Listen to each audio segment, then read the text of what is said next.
Yo, what's up, guys? Sorry about the delay. Had to pick up some heavy objects. It really is that simple. It had to be done.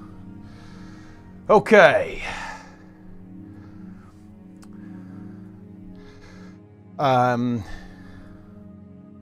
Yo. Give us slop. Is that really what you guys want? Oh, wait, dude, there's 800 people here? There's 800 people on the pre-stream, goddamn. I didn't realize there was that many. What's going on, guys? Shout out to YouTube. Welcome to World vs. World Rush. We're not talking about elite specs for the next 7 hours.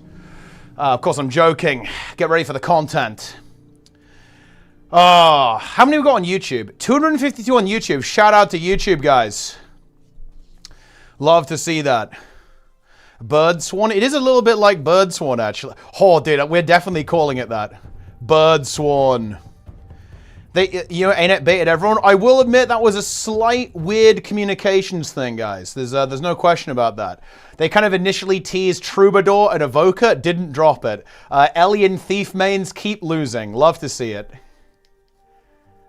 To be honest, guys, look, I'm going to say it.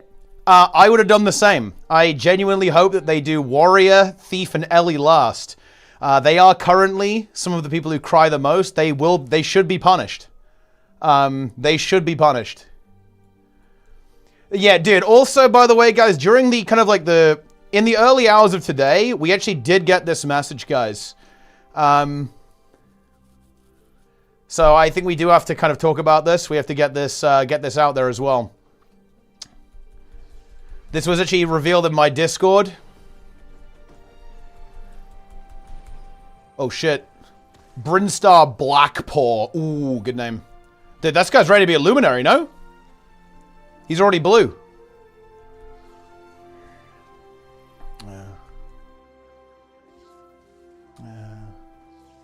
Caught. The elite specs look dead. The game is doomed. The battered ship. True, actually. No, it's actually very much what I expected, actually. They've packaged a lot of stuff into the profession mechanics. I think they're all going to be like this, by the way. These actually might be some of the most impactful elite specs they've done design-wise because they're packaging... They're trying to compensate for not having weapons, right? I think that's going to be a bit of a theme that you're going to see with a lot of these elite specs. Is that they're going to have like a focus on adding new skills. Because like all of them are doing that, basically. Oh, shit. Got a little battle going on here.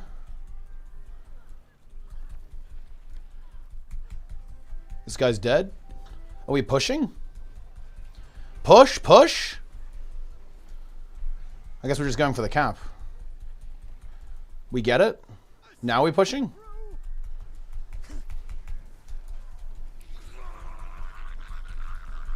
Whoa. It was a weird sound.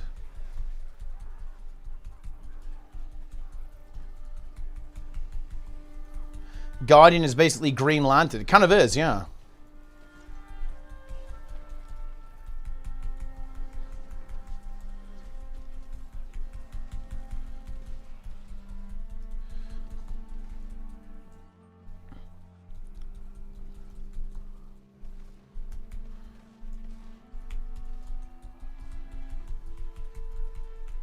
Blue Reaper. Mashing the buttons. Wait, yeah, oh, yeah, it's because oh no. Are my audio settings weird? Hold on, guys. I did some Windows updating. You look like a tough customer. Hold on. And yeah, you can probably hear my mic is a bit different. Better even, it's because I was having like a bit of an audio, like some hardware issues. So yeah, like my setup is a little bit different now. I think in general it's a bit more sensitive, I want to say.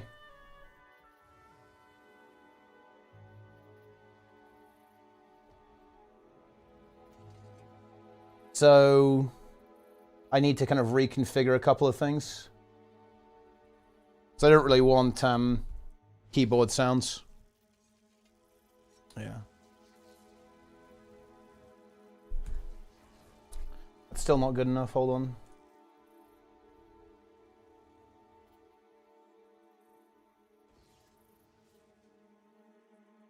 Huge. Between the Guardian Necro biases, the balance is going to be out of this world. 55k unkillable spec ink. I do like it when people talk about class bias. It's funny to read comments like that. By the green screen.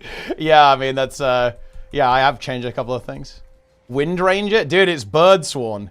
Like that, I can't take credit for that. Someone said that. It's Bird Sworn. I'm not even joking.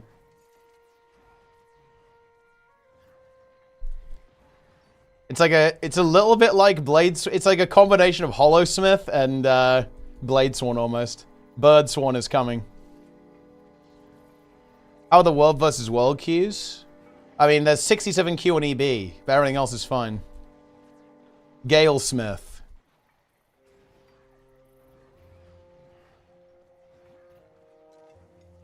The post is up? Yeah, I know. I've already seen it.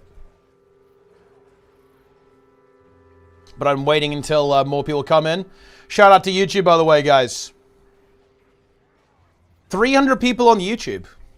Did YouTube not quite as strong today as perhaps I was expecting? I was expecting a pop-off. I was expecting YouTube to get a little wacky, get a little goofy.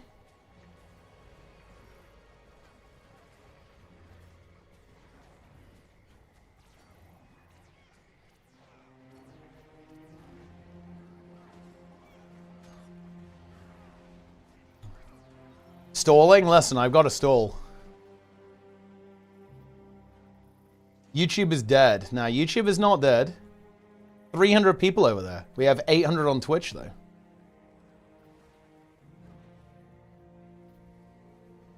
But yeah, we will be, of course, going for a full slop breakdown.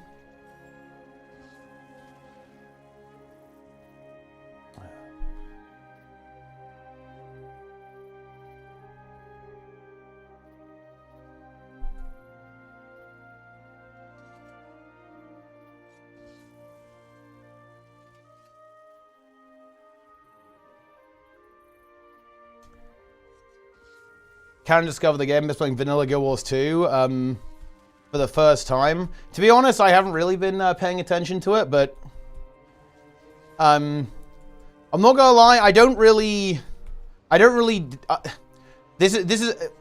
do like the living vicariously through other people thing. To be honest, it's actually not.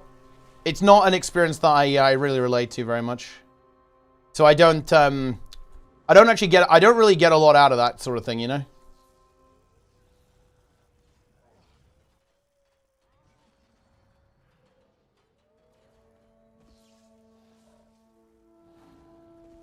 Shows he talks about Pale Trail Sylvari. Yeah, of course, because that's like the inspiration for that elite spec.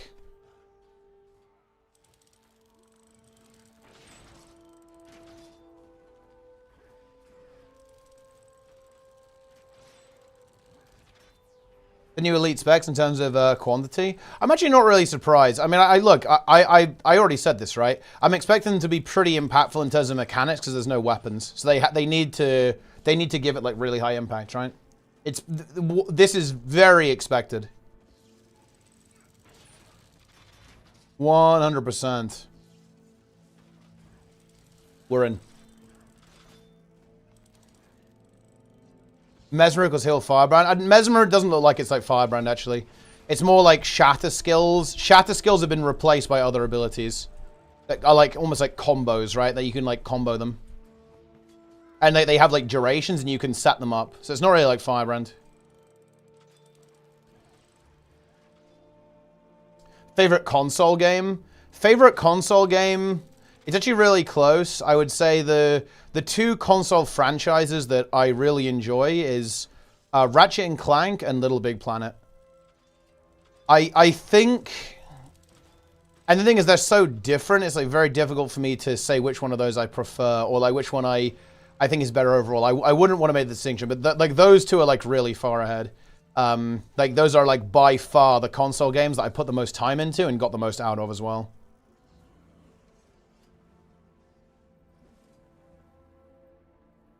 But yeah, those two.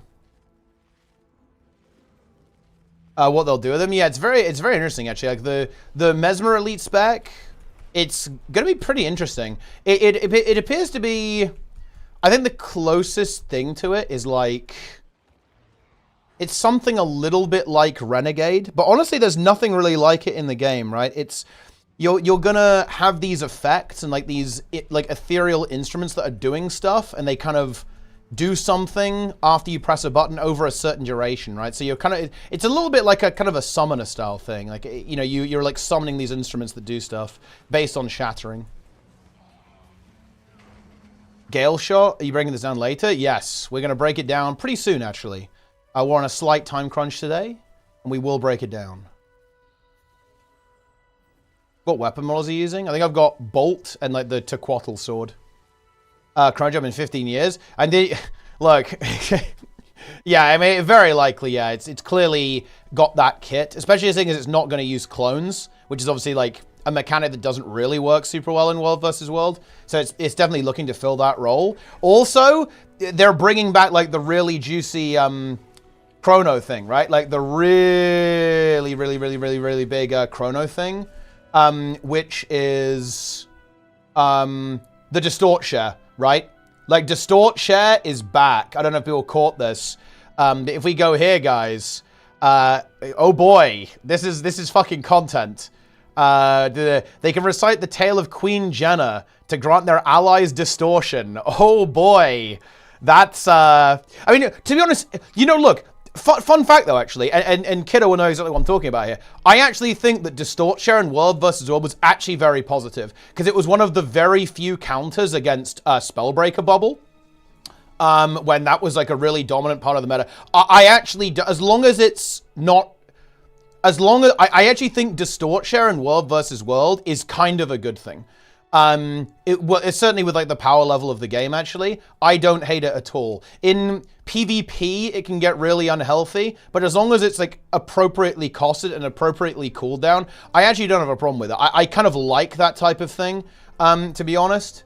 In PvE, no. In PvE, it's very good. I think there's only gonna be some concerns there. Like if Bard is even like remotely good, Troubadour is even remotely good, that could be extremely oppressive. Yeah, being able to spam it was the problem. Yeah, exactly. Yeah, because you could have like a full invuln Zerg. That's really not it. But actually, that piece of utility was kind of good in World vs. World because it kind of gave you some counterplay against like getting caught out and like nuked.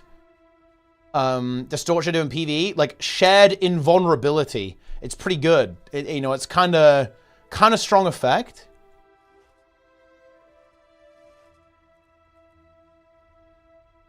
Yeah. I didn't hate it in World vs. World. But again, you do have to be careful with it so it doesn't become oppressive. Chrono as support. I think that's the intention. Yeah, I think it's very likely. It looks like the kit is very good. Because bear in mind, Chrono's base kit doesn't really lend itself well to a support. Like, the reason you play Chrono is because you can just duplicate everything and you have Giga Alacrity, right? Like, that's basically why you play Chrono. But the actual base kit isn't support-oriented, really. Bard or Troubadour is going to have that base kit. The only thing it's not going to have is Precognition. Right, which is obviously a really good spell, but it looks like it's going to have Aegis of its own, so it's going to have that kind of thing in its toolkit anyway. So the answer to that is probably yes. The wells are good for support. Yeah, but it's mostly precog on Chrono. Like Well of Action's not horrible. We don't hate that, but it's not essential really. Like you can live without that. Oh, it's gonna have a lack or quick, or both. I think it will be. I would actually like it to have quickness because that would mean there'll be like. Well, dude, it'd be funny if it was Mesmer. But like in general, alacrity healers are very dominant in PvE. I think making a really strong quickness healer will be pretty interesting. To kind of go in that direction. Yeah. GALESHOT is such a letdown. I actually really I don't agree with that at all. I actually think the GALESHOT is the one that maybe looks the most mechanically interesting. out of all of them. It's kind of like this combination of Hollow Forge and Firebrand almost. Like you build up ammo and then you can like you use these abilities and then you can get like it will unlock like a devastating final blow, kind of a combo style thing. Yeah, I actually think the GALESHOT has some very interesting mechanical design though. Bird Chuoso, yeah, it's like Bird Chuoso or Bird Swan.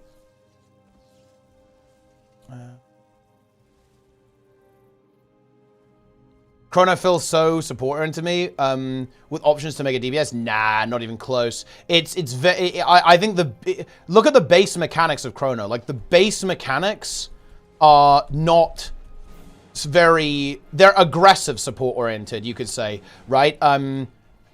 Like boon DPS, but honestly, not even that. Like it's pretty neutral. Like Chrono is pretty neutral mechanically, I think.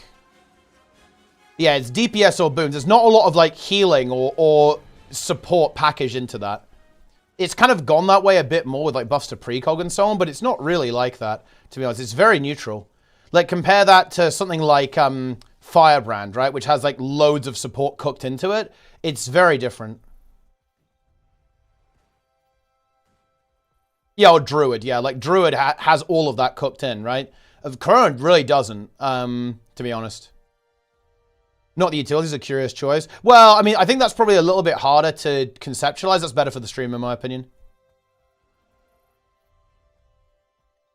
Luminary looks pretty fun. Yeah, the Guardian one looks pretty cool, actually. It's getting a lot of skills, right? It's basically getting 10 skills, because you have access to an F. I also really like the design. About melee bullshit. I mean, how do you know all of them are melee? In the basically, like, the Guardian Forge Shroud. I don't think that's actually a done deal whatsoever, no?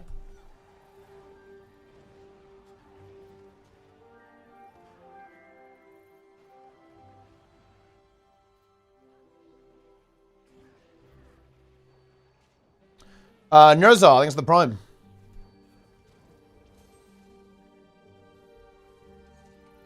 Yeah, no, because they're getting a lot of abilities, right? Guard's getting 10 skills. I also, dude...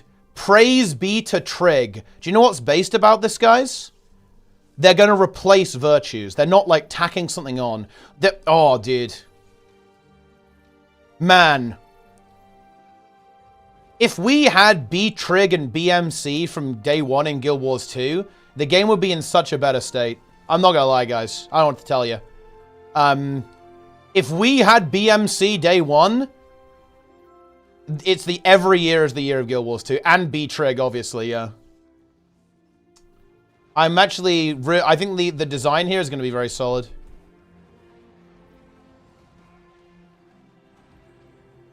And obviously B-Roy. Let's be honest here, guys. Am I wrong on this? Guild Wars 2 without Roy, maybe a 2 out of 10. 3 out of 10 on a good day. Guild Wars 2 with Roy, 11 out of 10. Even at its worst. Like the tunnel is 11 out of 10 with Roy. Yeah. Not a single... Yeah, exactly. Where we'd have no gathering nodes.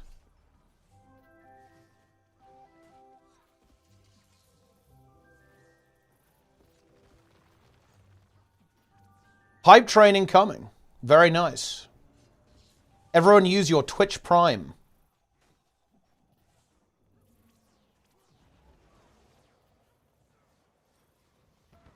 Huge.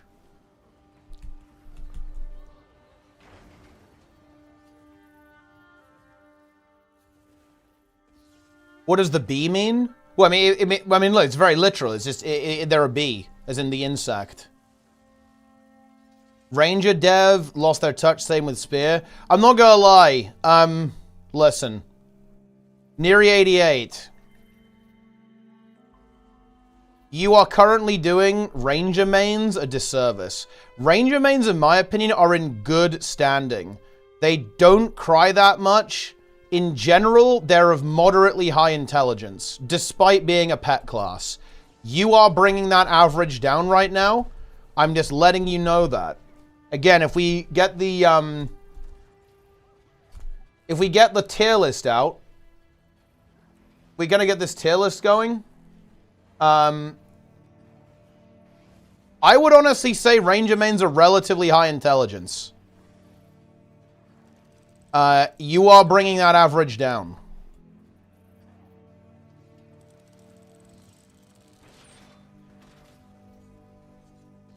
I don't think it's kits. Nah, it's not kits for Mesmer, no. I think I have to I think I have to drop this tier list, don't I, guys? I might have to drop this tier list. Didn't we say that Rev mains are the most intelligent? I think that might be true. Obviously, Warrior mains lowest intelligence currently. Ellie mains and Thief mains not looking good. You know, Ranger very much middle of the pack. Necro mains, as much as I hate to say it, it's not looking good. NG mains are also pretty high intelligence. Mesmer mains pretty high intelligence as well. And yeah, it's like Guardian and Ranger are kind of in the middle here. How is Ellie main not the bar? I honestly think Warriors outdo them right now. Like, Warriors are more powerful than Elementalists. Like, the three bottom, like, there's three, you know, the three at the bottoms, like, without a shadow of a doubt, Thief, Ellie, and Warrior. No question about that.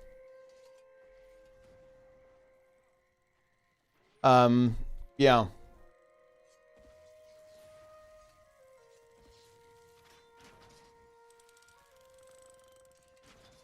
Build up clones. Yeah, it looks like you build up notes, and you can play songs with them, pretty much.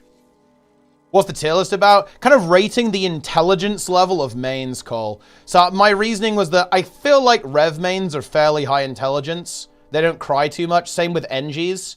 And then obviously Warrior mains cry the most, with Ellie's and Thief kind of in hot pursuit of that. These guys are kind of in the middle. Necro mains, I would say, cry a bit. You know, they're crying pretty hard, but not that much. Guards, they're kind of chill. Rangers are pretty chill as well. They're not really crying that much, right?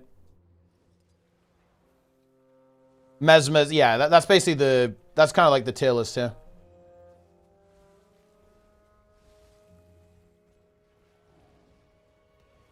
Because I would genuinely say that Ranger mains tend to be higher intelligence.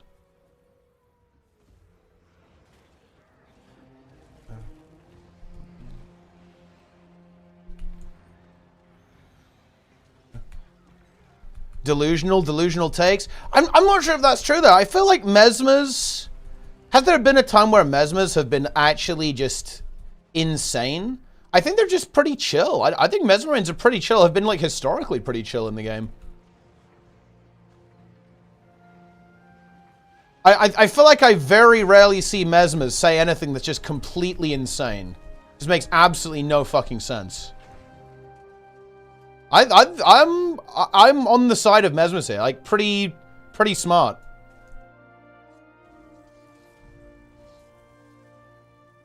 Same with NG. Like, when was the last time you saw NGs crying? Like, there's obviously a caveat with mech. Like, mech mains cry a bit, but I actually think, like, dude, scrappers they just throw their grenades. They just throw their grenades and just have a good time, right? They're just going crazy. Same with hollows. They're just like, yo, bro. Dude, think about hollow mains. Think about hollow mains. Their spec is dog shit in PvP, and they're like, bro, I still play it in every monthly AT. Like, the spec is rancid, and they go, yeah, bro, I just like the spec. Huge, right? That's model citizens. Yeah.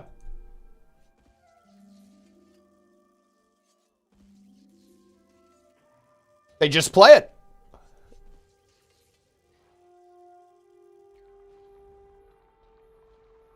They just like the spec. Like, I will say that, obviously, yeah, mech players, yeah, it's not looking good for mech players, but we don't need to do, like, every elite spec, right? I think Druids, high intelligence, Untamed. Dude, Untamed, honestly, is probably a little bit higher than Druid. Untamed is actually higher intelligence than average, because their spec was just trash for ages, but they were like, I just like it, bro. It's very much similar to Hollow, in my opinion. Even when it's bad, the Untamed mains still play Untamed anyway, right? Yeah. They just play the spec. Exactly, yeah. Like, Untamed was just like complete dog on release, but people were like, yeah, I just kind of like it. It's fun. And they kept playing it. Why is Herald on S tier? I think Rev mains in general are the most intelligent mains. When do you see Revs crying? Like, it doesn't happen. Did all the heal Vindicators like, oh, dude, my spec isn't completely unplayable now. It's just kind of crappy. Oh, like, yeah, that's what I'm talking about, guys. They love it.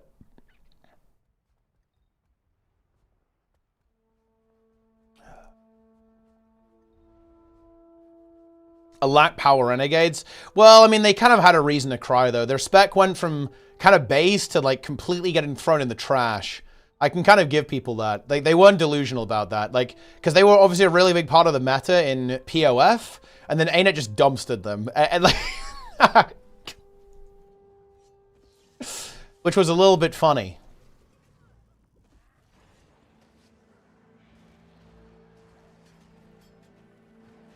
You hate to see that. Res Trend Salvation. Yeah, that's probably one of the weaknesses of the class, is that it doesn't...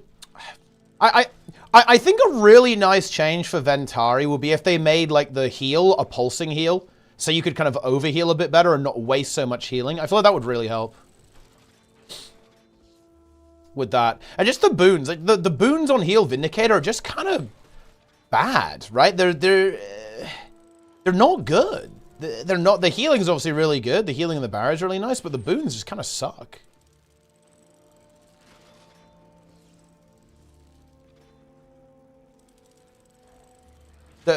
Needs room temperature IQ. Yeah, but the thing... No. To be clear, I'm not saying, like... Oh, yeah, like, all Herald players are really good at the game and they're, like, turbo nerds. What I'm saying is that Herald mains are not, like, insane, and they tend to have, in my opinion, like, pretty reasonable take on the state of their class, right? That's what I'm getting at here. Like, if Herald's OP, Rev mains will go, yeah, our spec's kind of busted, right? Like, they'll go, yeah, Power Herald, pretty busted. Power Vindy, kind of busted, right? Like, that, they're pretty intelligent. Like, they're not going to say, oh, yeah, my spec is unplayable. It's only literally meta in every game mode, right? Like, and that's what I'm talking about, right? Like, for example, Thief mains are the opposite of this. Like, they will cry when their spec is so strong in PvP that it's unplayable without it, right? Like, if you don't have a Thief, you get, like, deleted by a team that has a Thief. Like, and that's kind of how PvP has honestly been for a lot of the history of the game, is that, like, without Thief, the game is unplayable. Like, you will almost default lose unless there's a massive skill disparity, like, if you don't have a Thief versus a Thief. But they'll still cry about balance anyway, right? Multi-class mains in the tiers. Well, obviously, I mean, look, obviously, peak IQ. Because, they just play anything, right? They're just, they do what they want. As Ranger mains, as we are mid-tier criers, I'll celebrate with a random giveaway. Here's 1,200 gems to one lucky person. The official Guild Wars 2 channel is here. We love to see that. Look, guys, you can get, like, a free gem code from Guild Wars 2. And also, by the way, Guild Wars 2 is not beating the allegations here. Okay? Guild Wars 2 mains Ranger? That's crazy. Uh-oh. Uh-oh, guys. They're not beating the allegations. Watch out. That's not looking good. Uh-oh. Uh-oh. It's Trig. Trig's on the Guild Wars 2 account. He's here. I actually don't think it's Trig, but it would be funny if it was. He loves it. He made every Ranger build good in the entire game, in every game mode.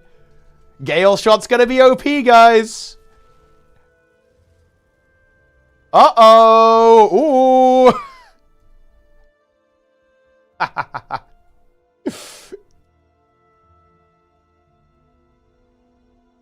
The codes are, I mean, look, 1,200, you gotta move fast, guys, if you want 1,200 gems. You absolutely do.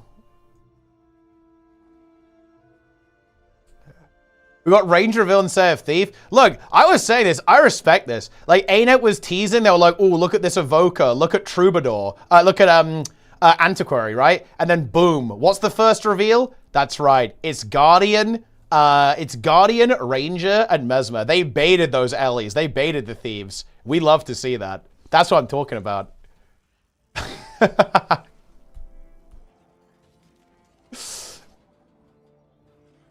Undergrow was undercooked? Well, we don't know that. They haven't revealed it yet. You can't say it's undercooked before you've even seen it. That's highly illegal. Another support Mesmer? Well, it's not just going to be support. They're obviously going to have the ability to do damage as well, right?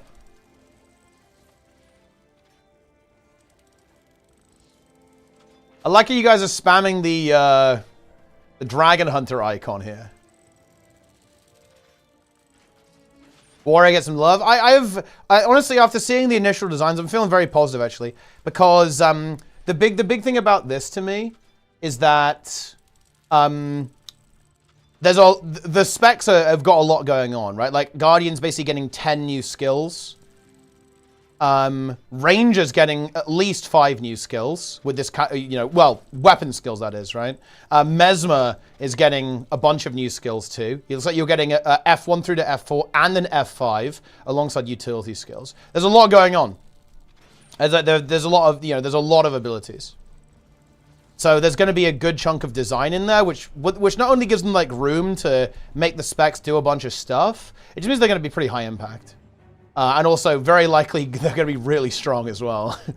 When are you feeding the slop? I will take this keep, then we're going to feed the slop, guys. We're going to get into the slop quickly, because I actually do have a little bit of limited time today. I was up bright and early. I'm basically... I'm going to drag my sleep schedule to victory here, pretty much. I need to be awake early, especially because now we know that basically these reveals are probably going to drop at about the same time every week, so it's going to be 2 p.m. streams on Wednesday at least. Will Troubadour be able to play penis music? That's kind of a question for Trig, I guess.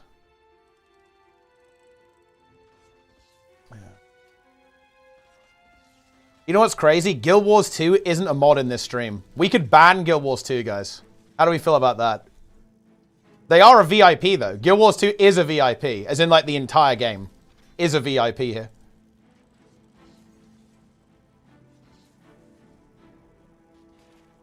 Do not ban Guild Wars 2, guys.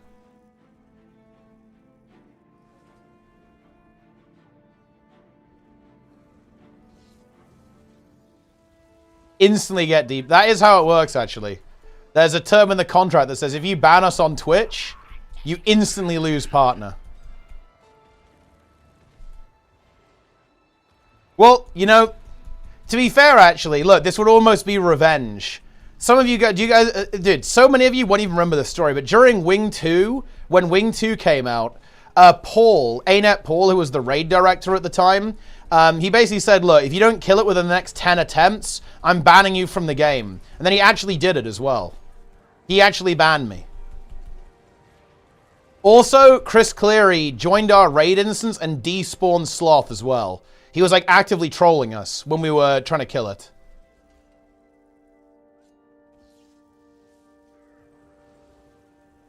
So you got to watch out for that.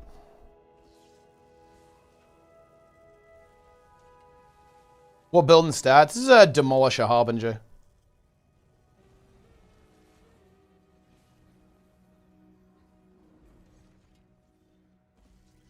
Okay. You guys better wake up. It's time for slop. Wake up, chat. Let's go find someone with some nice music and engage in slop content. Shoveling slop into my gaping mouth. Sludge fills my body. I'm becoming one with the slime. Join me in the slugging. We'll coalesce into the ooze together. Raid boss-like content with the X-Pack? Yeah, there's 2 bosses. 2 bosses. These specs will have good synergy with Unleashed's core weapons. Probably not necessarily, no. They'll probably, work with a whole different bunch of setups.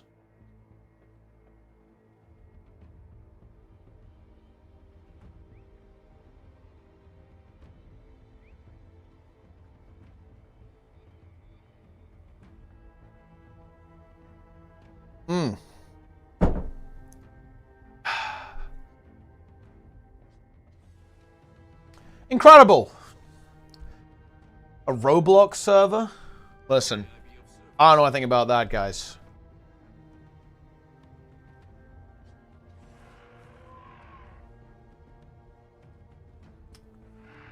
Is that THD? I believe it is, yes. I believe the image associated with that is very often reminder Mythic Plus is trash. No, but the Roblox stuff, I am aware, yeah.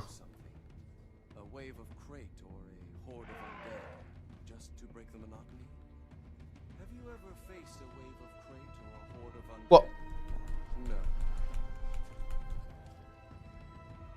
2025 is the year of Guild Wars 2. Every year is the year of Guild Wars 2, guys. We all know it.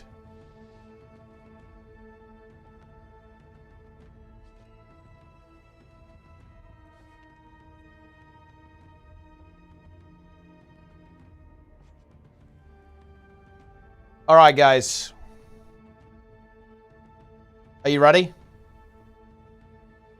The artwork's pretty cool, right? Look at all these little characters. I actually really like the way they presented this.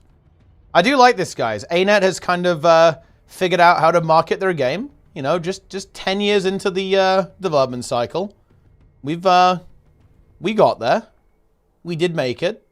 Yeah, the artwork's pretty cool on all these characters, right? You got the Sylvari GALESHOT over here. It's a Luminary Guardian kind of guy. And then this musical Mesmer over here too. Yeah, the artwork's very cool. Pew, pew, pew, pew, pew, the GALESHOT. Yeah, I think this approach they've got here, with you know, what they're doing here, right, with using inspiration from other characters, it's a way to give a little bit of fan service to people who have been kind of looking for kind of some little hints about certain things. That they're trying to give people a little tease, a little taste, right, a little taste of the lore that they've kind of been looking for, right? Yeah, a bit of Tengu going on. Bountiful Disillusionment will play with Troubadour. Well, I assume it's going to be like when you activate an instrument, you're going to get boons, right? That would be my assumption with how it's going to go. So I would say very similarly to, you know, how it might interact with Virtuoso. Because it's kind of like that. Like, it's going to have some similarity with Virtuoso. You're building up these notes, and then you can kind of spend your notes on doing musical performances. So, like, my interpretation of this is that basically it's going to be a little bit like Warrior. So, the more notes you have, you're going to get bonus effects and stronger effects. So, it's going to be like level 1 burst, level 2 burst, level 3. That's going to how it... So, you'll have like a level 0 song, level 1, level 2, level 3. And you'll maybe have like additional effects, stronger effects, and then yeah, it will just like activate when you kind of play a song. Level 7 elite crab. I mean, that would be pretty good. Wait, legit uninstalled after these specs? Wait, I'm so curious about this. That's crazy. Wait, why would you even say that?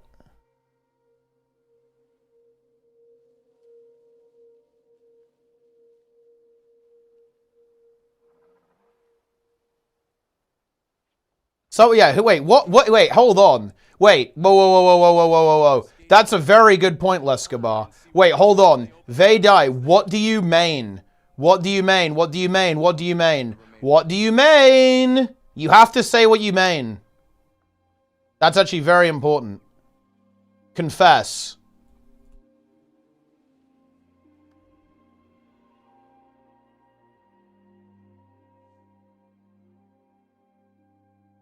Ooh.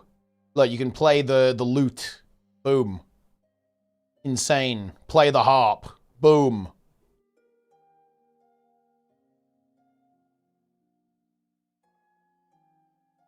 People's chat history? I mean, yeah, chat history might be big. Yeah, I think this is like the Omega ability. See, look, they're showing, this is like the F5 Mesmer's getting, the crescendo.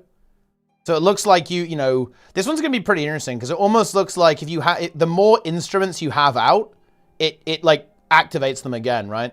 You can see how this works mechanically, right? Because you basically, when you, look, this is the mechanic of the class, right? You play the little instrument, then you get an illusionary version as well.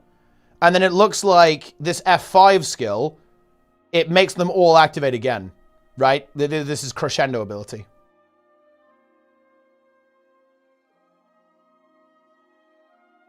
Here's the Gale shot.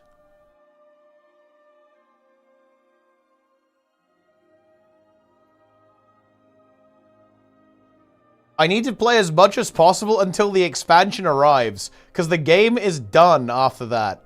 Wait, what? Dude, what are these? Where are these opinions coming from? What? Wait, what is this? Wait, actually, what do you mean? Hold on. Wait, what do you mean? We need further investigation.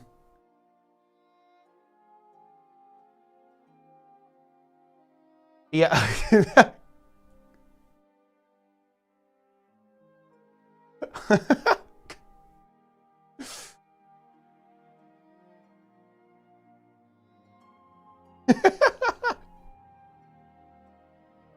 I think there needs to be like a Twitch add-on or like a Twitch chat mod that shows me what everyone means. Connect your API key, guys.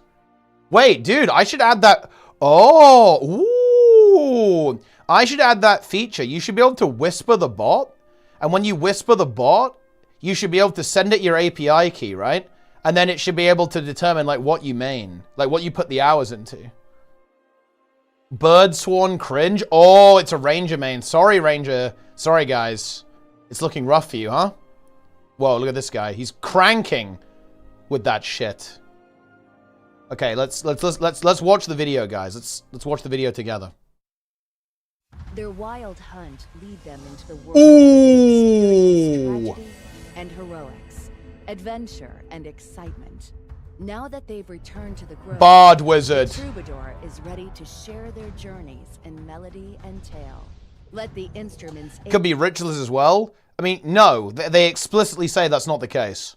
aid in battle, flustering your enemies, giving your allies time to attack. It could say that actually. It could detect alien warrior mains. That's a good point. The lute strums 3 times on its magical strings, sending pulses of energy forth to deal damage to your enemies. As the battle's tempo ebbs and flows, let the harp heal your allies for a moment of soothing melodies. And as you build up notes, be ready to strike a crescendo upon your enemies while giving your allies a helping hand. There you go. Tales of the Dominion of Winds are whispered on the breeze. Bird Sworn. Warriors from the royal houses have emerged, eager to share their ways with the Tyrian alliance. The GALESHOT manipulates magnificent gales to That's strengthen true. the It does power of that. their bow. Draw your cyclone bow, a testament to the magical abilities of these skilled Tengu. Boom. With your cyclone bow summoned, gain feathers over time. Use these feathers to bluster your enemy, firing 3 arrows rapidly at your target. Evade backwards, shooting a hail of wind and arrows, crippling your would-be assailants. Yep. Use your supersonic arrow, bursting forth with the power of the wind, dealing heavy damage. And finish Heavy off damage. your enemy with a final blow, leaping back with a flourish of arrows. As your enemies fall, let the wind carry their last breath. You could away. defeat a crocodile. Rising from the ashes of the Char Civil War, the Iron and Flame Legions have combined their technological and magical I don't know why they went with a shield icon for this one, to be honest. to harness radiant flame to beckon forth an era of change. Call up the Radiant Shroud to gain access to the power bestowed upon you. Protect yourself with your shield and daze your enemies with a quick bash. Bring the hammer down upon them as you grant boons to your allies. Yeah, with do the it. Hammer's presence. Take a stance against the damages done to your allies as you heal and grant them protection. Become Blue a Hollow? symbol of Nah, it's very much by Necro, right? fulfilling It's the Necro. duties of the Luminary.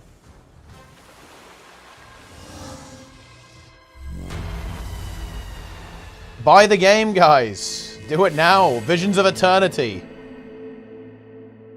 And you're about to watch Visions of Slop on my YouTube channel as well. It's gonna be good. Again? Dude, whoa, Sheepow, it's been a while. Wait, it's been ages actually, hasn't it? Goodness me. Very nice. Yeah, these trailers are pretty cool, to be honest. Get ready for the reveal, guys. Very exciting. Hollow and Necro Shroud. Guys, look, listen, I know I'm going to read the post to you, but they actually tell you exactly how it works here, by the way. This is how it works. Stalwart combatants on the battlefield, capable of putting out respectable damage and supporting their allies. Their brazier provides energy for the Radiant Shroud, in which they're able to wield various weapons of light and flame to adapt to the situation at hand. Luminaries also have access to stance utility skills, getting additional tools for offense, defense, crowd control, and mobility. Radiant Shroud is a new take on the Shroud mechanic. The Shroud has no limiting resource, allowing players to always enter when the Shroud is not on cooldown. While in Radiant Shroud, your weapon skills are replaced with 5 new skills, a basic attack in the first slot, and 4 Radiant weapon skills in the second through the 5th slots. Using a Radiant weapon skill will equip that weapon while performing an initial attack, and then flip over to the weapon's additional skill. The Luminary Grandmaster's minor trait, Radiant Armaments, grants a unique passive bonus based on the equipped weapon, which lingers for a bit after exiting Shroud. Luminaries look to maximize their outgoing damage, may want to use the hammer right before exiting to take advantage of its bonus damage passive, while those need to support allies might prefer to end on staff to gain access to increased outgoing healing. Players are free to use all 4 weapons while in Shroud, but there's a trade-off. The recharge time of Radiant Shroud will increase for each weapon used beyond the first. That's how it works! They actually give quite a lot of details on how these tend to operate, right? Explain, I didn't understand. Guys, Guardian mains, that's not looking good. You might be losing points here. You might be getting downgraded. Oh dear.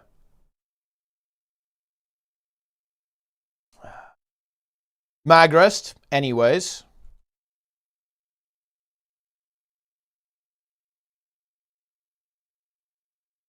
Just Fear and Earth. Dragon Hunter changes? Yep. Dragon Hunter, which I know a certain person very excited for this. I've been told I can't say their name. Mm-hmm. Magrest, anyways. So yeah, modifier increases to Dragon Hunter. It's about 5% on Adept and then 5% on the GMs. Hopefully bring it up in line with some of those other bursty builds. So yeah.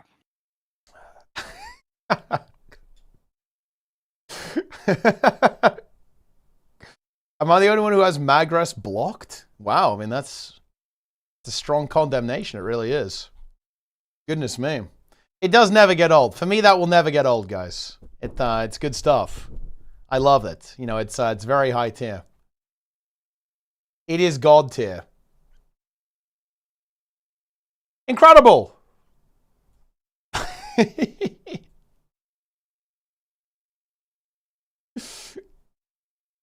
Zero sense of humor.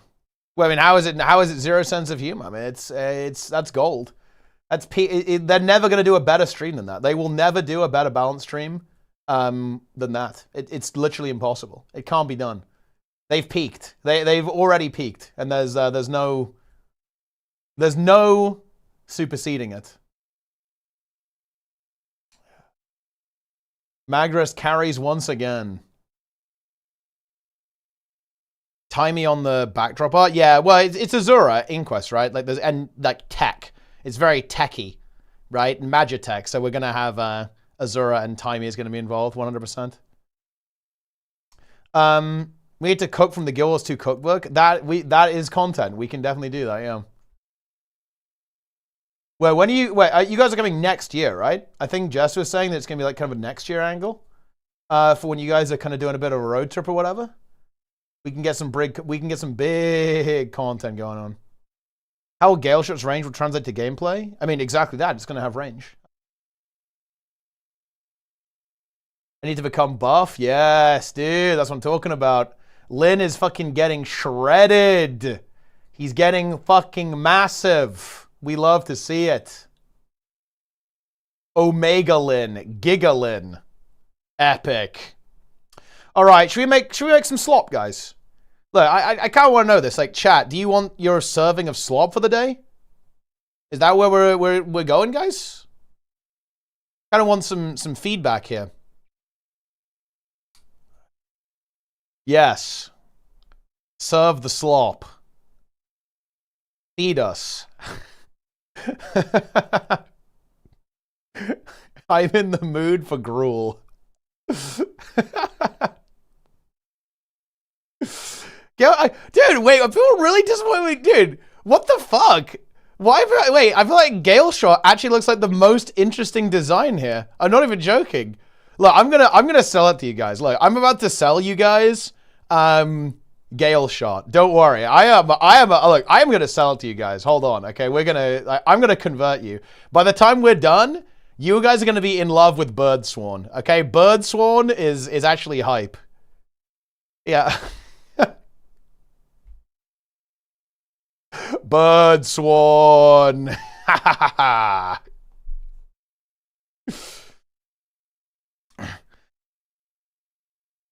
Yeah, we haven't even seen the video yet. Well, at least wait 2 days to shit on it when we see the stream on Friday, right?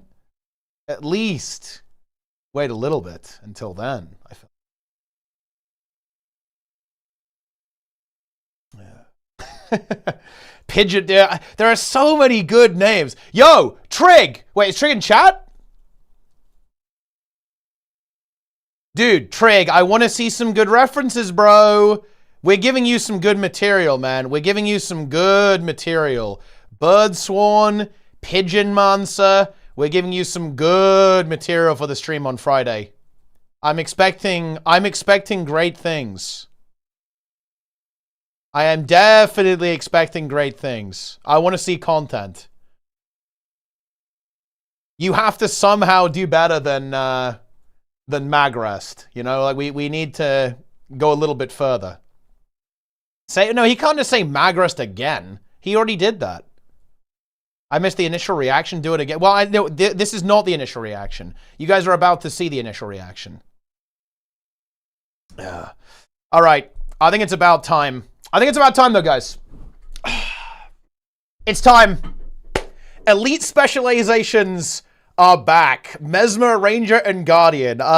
Quick note before we really dive into this. I do think it's funny that they initially were like, oh, look at this. Troubadour, Troubadour, Antiquary, and Evoker. They were hyping up those Ellie mains. They were hyping up those Thief mains. And then you guys got pranked. It's actually Ranger and Guardian instead. Love to see that. ArenaNet with the troll. Epic stuff. But here we have our first overview of what some of these elite specializations are going to look like. And I've got to say, actually, before we get into this, it's looking really, really good. It's kind of as I expected. We'll get into this, of course, but we're getting a lot of new abilities, very heavy focus on really changing up profession mechanics, making things work in a fundamentally different way. And well, look, let's not waste any more time. I think the best way to do this is actually to watch this, guys. Listen, I've been reading these posts to you for ages now, but I think it's time to actually step things up a little bit for the Troubadour, the GALESHOT, and the Luminary. This is next level, guys. I am now going to watch this trailer for you. It's, oh my goodness. That's big. Let's do it.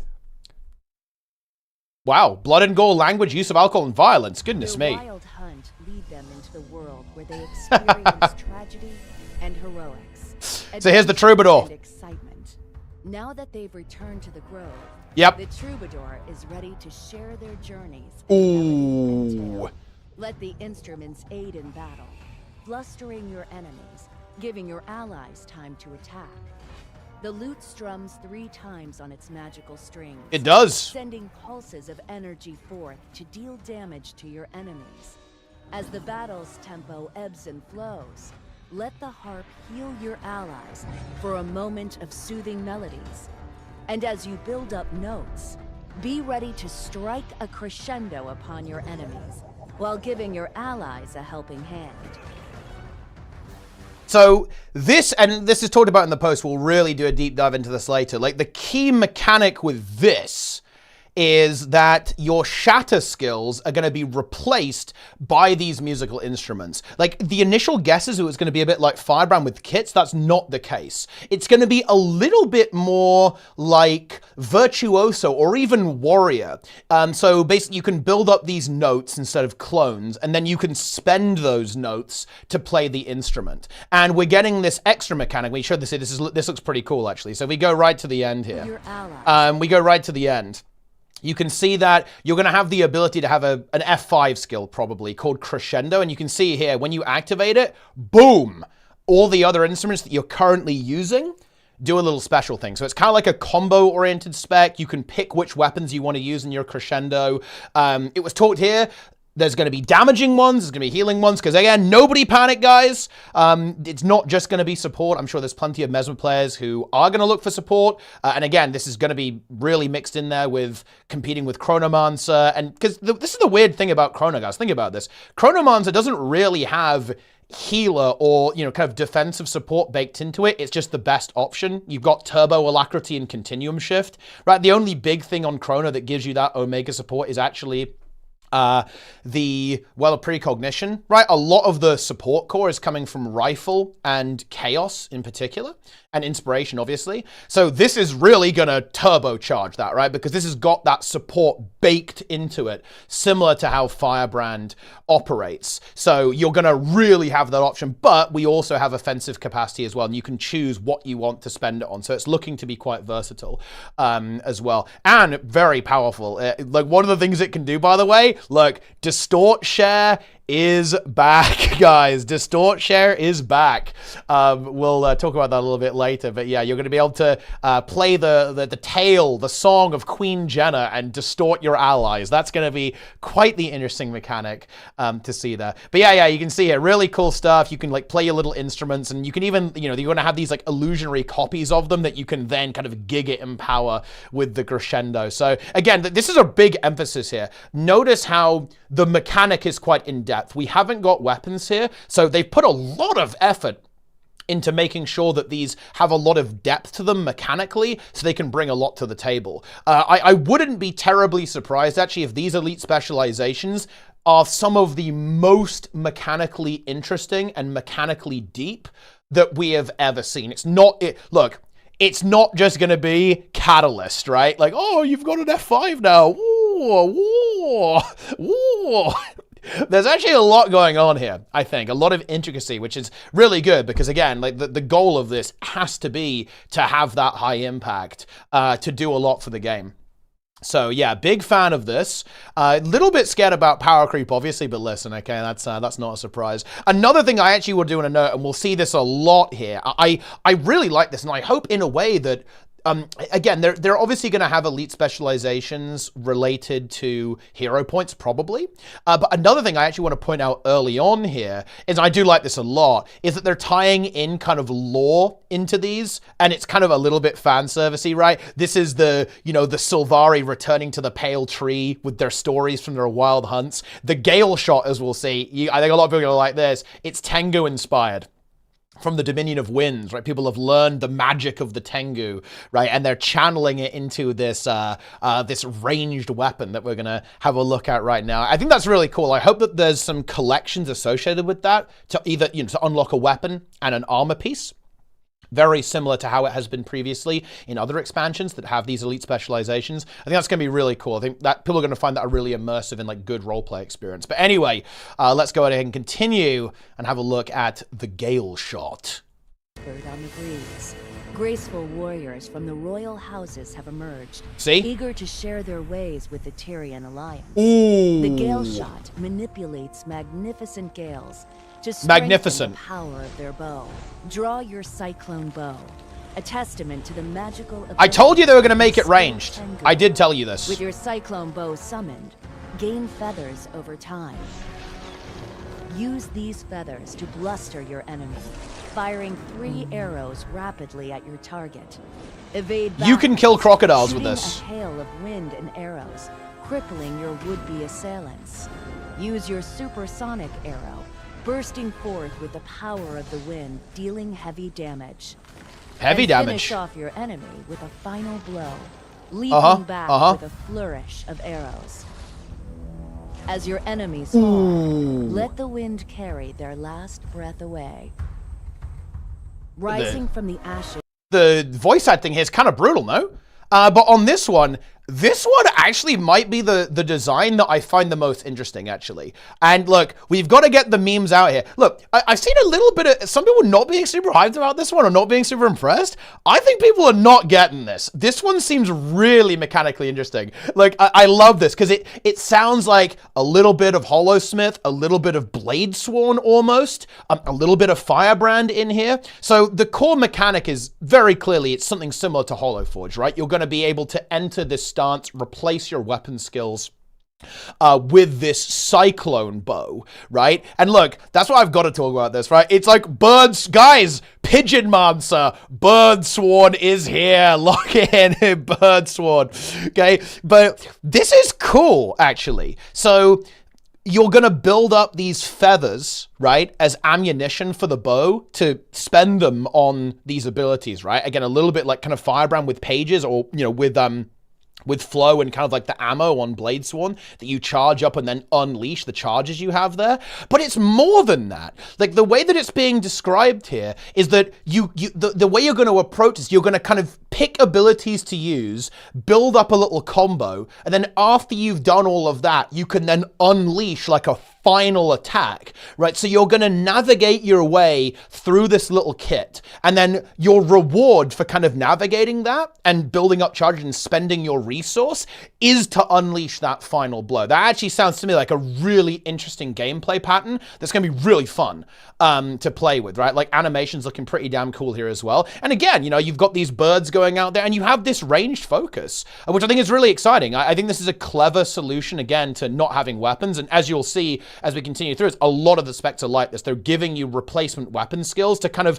facilitate not having that weapon, so you're still getting that experience of having these very common combat abilities be added into your toolkit. And they're doing it in interesting ways. And this is really honestly like this is a really big continuation of the design philosophy that we've seen in the new weapons, which is something that I like, this kind of builder-spender design. You build up resource, you spend resource, and you get rewarded for managing that efficiently. This is a very successful design pattern. I really like this design pattern in general with how they've been handling this. And now that and bear in mind, guys, what's the biggest criticism that people have had of this builder-spender design? Is that the telegraphing's bad, right? On Ellie Pistol, Necro Spear. It's kind of hard to understand that. But hold on. We're getting elite specs, so they're going to have UI support for it, right? So they're going to be able to actually support this playstyle properly, and it's going to feel infinitely better, in my opinion. So this is going to bring a lot to the table, in my opinion. And this one does appear to be pretty damage-oriented, right? It will probably have a quickness DPS, alacrity DPS option packaged into it, but this is very much that, you know, this is not going to be support, right? They probably figured that, yeah, you got Druid, okay, you don't need anything else like that. Okay, look, let's just go kill some crocodiles. But I think, yeah, like Galesworn, or Galeshot, Birdsworn, okay, Pigeonmancer. This one I think looks really interesting from a design perspective. I'm very interested to see like how this actually looks mechanically on the Friday live stream. So yeah, really, really cool actually. Really, really, really good in my opinion. But anyway, let's go ahead and continue. Breath away. Yeah, do that. Rising from the ashes of the Char Civil War, the Iron The Luminary have combined their technological.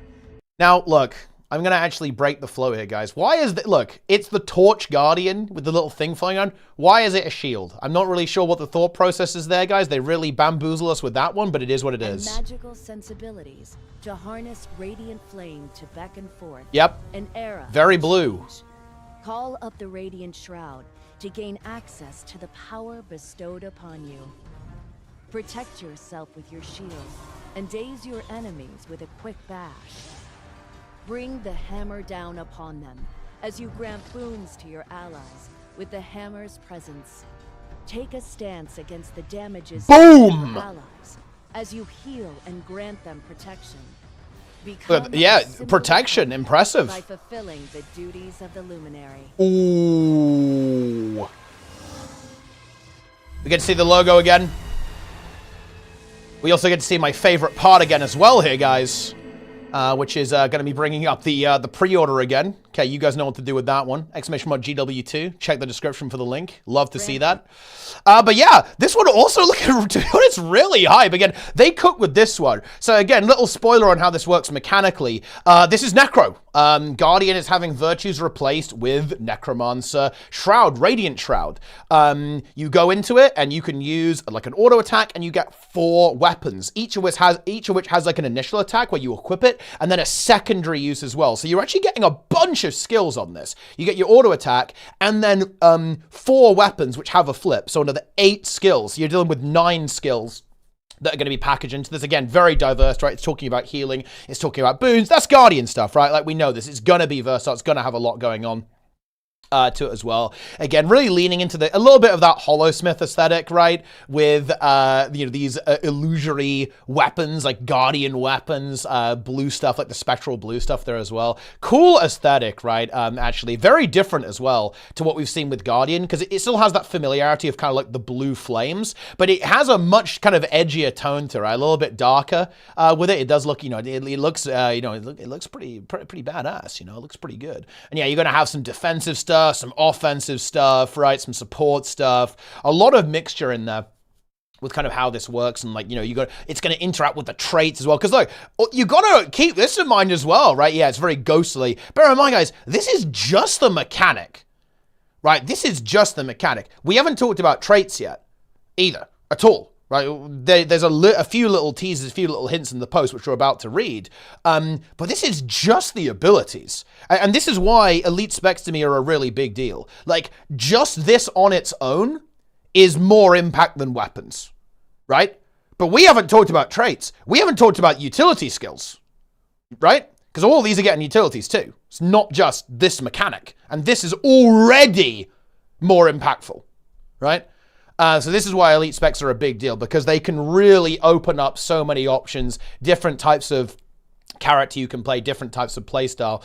So this is a good start. I'm actually feeling very optimistic, actually, looking at these initial designs. Again, people were a little bit concerned about, is it just an F5? No. I think these are probably some of the most design intensive. These are up there with the POF ones. The POF ones were very design intensive, which has its own pitfalls, right? You have to be careful with that because you can run into some pretty serious, balance issues with that. But, I've got some confidence in our crew over there at ArenaNet. We've got Trig, B-Trig, BMC, obviously.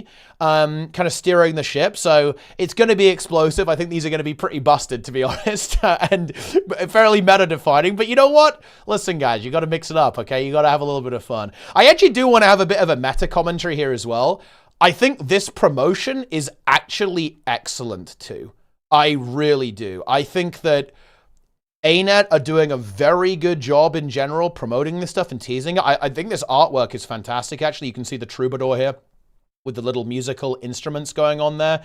And scrolling down here to the Gale shot, this is a really cool dynamic action shot of this character firing the cyclone bow, right? And then also, yeah, the Luminary here, like wielding these ghostly flame weapons too, the sword and the shield there. Very cool with the little torch in the background. Protectors of the secret flame. Yeah, this is really, really good. And of course, they're going to be continuing this throughout, the next couple of months, kind of like ramping this up until the expansion. So, big fan of the approach here in general with ArenaNet, kind of like hyping up the game a little bit. We do love to see that. Only 10 years in, guys, but we got there in the end. But let's go ahead and actually dive into some of the details, because there's a couple of mechanical little tweaks. And of course, big reminder here, guys, we're going to be having these reveals every Wednesday. I'll obviously be covering those. But every Friday, ArenaNet are going to be streaming a preview of these, which I will, of course, also be covering and probably giving a little bit of a breakdown too over here on YouTube and, of course, on Twitch. So definitely stay tuned for that. Absolutely. So yeah, I will see you guys on Friday, every Wednesday and every Friday, to talk about these elite specs and what's going on here. But anyway, let's get down to business. The Troubadour, inspiring storytellers. Since the firstborn emerged from beneath the boughs of the pale tree 36 years ago, many Sylvari have taken the lesson. Where life goes, so too should you.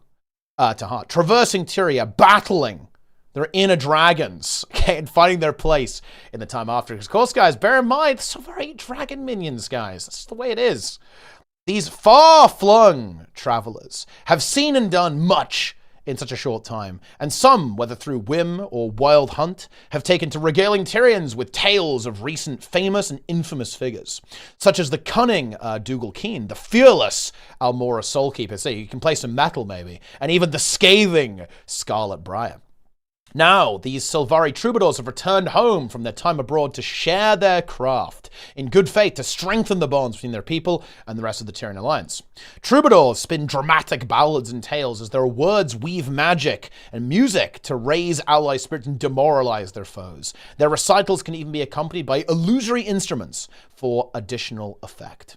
Build up a crescendo. Troubadours are Mesmers who seek to support their allies in battle through the power of music and the fantastical tales of Tyrian heroics. Being more orally focused, troubadours opt to manifest their power by generating musical notes with their abilities rather than visually deceptive clones. So again, we're moving away from that clone mechanic to this note mechanic. Again, a little bit more like ammo, I think, a little bit more kind of like how Vert works as well. And this is actually a key decision, particularly with making it work multi-game mode, particularly world versus world.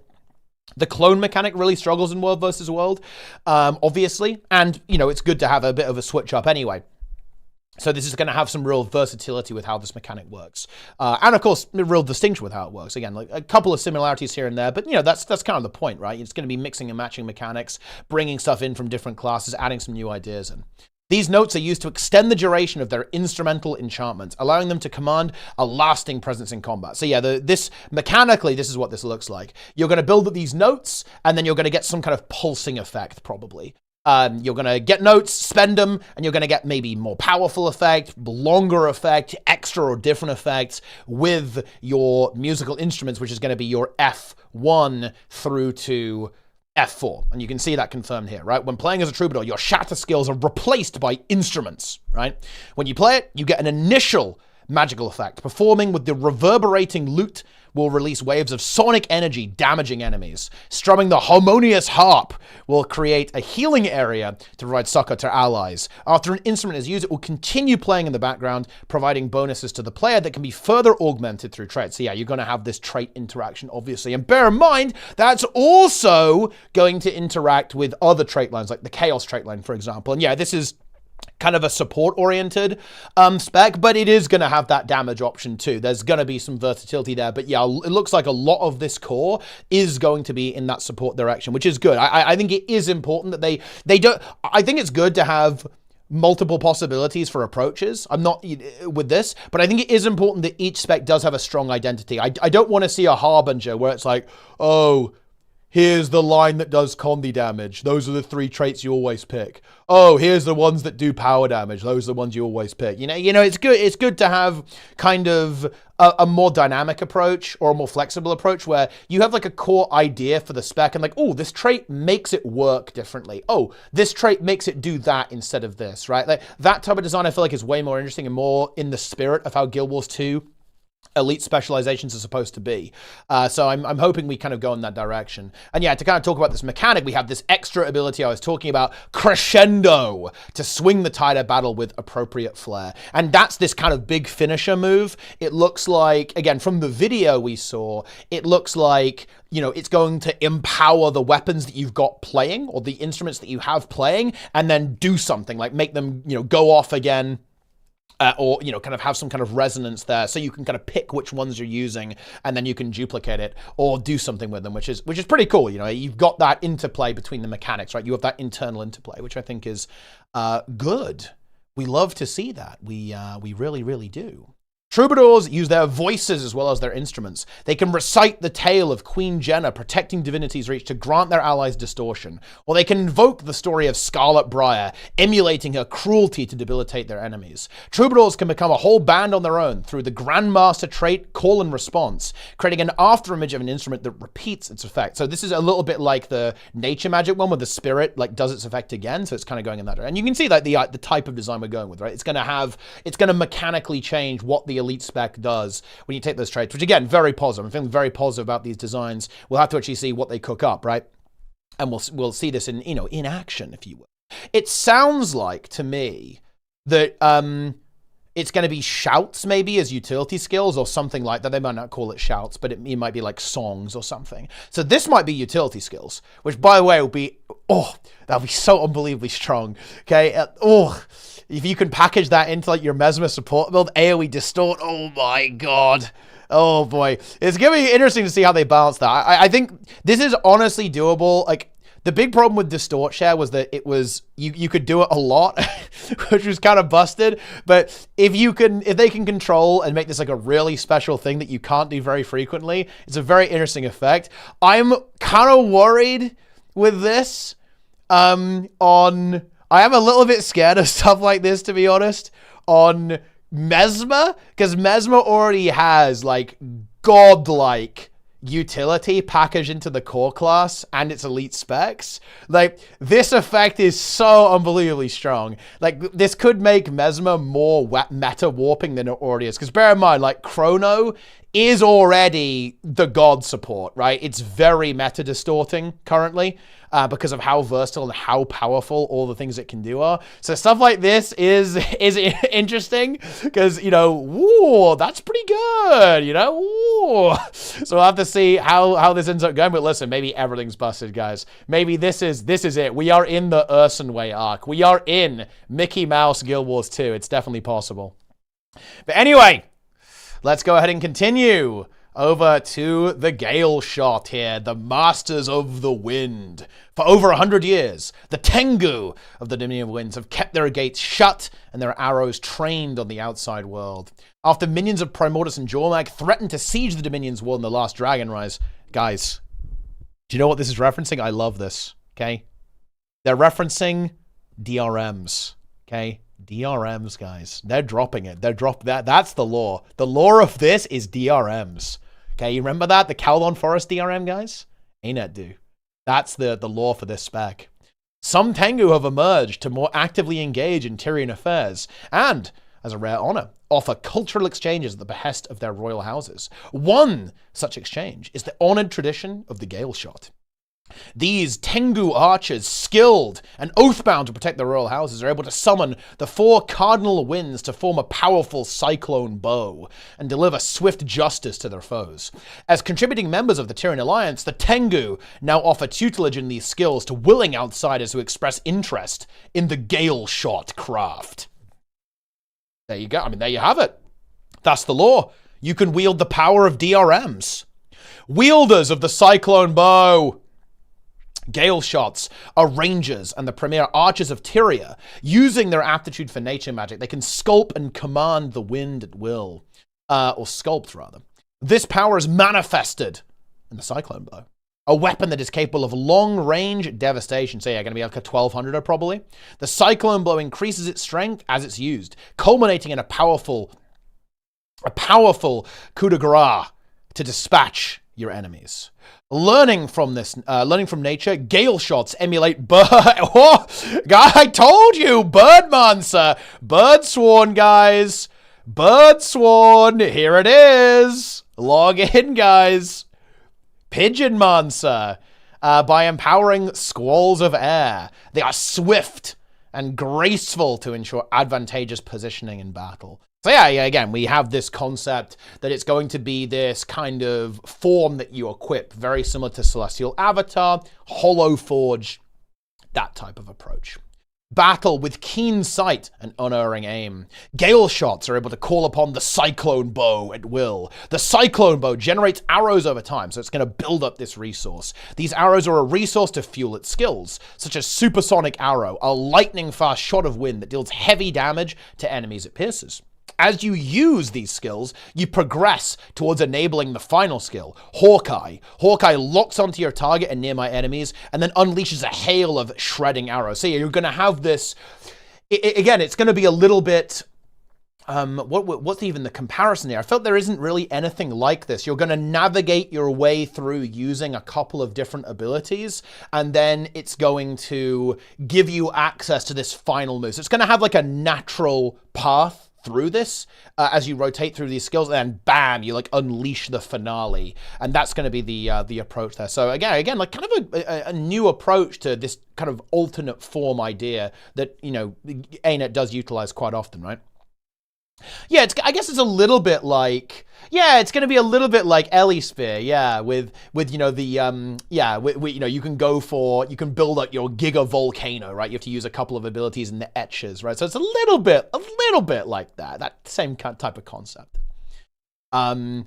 These archers utilize squalls to control the flow of battle. They can call upon a freezing wind to chill their projectiles, launch themselves with a whirlwind, or even summon a raging tornado. GALESHOTs can form a closer bond with their avian allies through traits like Flock Together, enhancing bird pets, and granting quickness. Okay, it's a Q DPS. Yeah, we were kind of speculating this when we were watching the trailer. It's going to be a quickness DPS with beast skills. Interesting choice. Actually, seeing as Untamed is already a pretty robust option for quickness DPS.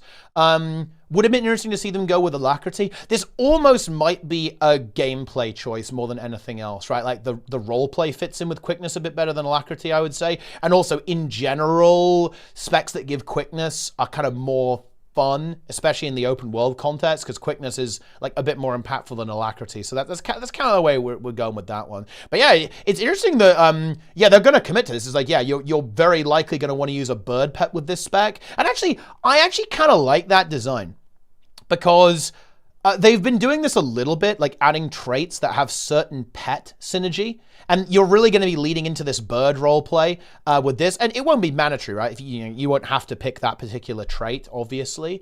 But I think that's cool. I think that's actually cool, is that you're going to have it's leaning into the ranger mechanic, which is that pet. It's going to interact with that pet mechanic by empowering you to make a particular choice and really, look, if you want to have a pet bird, now's your time to shine, guys. And yeah, you're going to have a little bit of boon support in there as well. So that's pretty cool. Pretty cool design there as well. And again, it looks like this is maybe a hint towards the utility skills a little bit. You're going to have a couple of kind of wind-related utility skills. Some of this is going to be packaged into the Cyclone Bow as well, obviously, but it looks like that's going to be like the general theme for this, is you're going to have some utility skills that are kind of like wind-themed, right? And you can, empower your spells to like apply chill or something like that.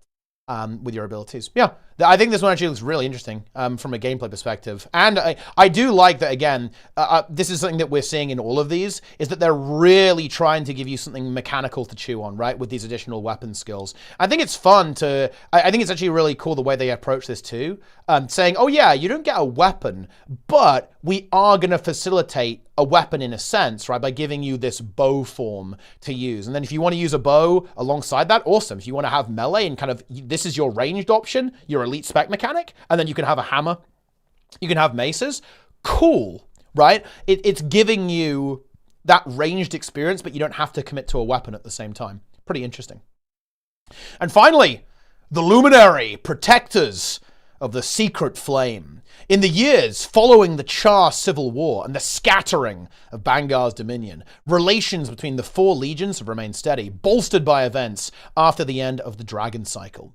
With the Flame Legion formally rejoining the legions and the Iron Legion having appointed Smoda's successor, the two legions sought to commemorate the changing times with a joint project. Thus, the Luminary was born. In a shrewd diplomatic play, the two legions has since have agreed to share their combined efforts with the Tyrian Alliance and its member races in the spirit of continued collaboration in this new era.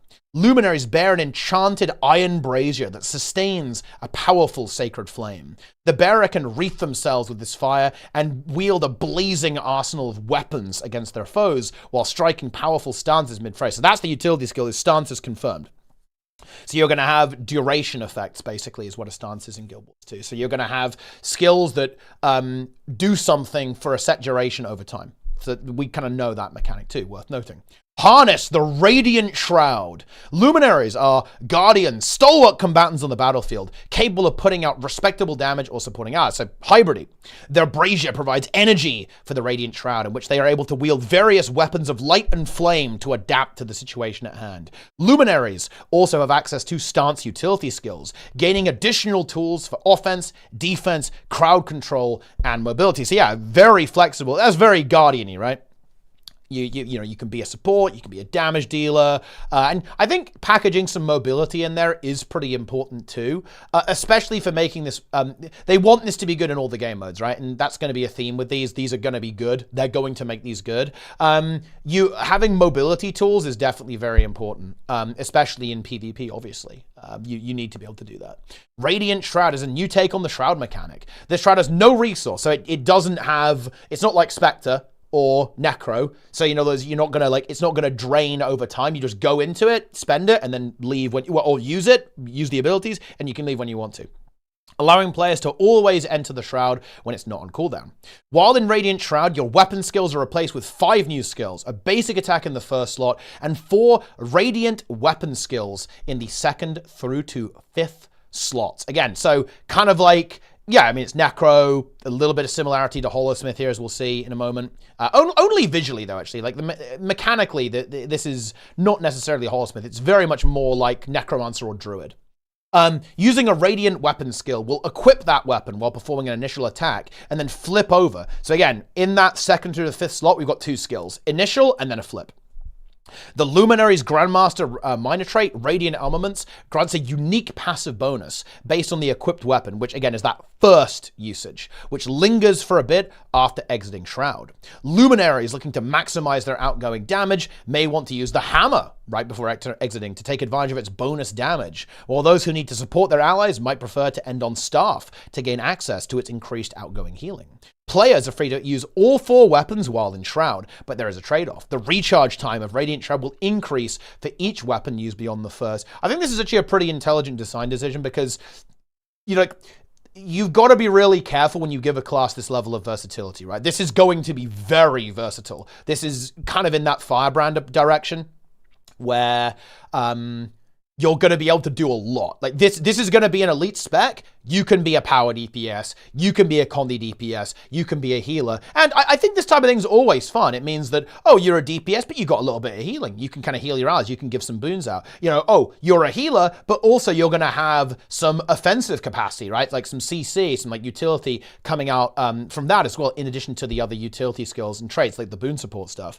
There's actually, this is pretty cool, in my opinion. And again, I think also worth noting, it's very different mechanically to the 2 that we just talked about. And that's important. Again, we aren't just getting the same thing like over and over again for everything. This is very distinct mechanically, right? Like the Mesmer has this combo concept, right? You play your instruments, then you like have this big crescendo. The Ranger, you navigate your way through the GALESHOT to get to the finale, right? Of the Hawk, the power of the Hawk. And then the Guardian, you have these flip skills and you're going to chain these weapons together, and then you're going to chain the effect out into your other weapon skills too, right? So there's a lot of that going on.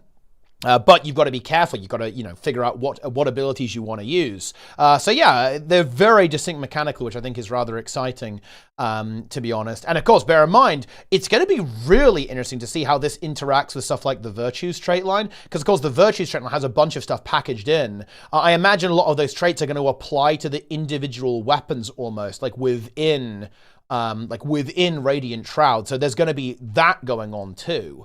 Same with stuff like the Radiance trait line, right? Like, and all the stuff that interacts with Guardian Virtues. So I think this is going to be really fun in terms of buildcraft, because there's going to be some cool interactions with what's already there on Guardian, and it's going to be a huge mix-up. This is what's really important about elite specs to me is the elite specs that I always call out as being great. It's Reaper, it's Scourge, balance aside, right? Because they take that profession mechanic and they don't slap something on top of it, right? Like, they change it. It changes that mechanic. Like stuff like Weaver is another example. It just gives you that different spin on the class gimmick that is Elementalist, right? It's completely different, like with combining the abilities and like having that double attune concept. That is what a good elite spec is in terms of theme, in terms of design, right? And that's exactly what this is. It's giving you a totally different experience on how Guardian operates, as opposed to the Virtues. So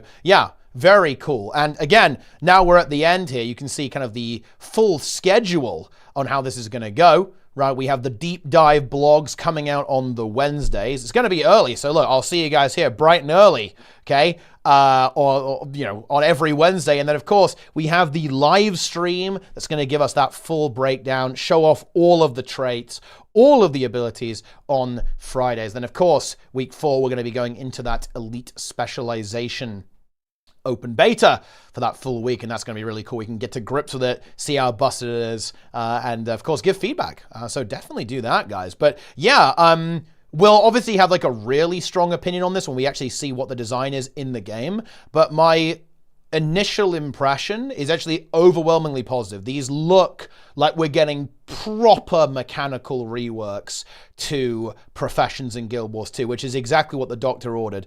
This is going to impact the game. You know, I don't think weapons really did it enough. I think the game has felt a little bit stale, I think, over the last couple of years, last couple of expansions, like kind of Soto and Jamfia Wilds. This is going to fix that. I'm feeling very confident. Again, you know, I will give my full more informed opinion when we actually have that full overview from our wonderful developers during that stream, so stay tuned for that. But I think so far this is looking really positive, actually, both in terms of the role play and also in terms of kind of like the mechanical approach to how they're actually dealing with this, and just the presentation in general. You know, this is like a really, really good sign, in my opinion, for this expansion being a pretty strong one. You know, it is so funny. It is just, I really have to bring it up again, guys. It's so remarkable to me that ArenaNet has, I think, really figured out this stuff, to be honest, or made some really big progress in kind of how to present this stuff to the game and present this stuff to the player base, like on the, you know, the like the 11th year of the game's development. But, you know, look, it's better late than never, my friends. You know, it really is. We love to see that. But anyway, that is gonna do it. That is gonna do it for this little overview of all of this stuff, guys. I hope you enjoyed it. I want to know your opinion on it. Okay, what do we think? Okay, what do we think about the Troubadour? What do we think about the GALESHOT? And of course, the Luminary as well. Give me your opinions in the comments section. You guys know what to do with the rest of this stuff. You gotta like the video. You gotta subscribe. You gotta come back and watch on Twitch, on YouTube. Shout out to YouTube, by the way. 500 people chilling out on YouTube. That is fantastic stuff. Going through this journey with us. And you can too. And of course, I'll be here on Friday, so be around for that. Yeah, the time, look, the time is here, okay? Convert it to your own time zone. It is going to be 12 p.m. Pacific time, UTC -7, so figure out what that is in your time. It's usually 8 my time or something like that. It'll be something else in your time. Who knows? But anyway, I think that's going to just about do it for me, guys. I think we're done. We've been on this for a long time. It's been a big video, guys. It's been a long chat here, and we do love to see that, guys. I love generating content, especially when it's about good stuff. You know, we love to see that. But anyway, that's it. Thanks for watching. Follow, subscribe, buy game using a referral link. Links below, links everywhere. Come back and watch every single day. Follow social media, okay? Engage in content. Engage with the algorithm. You guys know all the stuff that, you know, you have to do. If you don't do that, the elite specs won't come out. That's how it works, right? Like, if you refuse to consume content, it's over, right? Like, you know, that's just the way it is. So you better do it. Otherwise, ArenaNet will say, yeah, you guys didn't watch enough YouTube videos. Like, the elite specs don't exist now. Unlucky. But yeah, that's it. Take it easy, my friends. Thanks for watching. I'll see you next time. That's it. We're out.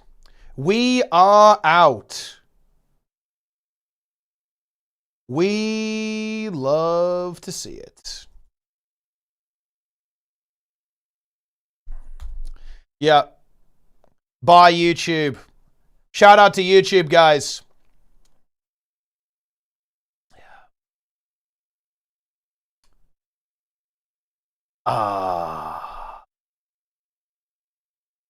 What are we thinking? What are we thinking, guys? How do we feel? Surely this is good.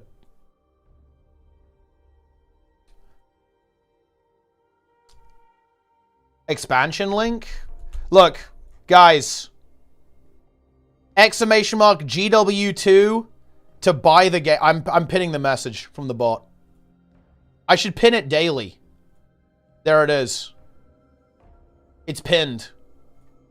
Buy the game using my referral link, guys. Get in there right now and do it. Do it now.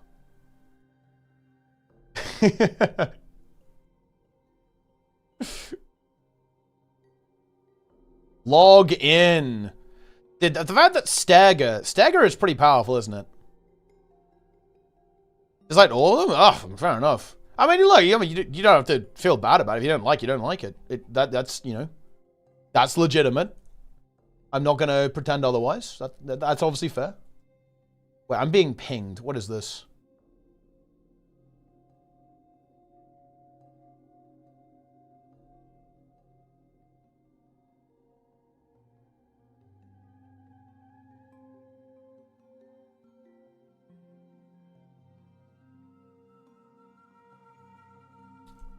Uh-huh.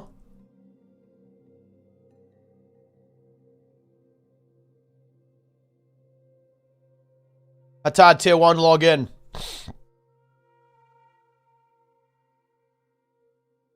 Your Plengus is here. Blue Plengus. Dude, look, what the fuck happened with the imager, man? Like, why do I get, like, random slop when I open an image? I really don't want to see, like, whatever, like, their crappy algorithm, like, throws at me.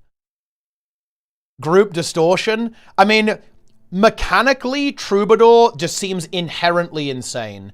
It's going to be pulsing AoE boons, distortion share, and it's on Mesmer. So you have Portal, Mantra of Concentration. Yeah. Just mechanically, it seems wild. Wait, Darren's broke? Wait, how is he breaking?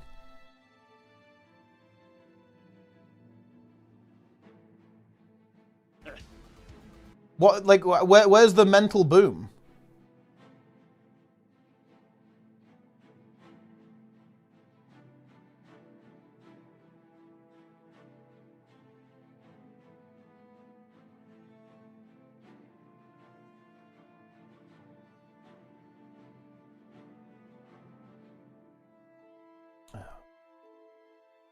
I got a marathon EOS this weekend.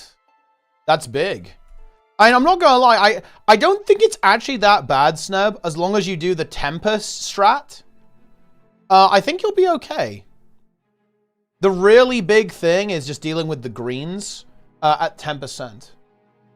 So if you do Tempest strat, especially with Heal Tempest being as good as it is, because I'm assuming you play one Heal Tempest and one DPS Tempest.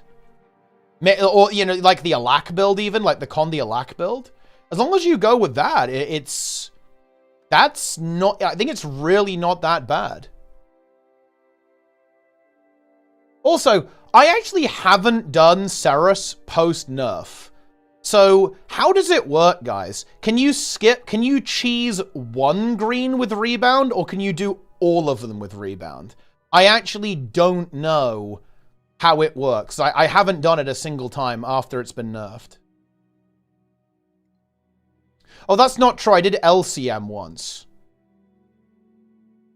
Oh, dude. Yeah, I joined LCM on Scourge, and we just one-shot, because I was there. I hard carried, obviously. It was like literal one-shot.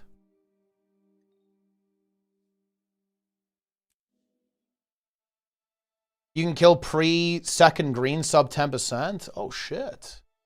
Yeah, I guess that's doable, huh? Skip greens. DBS is irrelevant. Yeah, but I mean, like, can you skip every green? I don't know how it works.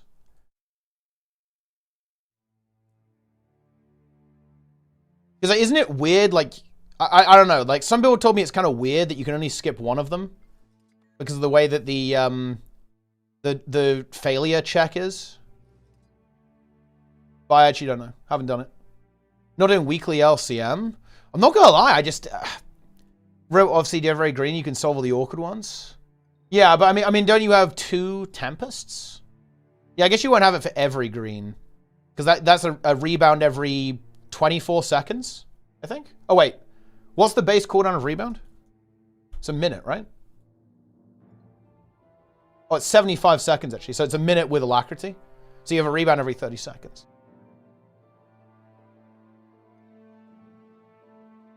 As you have 4 Tempest. Oh, shit. Dude, you should run 4 Tempest, then. Based. Is LCM still hard now?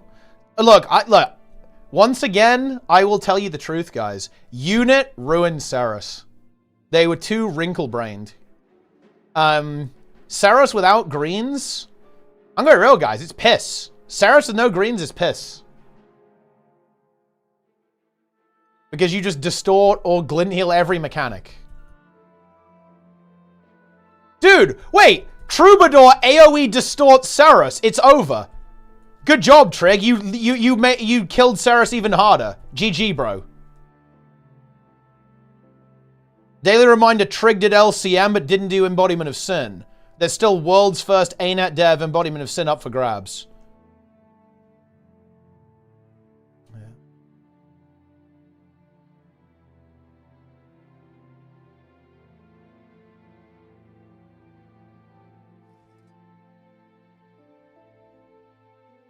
Carry P was their own feed to dodging late. Yeah, but I mean, that's like the thing that you die to. Distort is like broken on that fight. I guess the glint heal's even more broken. Yeah.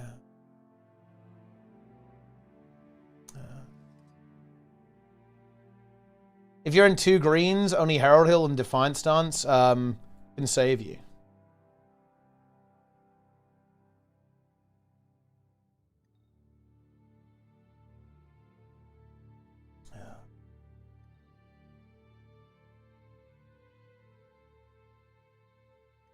Huge.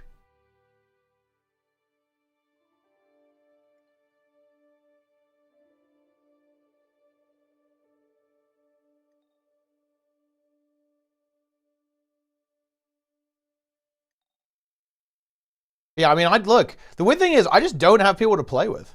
I do not have people to play with in this game. Like, I joined a Ceres, and to us, it felt very easy. We one-shot LCM. But I don't really have people to play with. Kind of if you ask. Yeah, but I mean, I'm not gonna lie. Like, the people I'm interested in playing with is very limited, very limited. I'm not gonna lie, if you can't like one-shot Ceres LCM, that's not good enough.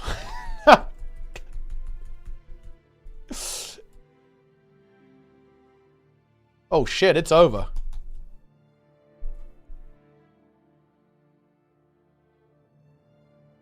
Yeah. Get me out of here. Early based thread? Oh, I think you linked it to me, but I haven't read it yet.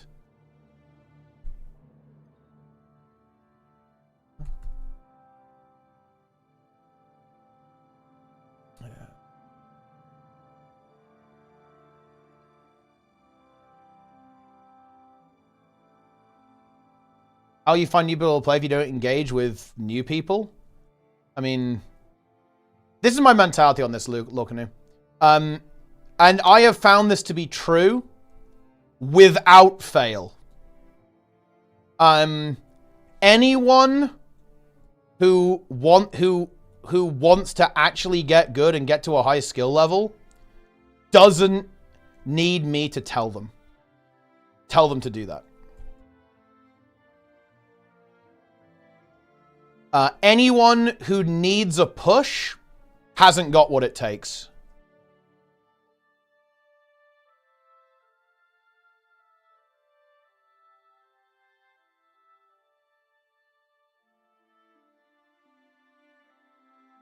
First legendary. Ah, nice. Good.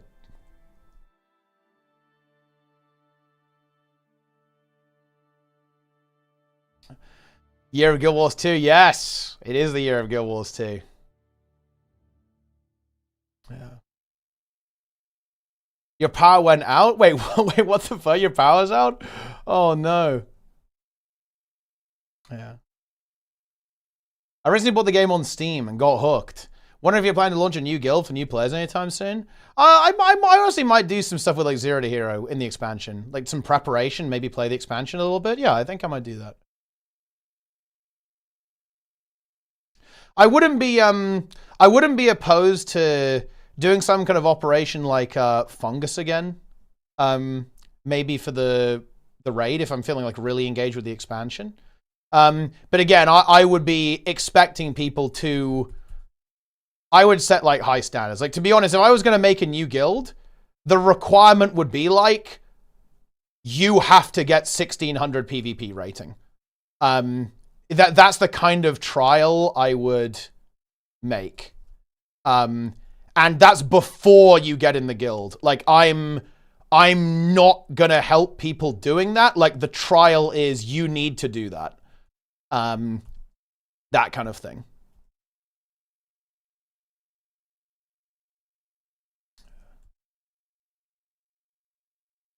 Yeah. You can't even get 1600? Wait, what? Yeah, you can. Look. Yeah, that's like top 30. That's actually, look, if you can't do that, come on, bro. That's a skill issue.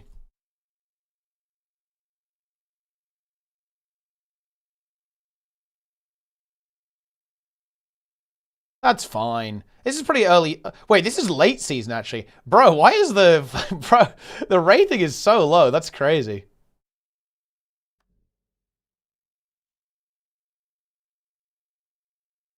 Yeah. Yeah.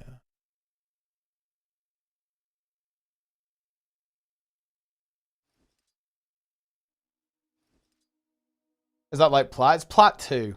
I'm actually surprised it's that low. Yeah. Better than Nexus. I mean, Nexus is convenient. I definitely use it, yeah.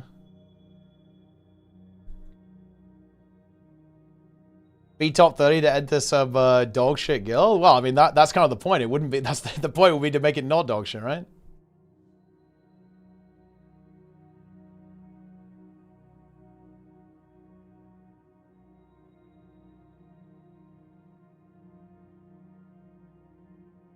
Wait, what is this? Let me look at this ban request. I'm opening the mod view. Review unban requests.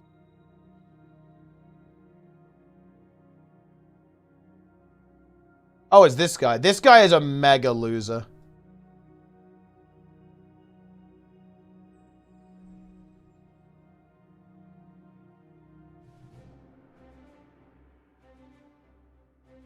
Deny. Nah. That guy is like a turbo loser.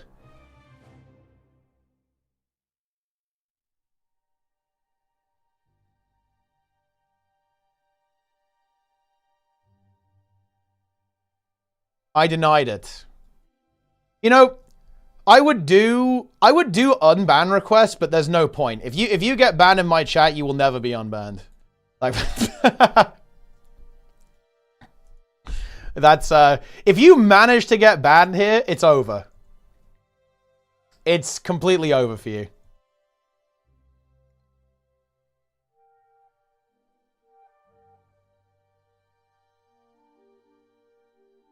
It's quite extreme. Denied.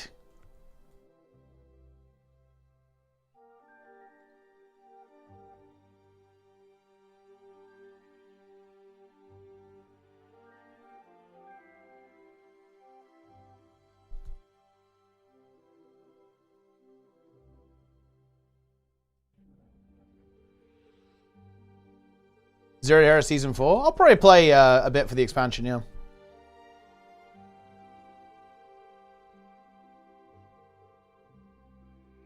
Why am I playing Necro? I just like Necro. Like, Harbinger's pretty fun.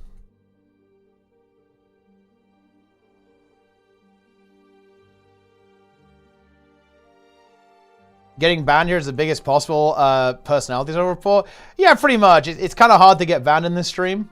I tend to just, you know, let people do their thing. Look, so the approach that I typically take with moderation in this channel is that I cultivate a very specific environment here. And the way that I approach moderation is that I hope the environment that I have here makes undesirable people not want to be here. Like, that's like what... Does that make any sense, guys? Because, like, yeah, you can, like, ban people, but that's actually not good enough, in my opinion. Like, I like to go the step further. Like, we don't have a lot of trouble here. We don't have a lot of trouble in this channel. I very rarely have any kind of, like, issue with people in the chat. And that's because people who would cause problems are repelled from the stream. And that feels good. It feels very good. Yeah.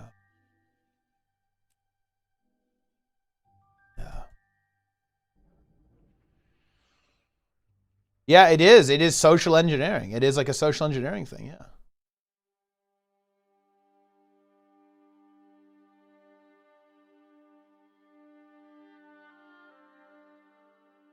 Did my first plus 10 key have to be trolled by key twice? Fuck yes. Feel bad at Rookery? Yeah, I mean, Rookery is honestly definitely one of the trickier keys. Because it's very easy to die on the second boss and the third boss, I think. And if you don't do good single target, that one fucking sucks. And the trash is kind of scary as well. Like the trash, honestly, all the trash is scary. There's like a lot of bolts in the first segment. Then you've got like the pulley guys who do the suck. They're actually really dangerous. And then you also have like the Rockmen who do the big damage, and the heal absorb casters too. It's kind of scary. The first boss is very easy, I think. But like the second and third boss, if people don't know what to do, it's not going to be good. That's going to be very rough. It is not the way. It's going to be tough.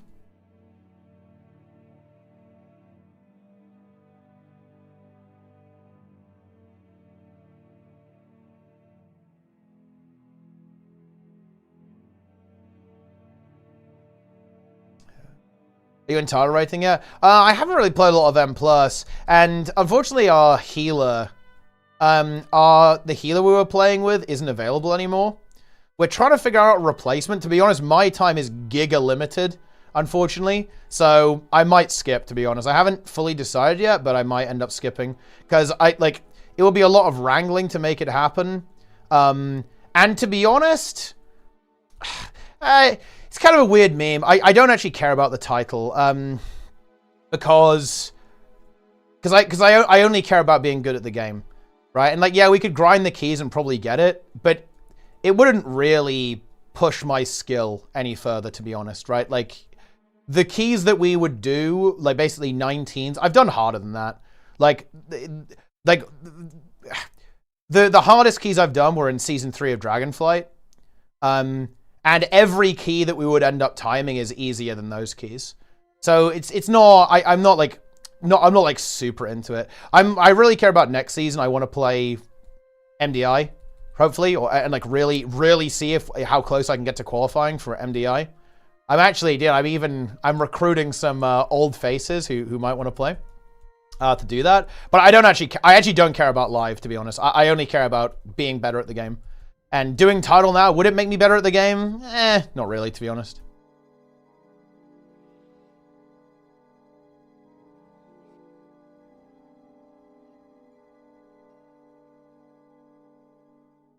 How do you feel about new gw2 players who unlock the late in the right to buy legendaries? I mean, you can do that. That's an option, I guess. Well, it's their money. They can spend it how they want.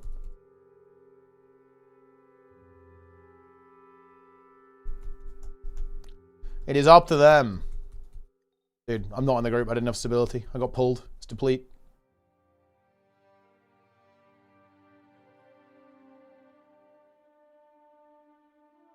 Antigro is gonna be? Yeah, they kind of baited us a bit, right? With the thief reveals and stuff. Which is pretty funny. But yeah. It's maybe that's next week.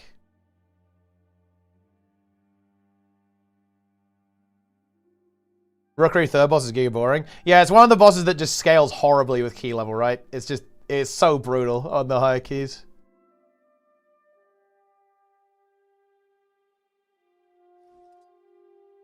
Extra hero points? I hope they do, yeah.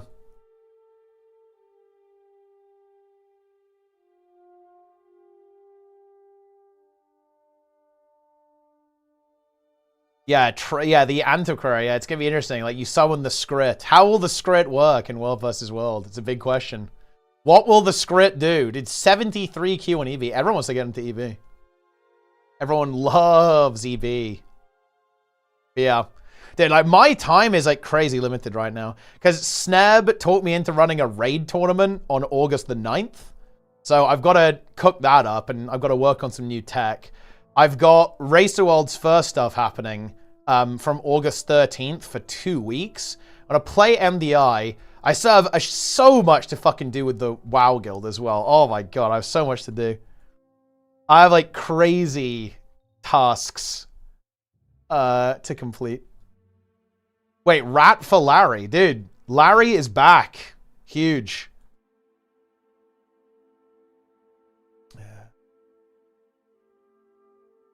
So I have to lock in, guys. We've got to lock in over the next like month and a half.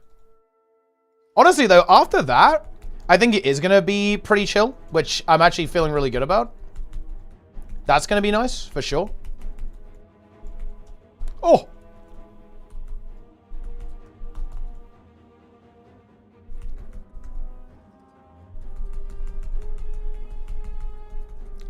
This is really bad. I'm turbo dead here, to be honest. I need to be on terrain to fight against this. This is not good. I need some, like, kiting position. Otherwise, I can't fight.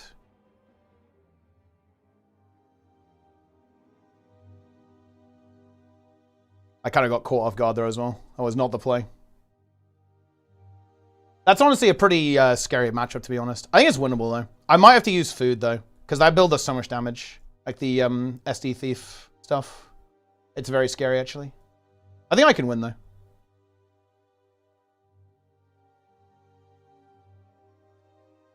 The name Troubadour is bad? Why do you even say this? Okay? Your actual Papagas. Yeah, the Karka utility. Yeah, I mean, it's kind of a popular thing. It gives you that toughness, right? You get a lot of extra you get a lot of durability from using stuff like that. I have to use Selif. I don't have a good food, unfortunately. Hate to see that.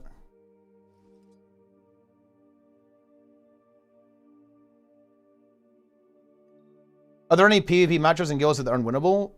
No. You know, if your opponent plays really badly and you play really well, then, I mean, you can always win. But, like, there's obviously stuff that's, like, pretty unfavorable, right?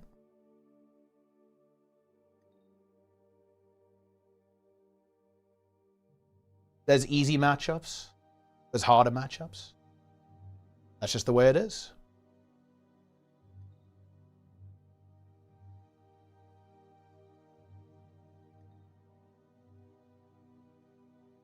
Warriors versus anything is a 0-10 matchup. Oof, dude.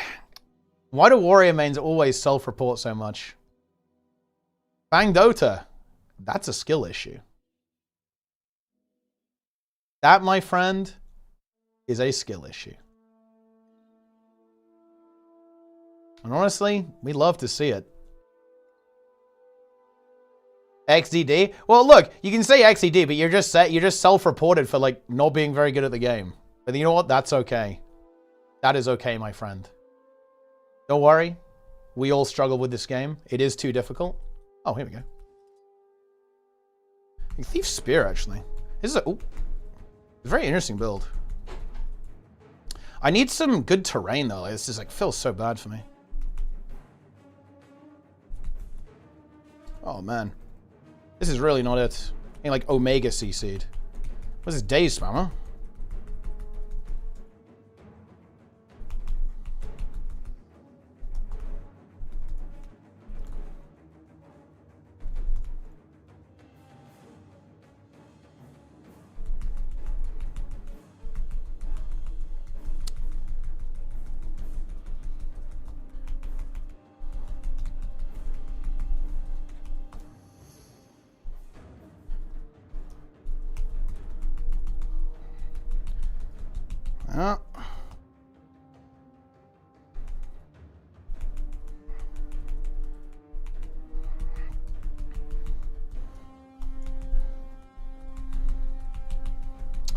Okay.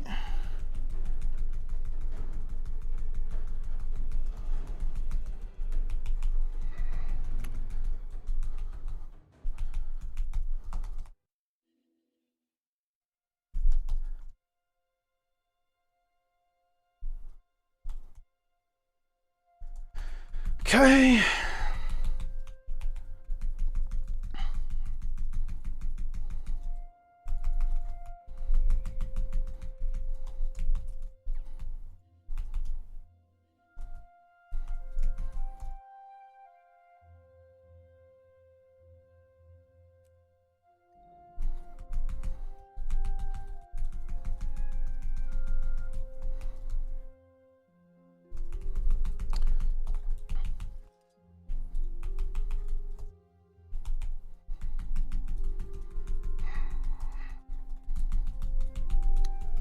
Should be a win. Yep.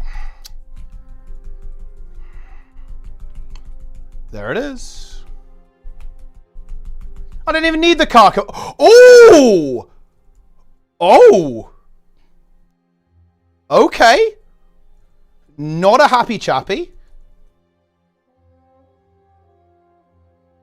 Bro, I'm sorry. You can't blaze and fucking cancel like that and get a little bit salty, alright? Come on, man! Are we serious?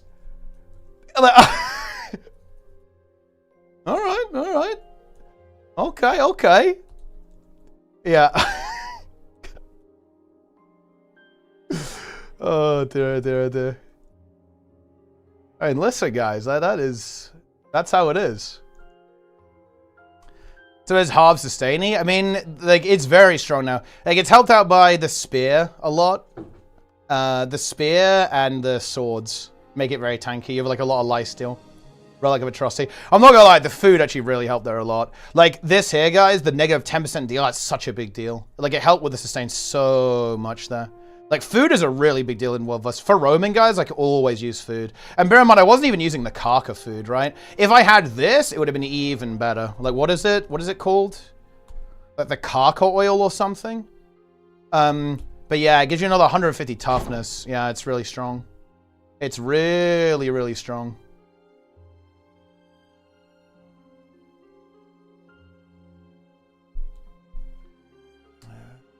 Oh, the necro specs. It's mostly because you can heal yourself. Like, you heal yourself a lot with alchemical vigor. Your heal skill's also really good. Elixir of Promise. And you can also heal yourself while you're in Shroud, so you can get lifesteal with Vampiric Presence. Yeah. Well, you keep losing. I mean, look, you can certainly give yourself a better shot with it. Like, if you use food, you don't need to worry about the utility that much. It is really strong, but you don't have to, like, sweat about it too much. But yeah, it's really strong, yeah. Like, using consumables is really powerful. It gives you a lot of tankiness. The Thief can't win anymore. Make sure they run. I mean, yeah, realistically, that 1v1 was basically over very early because the Thief fell behind and couldn't heal itself enough.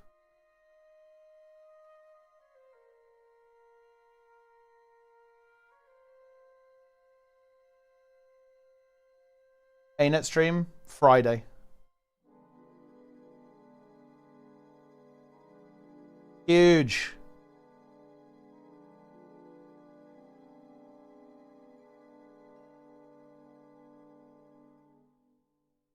I've actually never played against a Spear Thief, by the way.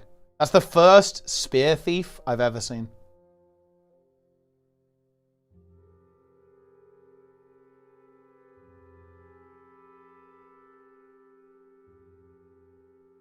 Seems pretty good, to be honest.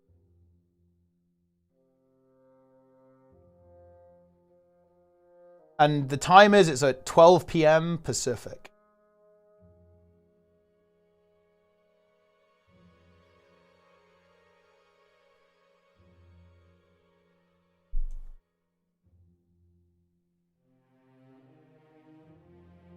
Can other specs not heal with Vampiric Presence? I mean, they can, but it's not the same. Like, the ability to The alchemical vigor is a big deal. Okay, so look at this. Every stack of blight you have, you heal for 15 per second. Right, so if you have 10 blight stacks, you heal for 150 a second. If you go up to like 15, you're healing even more. Right? 20 stacks, you're healing even more. This is good. And then Elixir of Promise is very strong as well. And also the Spear kit is good. You're very mobile, right, with Isolate.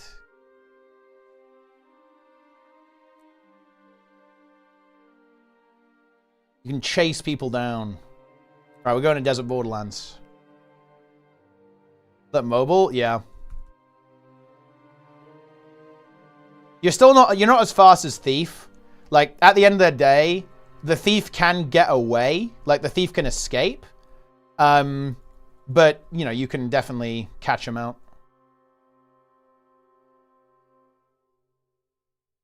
And catch him out.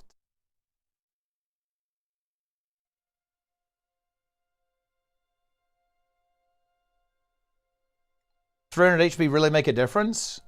Yes. Yes. That's a lot. A lot of healing, huh?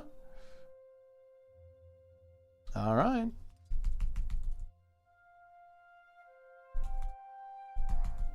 Huh!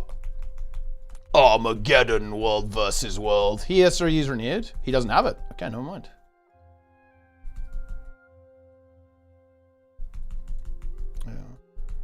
Yeah, 300 HPS is a lot. Boom. Prod.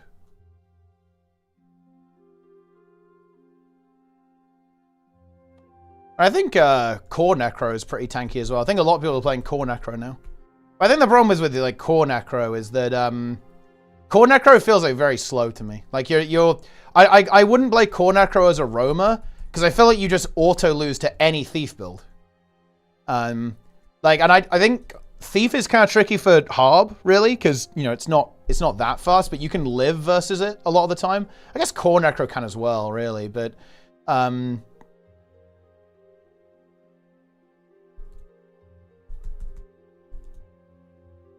yeah, like Core Necro is too slow, I think.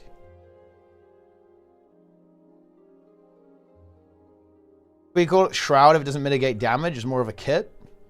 Well, no. It's specifically Shroud because you have weapon skills but no utilities. Like, that's the definition of Shroud, basically, in the game.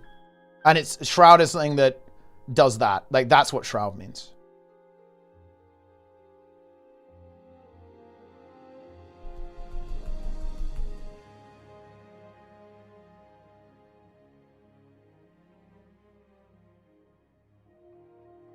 Have I read the blog post? Yes.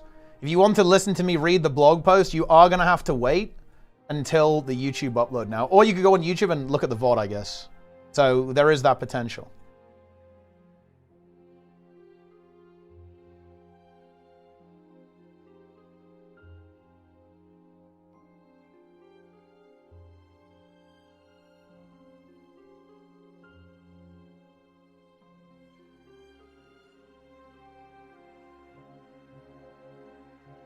Palawadon Diamond Legend.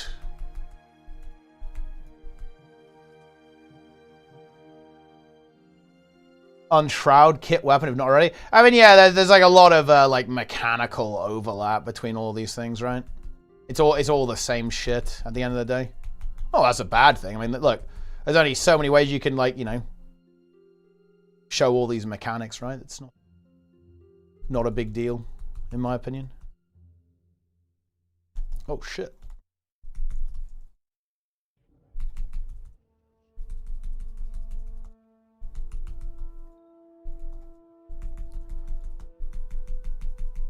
Need to kill this Untamed. Boom! Yeah.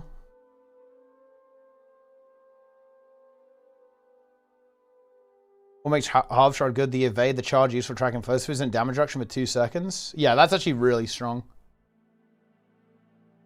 You get a stability stack as well. How many monitors used for a sub? I have 3 right now. I'm considering going to 4, but I don't think I actually need 4. My plan is to go to a... Right now I've got 1 1080p panel and 2 1440p panels. My plan is to go to 3 1440p, and I think that's enough. The reason I want more screen space is... okay, so... I can just show you this.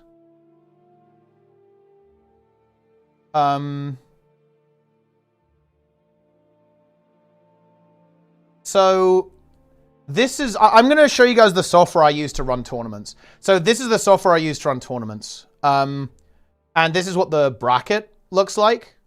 Can you guys tell I'm a programmer?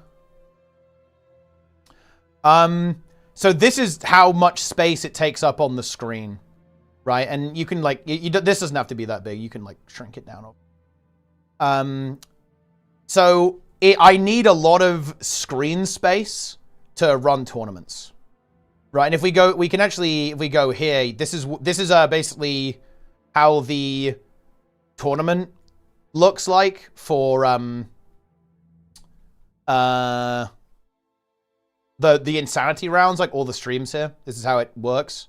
And then the way, I don't think this will work actually. Oh, it actually will work, yeah. Basically here I can select what team I want. Look, this is basically the grid 2 of tournament software, guys. I fucking love it. It's so based. Yeah, you can say like this is how it works, right? And clicking on that will change the stream on the stream, basically. Oh yeah, I can also generate the insanity round leaderboard. Okay, that's big. I can set what raid wing I can roll for. So, because basically this functionality exists to, you can, let's say we only want to pick a wing from 1 through 4. You can do that. And you can do all the different stuff. Like there's all the stuff. There's actually, dude, this is so hype actually. I did actually merge. Oh, no, guys, don't DDoS me.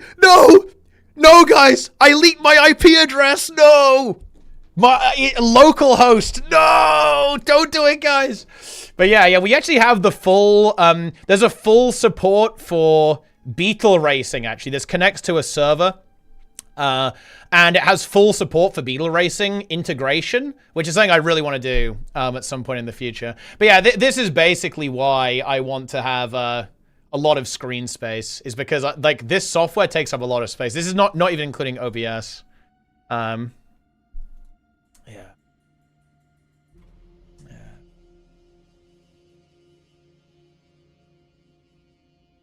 WinForms? Yeah, it's WinForms. I mean, look, me and Plenix are united in loving WinForms because it's just so fast to deploy and make. It's very good, in my opinion. It's not pretty, and obviously it has limitations, but it is so fast to deploy a solution with WinForms. And it's just very easy to make stuff that works.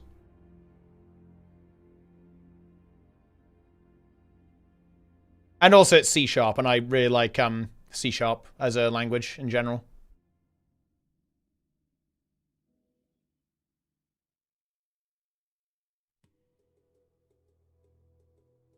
Yeah. There's some pretty cool tech in this, actually. Do you guys know that this now has the... Wait, can I show this? Oh, man. Dude, this app here is actually kind of cool. You know, like the credits videos I run at the end? This actually generates that. I will not click these drop downs because it will leak the spreadsheets. But it will, yeah, it will generate that video, basically. Which is pretty good.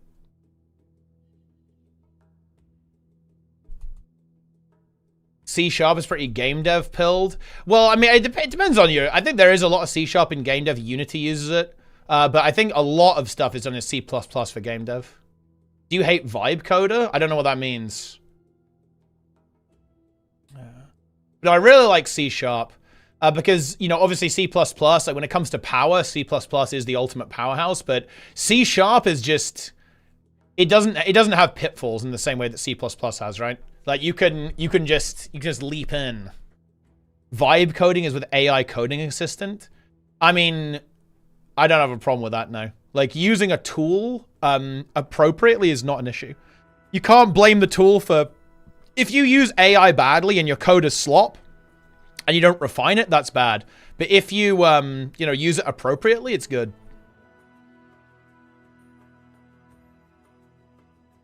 Yeah.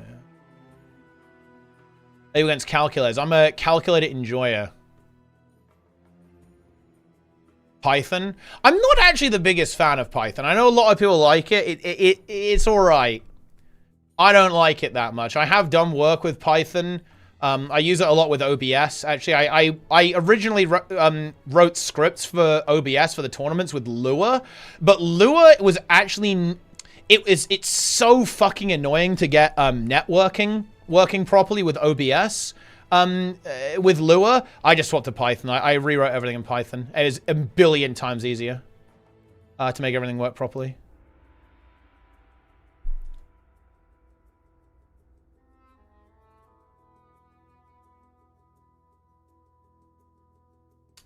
Uh-huh. Would you say the same about art? Did you see the Hardstuck AI art drama? Well, I mean, I think it's... I mean, look, I can only speak to the long term here. I think it is a slightly different scenario, but not really. Only like emotionally, with like programming versus artwork. I think the key with AI, and I don't really want to get into this now because I don't want to derail too much. The thing about AI is that it just needs to be regulated properly. The reason why AI is an issue, look. I'm sorry, guys. Writing's on the wall on this one. AI is here. It's not going away. And it's going to affect every single industry in the entire world more and more as time goes on. That is just a reality, to be honest. I don't see a way around that at this stage with where the technology is going. What we need is proper regulation and proper legislation to actually manage this. Like that's what's going on. Whenever you have like an important new discovery, a new technology like this, what's important is that you have proper regulation and it's handled correctly by legislation.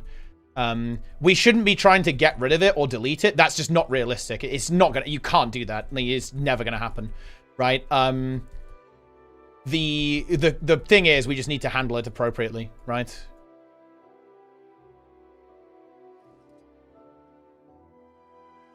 So, yeah.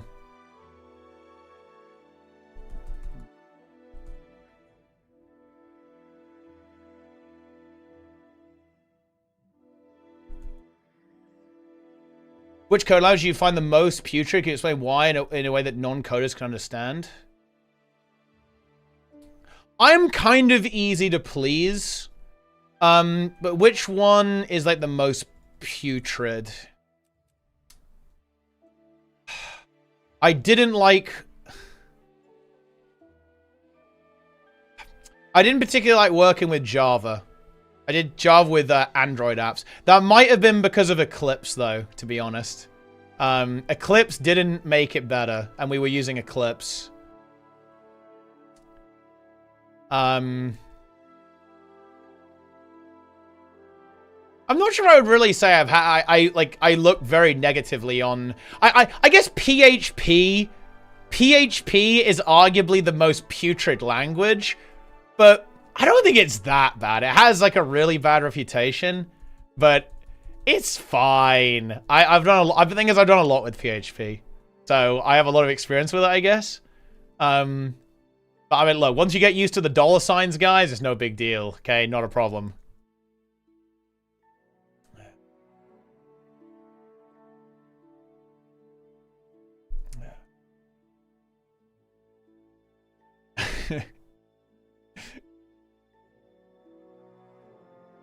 JavaScript. You know, I'm actually a massive fan of JavaScript. JavaScript, I'm a big enjoyer of, to be honest. I kind of like it actually, especially with the newer stuff that's been added to it. It feels really, really good. I'm tight-pilled. No, I completely agree. Yeah. I think it is definitely interesting to work with a language that doesn't have like strong types necessarily.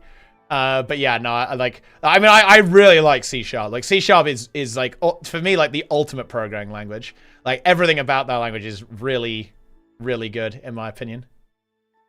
And definitely, yeah, like it kind of like strongly typed like object-oriented stuff. It feels pretty good.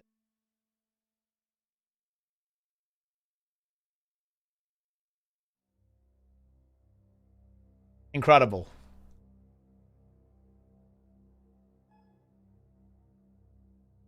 Yeah.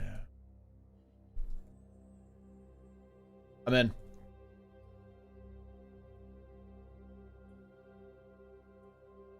I mean, look, yeah. JavaScript has very weird quirks, but to be honest, I feel like that makes it better.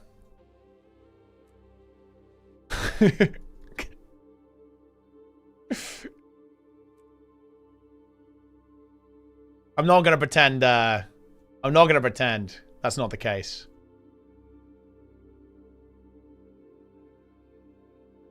Monitor setups? Wait, what else do you want to know, Silhouette, actually?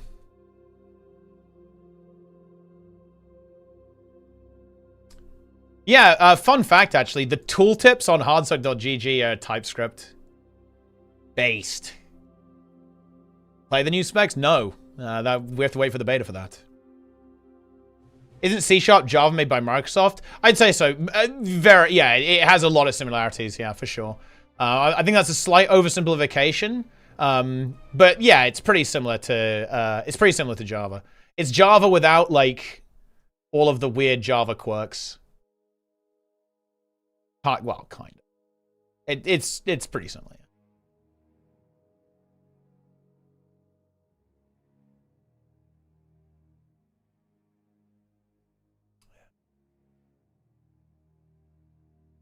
Which elite is the most interesting? Probably the Troubadour. It's going to be mega busted.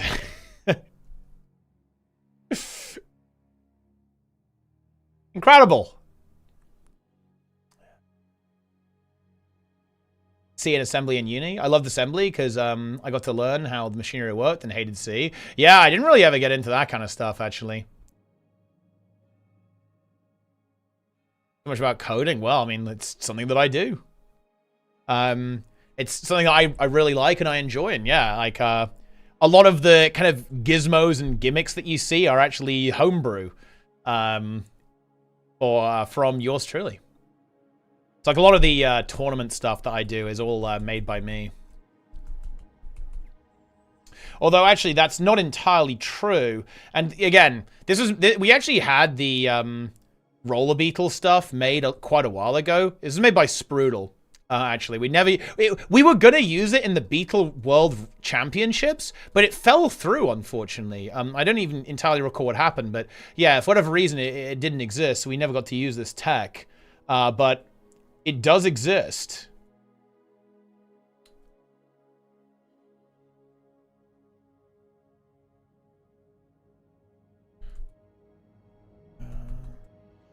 Do I work at Blizzard? No.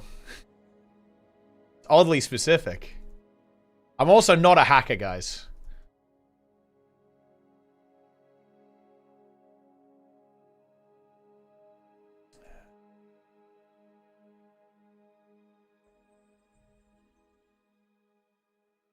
Didn't half-ass them? Yeah, I think it's good. Yeah, they didn't half-ass it, which is nice. You don't matter, bro. I cannot believe this shit, dude. I don't know why bro. Sneb, you need to write a paper on Pirate. You need to do it. Because, by the way, guys, check this shit out. Sneb, one of his areas of study is literally YouTuber apologies. I'm not even joking. He actually literally studies this. Sneb the Goose. He's in on this stuff.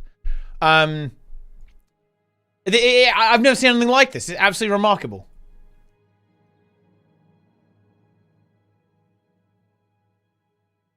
Monster Memories, old school MMO, fighter played. Oh, sounds cool.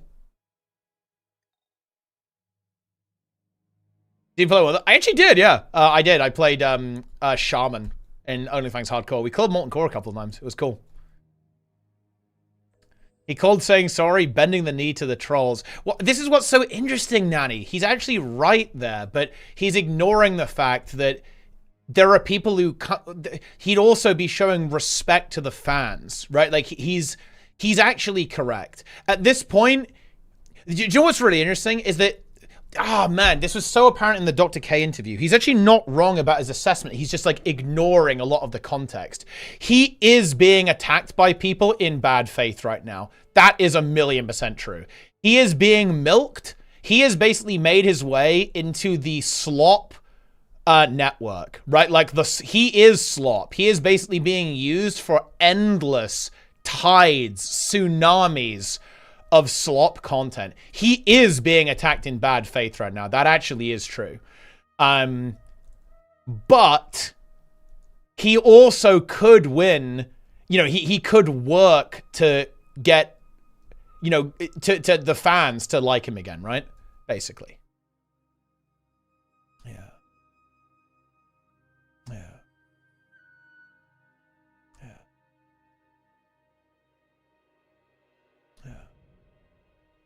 the Wagyu of lolcast. I mean, yeah, it is kind of true, actually. Yeah, and he is being milked. He got supposed to buying his own bits to keep the hype train going? Dude, it gets worse and worse. What the fuck? That's crazy.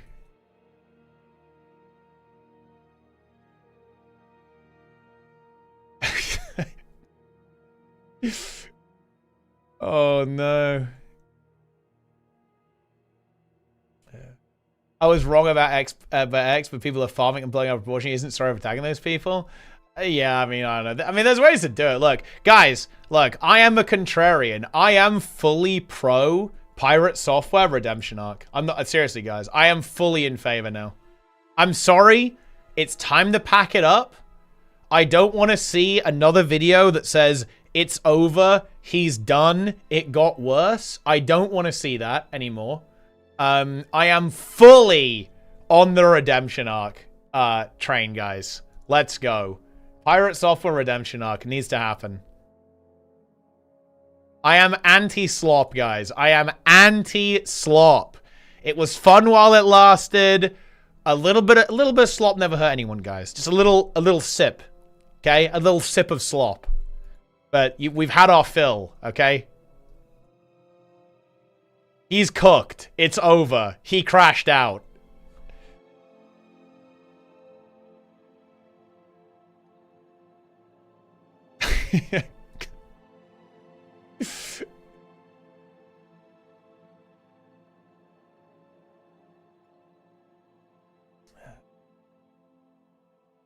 Incredible.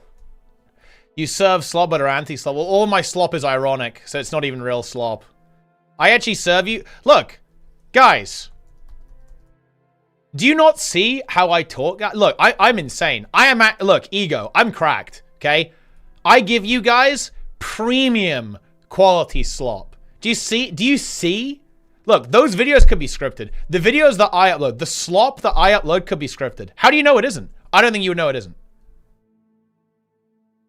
It's all off the cuff, on the fly.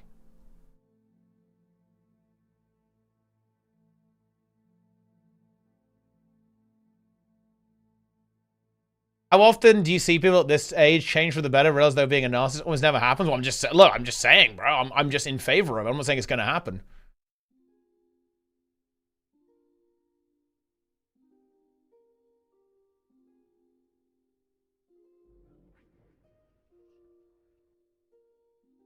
Boom. Guild Wars 2 cope slop. He has now transitioned to non-Guild Wars 2 slop. Pretty much, yeah. Yum, yum, yum. Stop killing games. I mean, wow, yeah, that's coming to a head now. I mean, it's just now fingers crossed that hopefully, you know, obviously some of the signatures aren't going to make it, right? We have to just hope that it stays over 1 million, which I'm hoping is quite likely. And then we have to see what the EU says. It's really exciting, actually. That's going to be coming up at the end of July, obviously in about 7 days. Yeah, really exciting. We're going to see where that goes. Of course, it will take, honestly, a long time, potentially years even, to actually see the fruits of that legislation start to actually exist. Wait, do you ever see Pirate calling out Guild Wars who's saying ArenaNet stole Google Maps data to make the Guild Wars 2 map? Wait, why would you make that claim? That's so remarkable. Wait, is that true? What's the TLDR about stop killing games? I think the best way to kind of express what stop killing games is all about is to actually read the Ubisoft termination agreement. So in Ubisoft's terms, they say, okay, this end-user license agreement will terminate automatically if you failed to comply with any of the terms and conditions. Upon termination, for any reason, you must immediately uninstall the product and destroy all copies of the product in your possession. That refers to physical copies as well. This company basically says that the moment they drop support for their game, you have to physically destroy any copies of the game that you have. Stop killing games is against that sort of thing. That's like a good way of putting it. They don't like the fact that companies are this brazen with being so anti-consumer with games and dropping support for games and making them unplayable, as opposed to having a proper end-of-life plan. Like, that's basically the gist of it. That's obviously a very extreme example. But yeah, the deal is that Stop Killing Games wants companies, or wants the EU to basically provide legislation that says that companies need to have an end-of-life plan for video games. Not that they need to keep them running forever. It's just that they need to have some kind of plan that enables the user to continue playing the game in some way.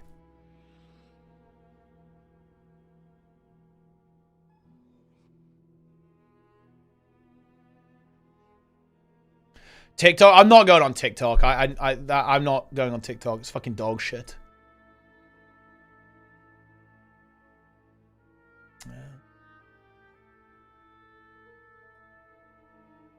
It has the video, yeah, but I'm not going on TikTok. It's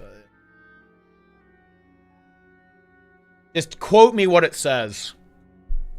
Watch it for me, okay? Look, I watch everything else for you guys. You watch this one for me.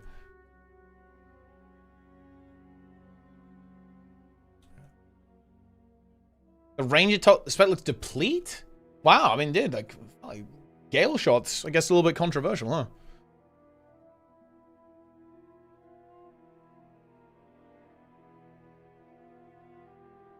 It's slop and therefore cringe. I mean, yeah, I mean, you know, obviously, like, a lot of, yeah, Blizzard, yeah, other companies have this stuff, yeah. Might have better plan obsolescence, or right to repair laws, really nice how mobilized. But yeah, no, I actually completely agree, out of course, yeah. I think one of the really cool things about Stop Killing Games is that it will hopefully kind of awaken people a little bit. And if it succeeds, it will kind of give people the impetus to realize that, wait, hold on a minute. We don't have to get fucked by corporations until the end of time.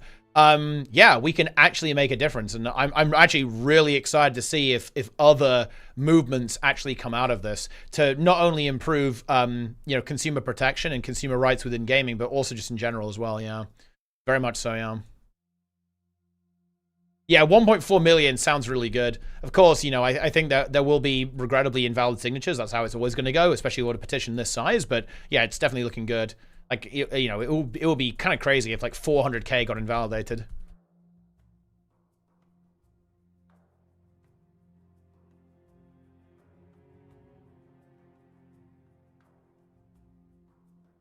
Yup.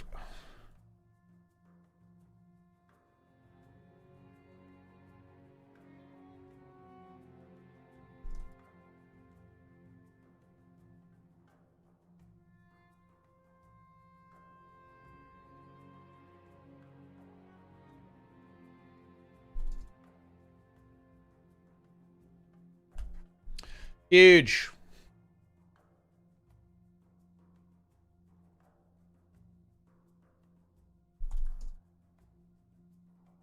Oh, no.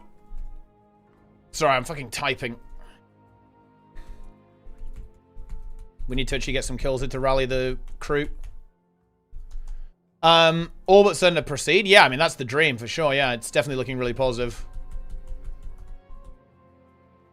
Shout out to PewDiePie carrying this goddamn operation.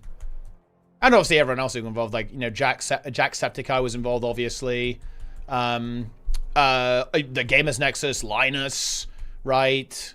Oh god, who was the other real? Oh, yeah, obviously, yeah, Critical, right, was like in on this stuff. Did a bunch of videos on this. Love to see that. And to be honest, guys, shout out to Pirate, man. Shout out to Pirate. Shout out to Pirate, bro. He actually saved Stop Killing Games. By accident. Oh shit.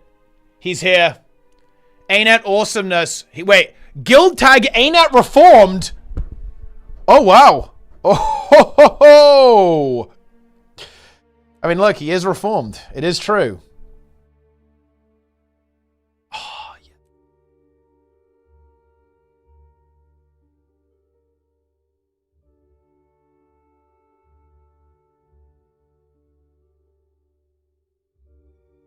Omega. Shout out to YouTube, by the way, guys.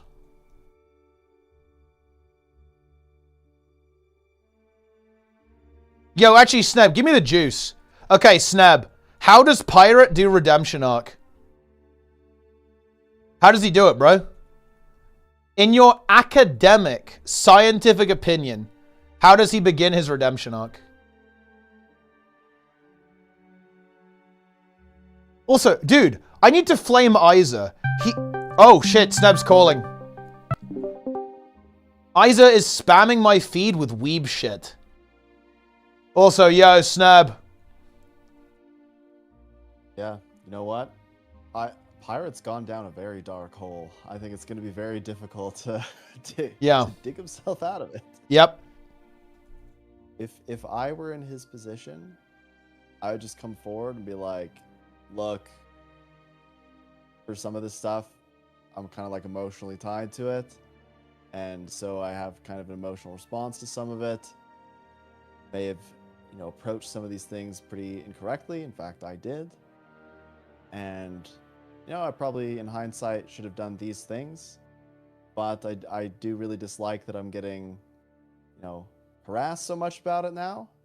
And I feel like I should come forward and, you know, just admit that I made some mistakes, and here they are. I just put it all out on the table, but the problem is that I don't think he will ever admit any fault. Yeah. And as a consequence of that, this will never end. Yep. You're probably not wrong. Yeah. Which I don't know if it benefits him or not. It's funny because the people show like the mass unsubbing and whatever, but I'm curious if like how much it's actually affected his bottom line. I'm sure it has to some extent, right? And it's probably not the end of the world. He's obviously a millionaire. But I think it hasn't been great, to be honest, yeah.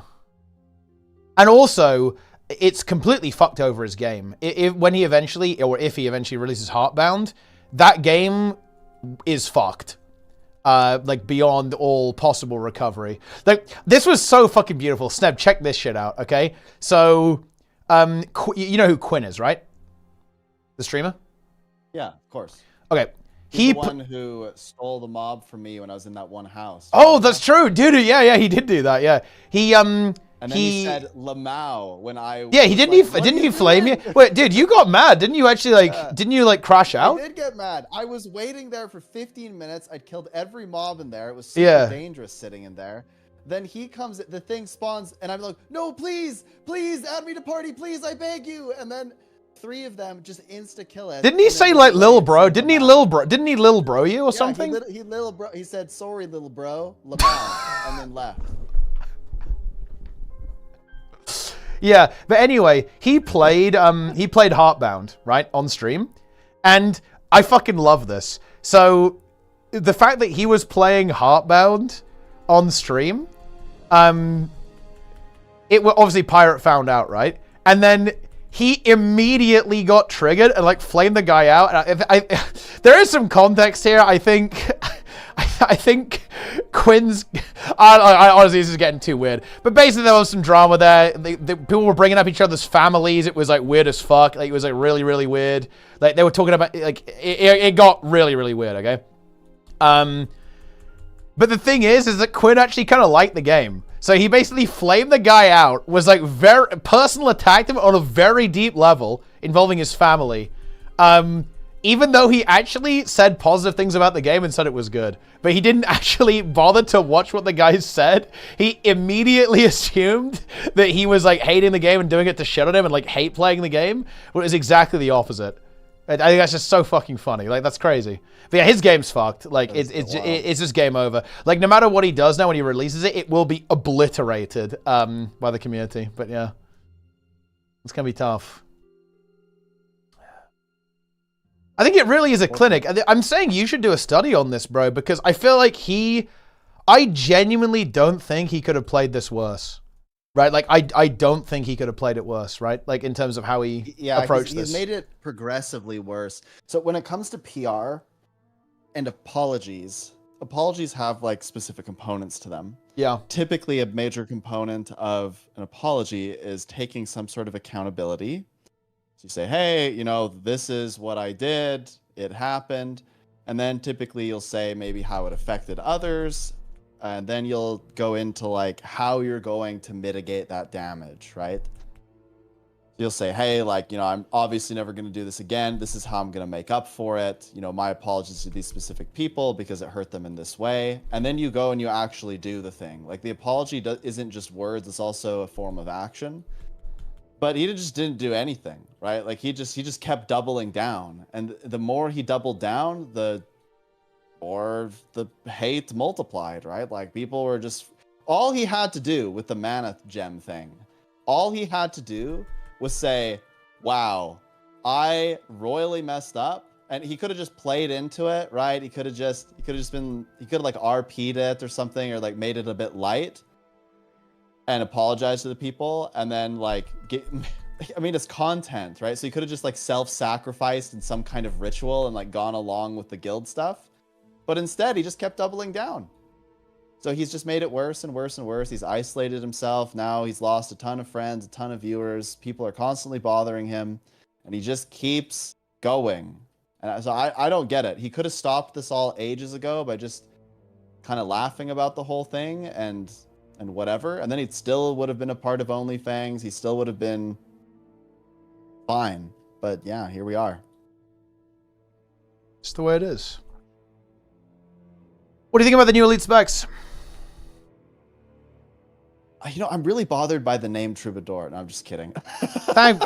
You almost had me there, bro. You actually almost had me. I admit it, you almost got me there. I just don't like that it starts with T. It bothers me so much. Yeah. No, I don't care. It doesn't make a difference. It's kind of cool. I think, in particular, it's kind of neat because, I mean, maybe these have been used in other games, but I haven't really seen that. So they seem very unique in a sense because the naming conventions are just unique. Yeah, I think it's cool. I'm kind of curious to see what the GALESHOT actually ends up being like.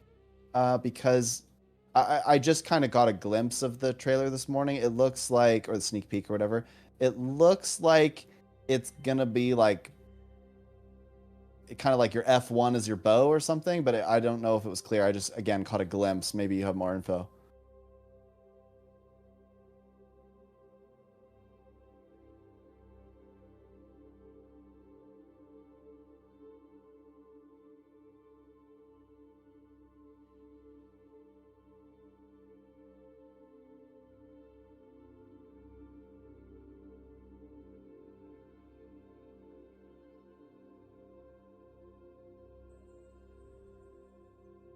It's big. Are you buffering? Are you? I just, okay. I don't really have anything to say, bro. I'm just, it is what it is. I was like, do you have any more information? Do you think it's just going to be like the F1 is the bow, or is that it? Yeah, I think it's going to be like Hollow Forge, yeah. Okay, cool. I mean, that's kind of what I assumed it would be like. Yeah. I'm not sure what to make of Luminary. I don't really have a comment. I just think it's kind of cool, I guess. Yeah. but I don't know what it'd be like. It kind of reminds me when I see the little torch light thing, I kind of think of like the Ventari tablet. I personally don't like micromanaging the Ventari tablet, but maybe some people do. So maybe it's like that, maybe it's not. I don't know. What are your plans for Embodiment of Sin? I'm going to do the most broken, boring stuff possible. That's my goal. So I've been doing a little bit of research. I've watched a couple kill videos. Yep. But I haven't been able to find one that kind of uses the strategy that I was thinking of. And I also don't know all the details. I feel like, theoretically, you could go in there with, like, 4 Tempests. And you could just have, like, rebound. Just, like, all the time, right? I don't know. It seems like the thing to do. Okay. I would just constantly rebound greens, I guess. I think the trouble is you got to find a way to... You got to find a way to get past some of... Like, if one person misses the dodge, it's kind of over. So I have to think a little bit more about that. I think you still have, like, a bunch of... I don't think you run 4 Tempests. You go 2, I think. It's 2? Yeah. 2 Tempests, and then just, like... You probably just stack Verts. You can do it with Scourge, too, but Vert is easy because you can do the Distort, right? It's kind of piss. Yeah. Because you So just context, need... I've had a lot of people... You just need the I've had a lot of people rebounds go for off about 10%, the really. Strategy. Yeah. Well, yeah, but here's the thing. We're trying to do this in like 2 days. So we need to be, like, we're stupid. Imagine we're stupid. We're not really progging it. We're just trying to essentially break the fight. Wouldn't you just stack a bunch of Tempests and 2 of them are like, they're doing the greens and the others just do it when they think we need it? I don't know. Like, I feel like that's a good strategy, no? I mean, yeah, but I mean, there is still a damage check, though. And, like, I mean, Tempest is fine, but, you know, it doesn't Tempest have the... is really good. Look, the game is like broken as far as damage is concerned. Well, what I mean is that you're not going to be in like melee all the time, right? To connect. Doesn't it depend on the strategy you're doing, the melee uptime? But yeah. I mean, you're right, but I still think that you could do quite a bit of damage with the Tempest. Yeah. But then people do have to dodge. I mean, one of the kills I saw had like a Weaver or something, and it was just blasting. I mean, Weaver is like disgusting damage right now. It's like completely broken. Yeah.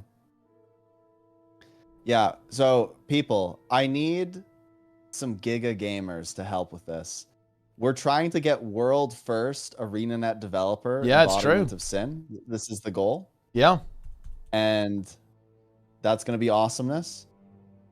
So I'm going to need some people to help. We're looking at doing this. We might try to, like, I don't know, just kind of get used to it again on Friday. But then Saturday, we're going to go, like, for a long time. So if there's anybody that wants to help. And I'm willing to, like, jump to EU and then jump back to NA. I think. So why would you come to EU? Why'd you come to EU, Snap? Like, what would be the... Well, specifically, there's about a 10% buff in damage if you go to EU. Yeah. So I want to take advantage of that, of course. If someone joins the group, if someone joins the group and they say that they have Saris DLL installed, how would you handle that? I mean, I'd be disappointed. Would you kick them? I don't know how I'd handle it. Well, I mean, I feel like I'm obligated to kick them. It would taint the world first. Yeah.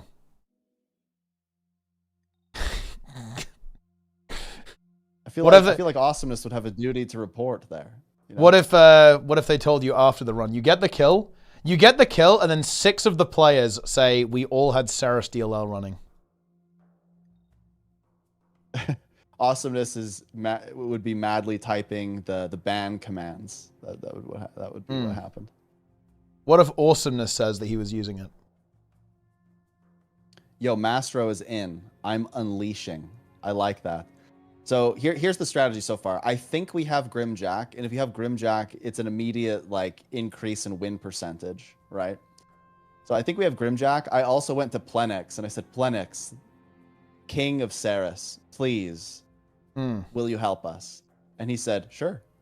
I don't appreciate that, bro. So now I have Planet. The closest I have ever seen Planix to a full mind boom was when a Revenant failed using their heal skill for like the 17th time. Like that nearly, he nearly snapped in half. It was very close. Yeah. Don't worry. We won't make him snap in half. I think we have hope. And then Cheese, who is a Ceres Lord. Lord of the Ceres. Cheese.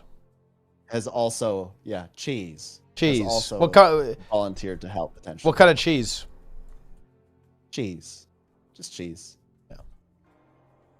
Cheese. Does he have like the extra part of the cheese as well? Cheese. What's the, what? No, just cheese. Remind me, Snub. What's in the middle of all the cheeses? Depends how much people donate. Otherwise, it's just cheese. Yeah. I feel there's like there's a component you're missing out that people often put in with the cheese as well. Well, somebody's got to donate, and then it's a bit of a surprise, right? Yeah. That's how it happens. Yeah. Would you say that whenever people type cheese, people are kind of they're expecting something. They're watching out. They're prepared. They're waiting. They're waiting for a surprise within the cheese. A little surprise within like the center of the cheese. Yeah. Yeah. Exactly.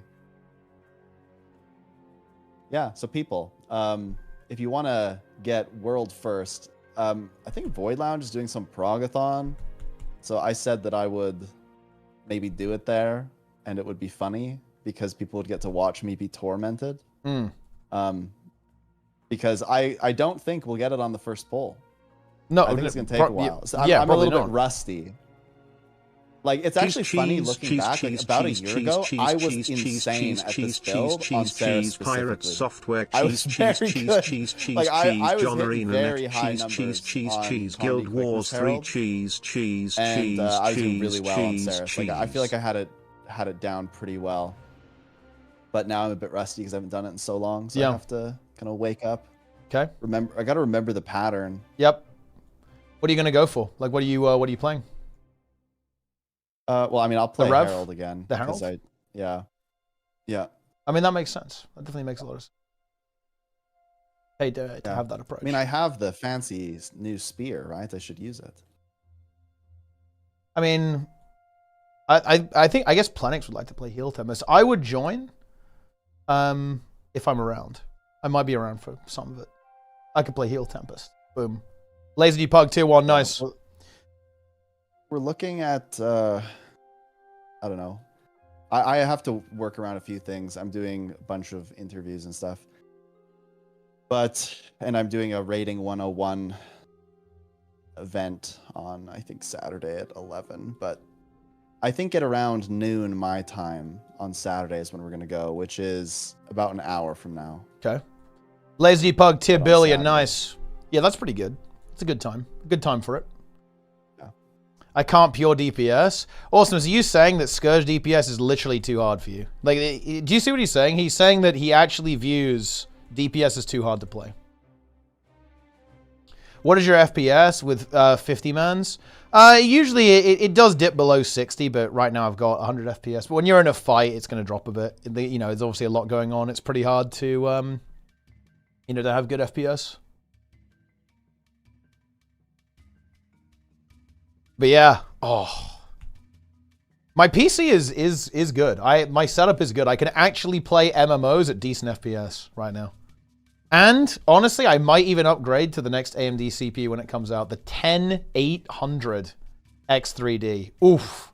That's next year, but it's going to be huge. Even more performance. Yeah. I got a gift sub to a channel I've never even heard of. How does this happen? It just happens randomly sometimes. Or someone might have given it to you directly because they know who you are, even if you haven't seen the channel. Like, for example, you can gift a sub to anyone arbitrarily. Like, you could gift, I don't know, like you could gift Asmongold the sub to my channel if you wanted to, right? Shit. I don't know how long the MAT goes. I gotta look at the timing for that, actually. It's like 2.5 hours. 2.5 hours, I think. Ish. When does it start? Well, I mean, it depends how many people will play in the MAT, I guess. Yeah. It's situational. Look, MAT monthly 3 days.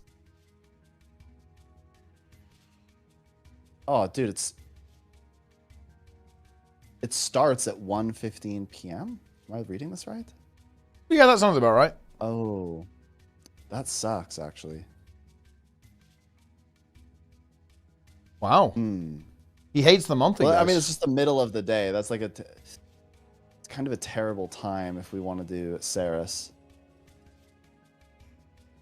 Well, yeah, it's just a bad time if we want to play on EU, right? Like if we want Plenix in there, then we should start at around noon, so that Plenix isn't staying up until 4 a.m. trying to get us a Ceres kill. That's just my opinion.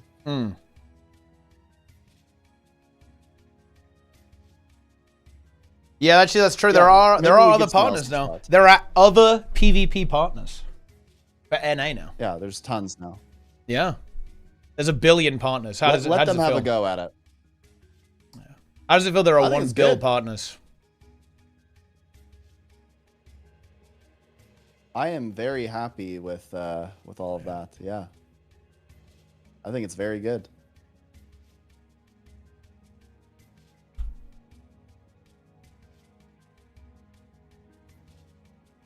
Oh man, I'm gonna be interviewing a Dude. bunch of them actually this week. Wait, how have you been feasting with your referral link? How much have you like? Have you noticed the feast from Awesomeness?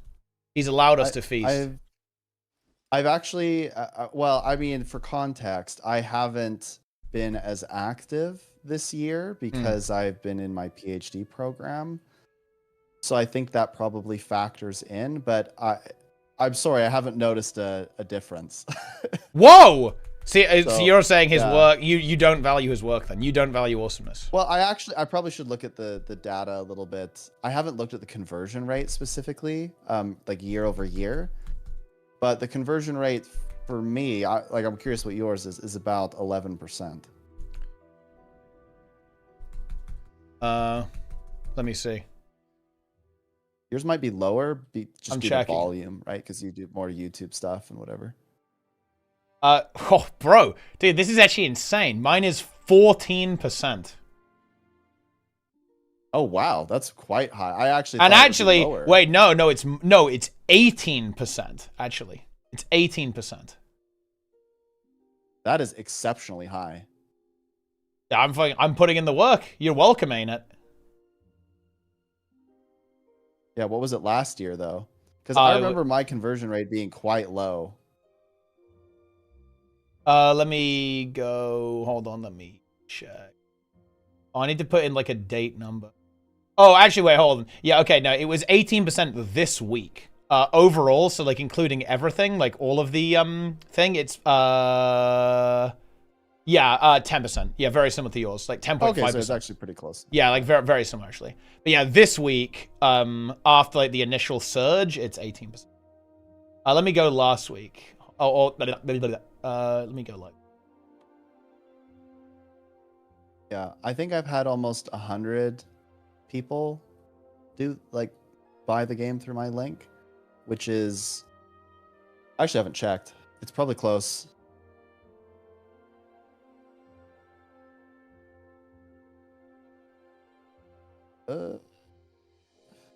Okay, for Janthea Wilds, the conversion rate was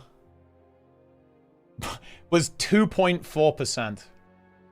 Yeah, I think mine was similar. It's pretty wild. Yeah. Yeah, so, okay, I guess the way to interpret the data for me then is I've been far less active, but have had similar results. Yeah. Which means because the conversion rate is so much higher. Is how many click the link versus buy the game? Correct, yeah. There was a problem with it for basically since the dawn of time that meant that if anyone had adblock installed, it wouldn't work properly.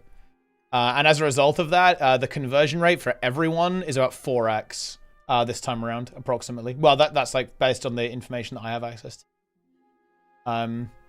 Yeah. It's absolutely insane. Yeah, it's pretty cool. Yeah. Like I said, when I have a minute, guys, I will actually talk to ArenaNet about this, because I would actually like to be really transparent with like exactly how much this is. With actually like how much that, you know, like what does partner do? Like, you know, how does it work? But yeah, this is basically the. I think they explicitly said not to do that, actually. Correct. So yeah. I don't even know if you asked. Yeah. Well, I mean, look, I think ArenaNet are pretty chill, to be honest. I wouldn't be surprised if they'd be okay with it if I ask for permission and talk about it. I actually would be surprised if they'd be okay with it if you asked. I think specifically because I'm not saying I agree with this or anything, by the way. I'm just saying this is usually how these things work. They don't want other people to know in case they want to negotiate with somebody. But I'm not saying I agree with that. I'm just saying that's probably what would happen. But why would that be a problem though? They don't want other people to know what your rate is in case other people have different rates, or in case they want to negotiate rates in the future. The thing is that's like incredibly anti-worker, basically. I actually feel like ArenaNet wouldn't hold that policy. I know. I'm not saying I agree with that. I'm just saying that I think that could be a factor. Yeah, I don't know. Maybe I'm an optimist. That's like super anti-worker. I think that ArenaNet is pretty good. We're not ArenaNet workers though. Yeah, I think we're contractors or something, right? Is what ArenaNet partners would be. Define it, yeah. Yeah.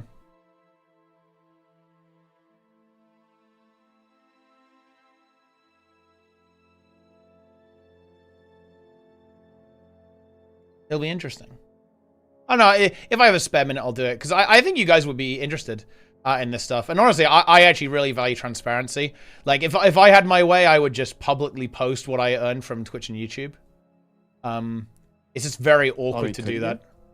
Yeah, I could, but it's like very awkward. I actually have a spreadsheet that half does this. Actually, it basically grabs the information from the Twitch API.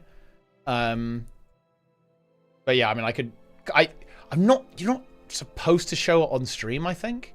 Really? But you obviously can get away with it. I talked about this a little bit. Like, for example, okay, so here's the deal. During drops, guys, and this is like, if you ever wonder why partner streams so long during drops, I was making over $1,000 a day just from Twitch during drops. Ads, yeah. And that's obviously pretty okay, good. And by the way, guys, on the launch of the expansion, it will be significantly more. During the launch of the expansion in the initial week, I would be expecting to make upwards of 2,000 a day for the entire duration of probably more. Dude, it's in October now, so October is like it's a good time, right? Yeah, it's good for ads, right? It's good for ads. It's good for viewership in general. Like, realistically, guys, it will be like, yeah, 2K plus a day, I think, is what I'm going to end up making on Twitch. It will be actually more than that. Like, I would expect my income all in, so Twitch, YouTube, ArenaNet, from the first week, bro, it will be insane. It will be... I'd expect to make, like, well over 10,000 that week. Well over. Like, but, yeah, for sure. I will be expecting it to be 15K.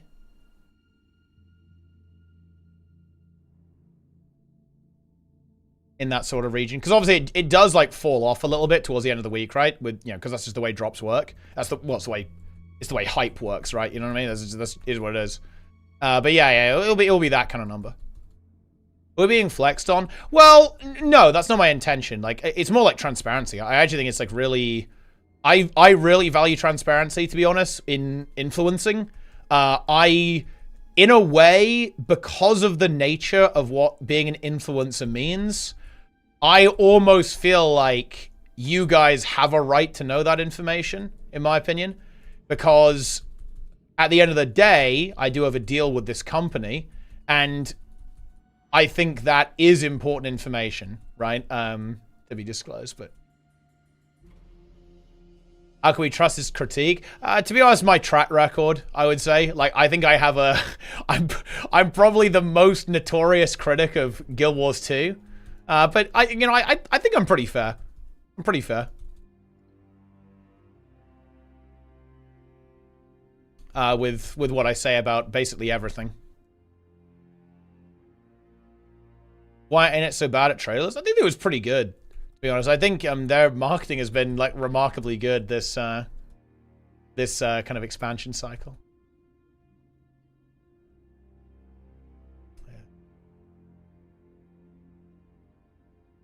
I mean, look, it's obviously not Blizzard Guru, but I mean, it's pretty good. I didn't hate it. It was fine. Boom. Situation.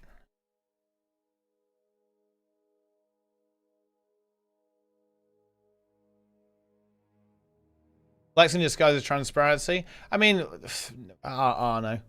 That I don't really have any interest in like flexing on people. Like I'm a guy who like shouts on the internet. Right? It is what it is. Like I'm not. That's not my goal with that, obviously.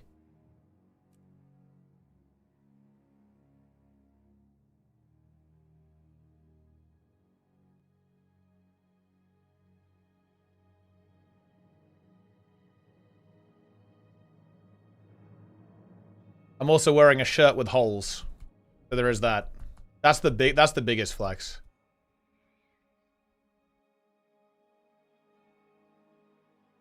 Ow.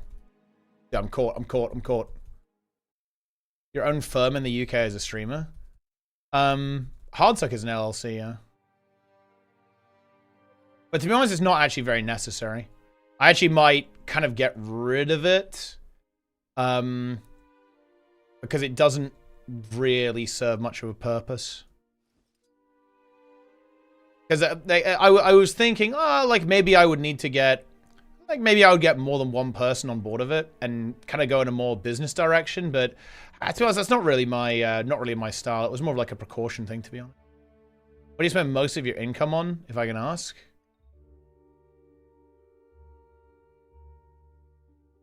Beans. Well, I mean, yeah, like outside of, you know, to be honest, I actually don't spend a lot of money. I'll actually tell you. Yeah, okay. I spend almost all of my money on savings investment. That's where like the vast bulk of my disposable income goes. I'm very I don't like buying things really that I don't like really need. This t-shirt, I think, is unironically I think it's 10 years old, over 10 years old. Most of my clothes are kind of in that range as well. I do have new shoes for running, but other than that, like basically everything I own is is very old.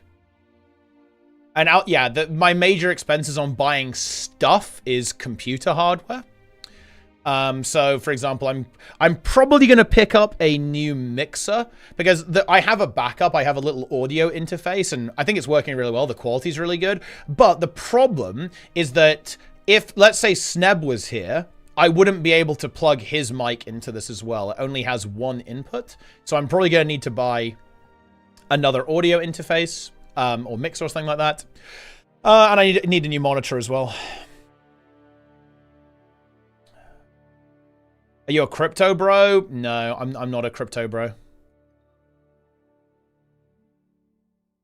I'm an ETF enjoyer. To be honest, is where and Nvidia. I bought. I got lucky, and you know a good guesstimate. I bought Nvidia at a good time.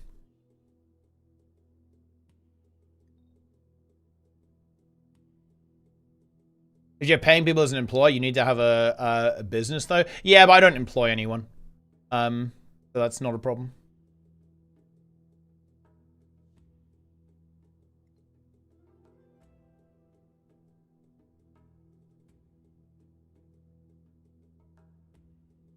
A ton of opportunity for people in Guild Wars. Well, I mean, in stream, I actually think this is kind of a tricky topic. There's always an opportunity.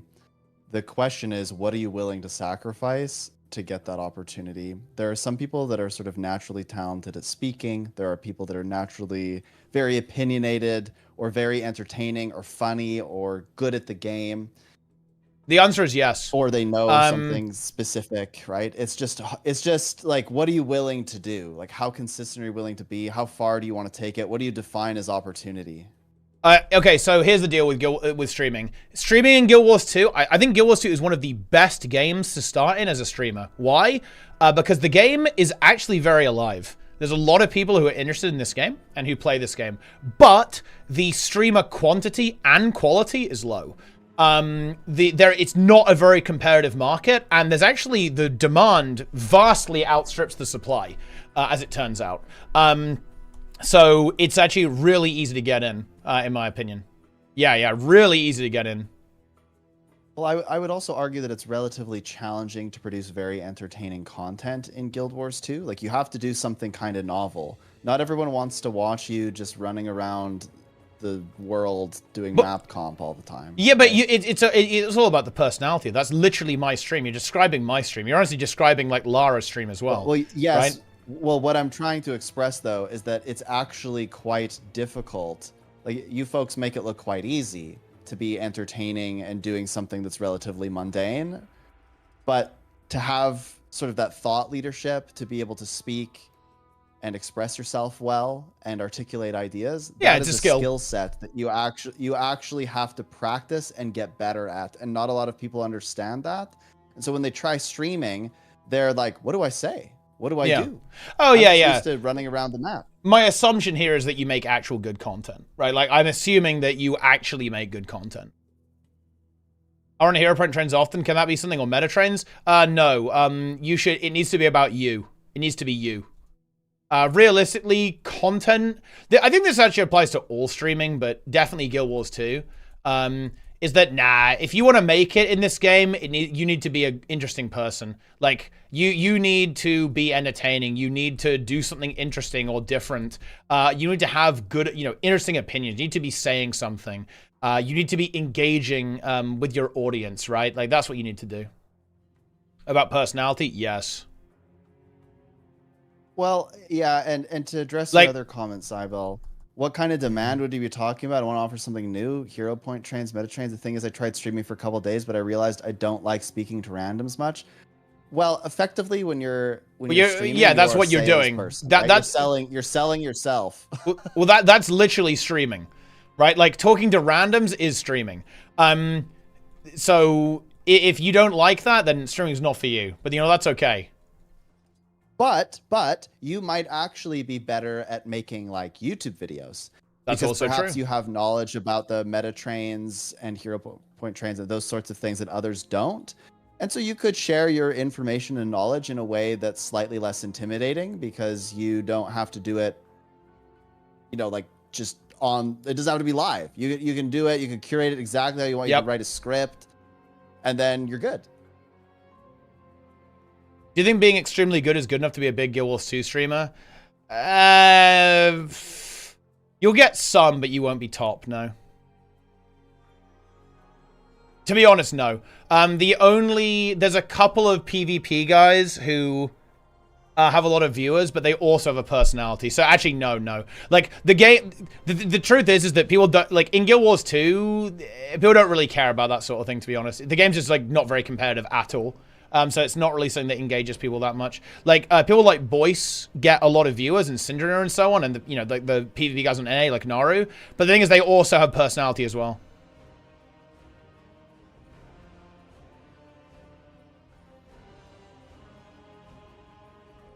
Oh, but yeah. If you're a no cam, no mica, pure gameplay, you're never getting anywhere in Guild Wars 2. No way. You would the only way that works ever is if you're doing something that is just, like, insane. Well, right?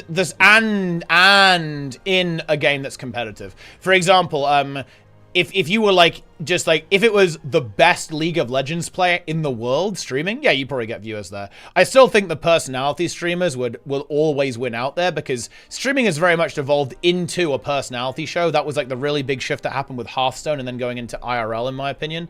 That's ultimately, like, where the where the industry is. But yeah, like in certain games it can work, but definitely not in Guild Wars 2. I think it's important to stress here that we're being like brutally honest based on what you said with regards to like opportunity.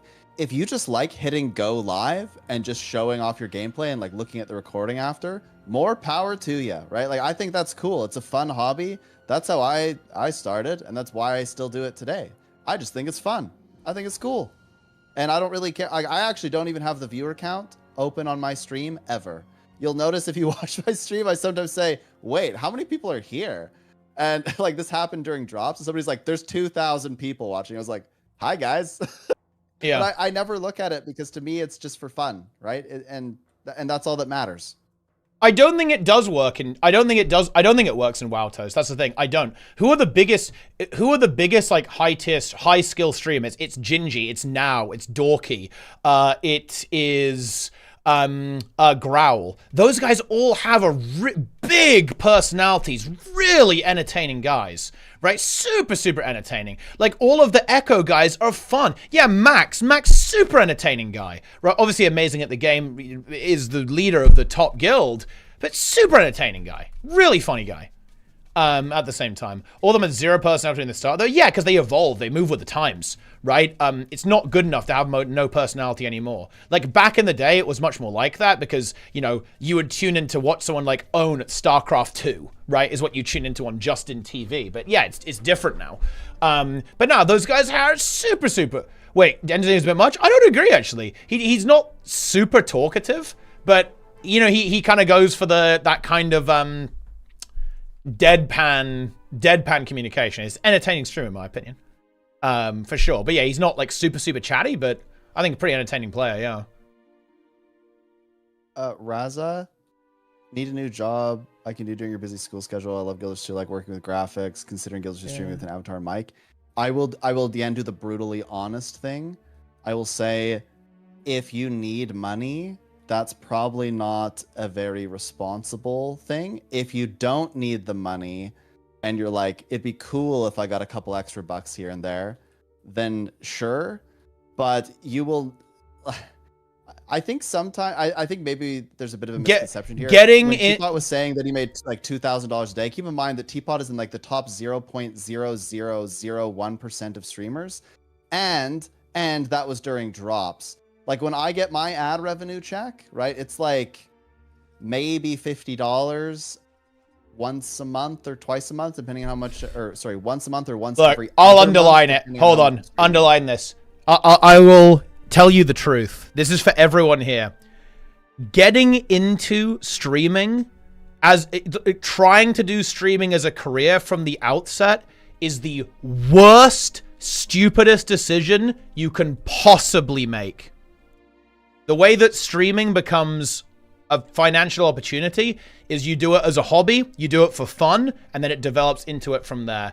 Going into it and going like, okay, this is how I'm going to make my money is the worst, and this actually not just for streaming, anything on social media is the worst, most irresponsible thing you can possibly do. If you want to do a little bit of streaming alongside your day job, that is an awesome place to start, right? Because you're stable, you're in a good position, right? Like good. Get a couple extra bucks and then develop it over time. Awesome. That's how you should do it. Going into it and saying, yeah, this is my new career, bro, you are playing with fire. Like you're not even playing with fire actually. Like it's like putting it all on red. It's worse than putting it all on red. Like your chances, look, this is why I am always very kind of like respectful, and I have like reverence for the position I've ended up in, guys. As Sneb said, I'm in like the 0.01% of people who actually make money doing this. Or like, you know, a relevant amount of money to do this. I am completely aware that my situation is extremely uncommon. And there's like a huge amount of, you know, grind, luck, right place, right time, all that kind of stuff that goes into this. Do not gamble on this. That is not the way to go. Yeah, keep in mind, like, for those that know me, I'm probably, as far as like a streamer, I'm probably a 10th of the size of Teapot, right? Like I stream way less. I also don't do a lot of YouTube and stuff, and I'm still in the top 1 to 3% of Twitch streamers. And I don't, and people have accused me before of like doing it all for money and stuff. And I always laugh at that because I'm like, I have 2 kids and a wife and a dog and a mortgage. The amount of money I make on Twitch right now, and not just from Twitch, but from all sources that have anything to do with content creation, I don't think that I could pay a month's bills with that. Just to give you an idea. And I probably spend quite a lot of time on my hobby. It's a hobby to me, but I just love it. That's why I do it. I think it's also really important to note, if you go into this wanting to make money, people will know. Yeah, it's maybe not it all is of them, very obvious. It is very, very obvious, yeah. Like people sniff it out and it doesn't look good. That will drastically affect your growth. It will, because influencers typically are liked because they are authentic or perceived as authentic. So if people have any sniff that you're like there for the money, it does impact how people perceive you quite a lot. And yeah, I mean, I don't think you should do it for the money personally. I know some people have to do it for the money. I think that's different, or that people have sort of positioned themselves where they need to think about the money. And I think those are all fine and dandy things to make a career out of it. But it's like if you go in and you're just like, I'm here to make money, people, sub, donate, or get the heck out of here, then it gets a little bit weird, right? It's just like uncomfortable. You know, absolutely. And actually, to kind of talk to, I kind of want to respond a little bit, or go back to Zybel a little bit.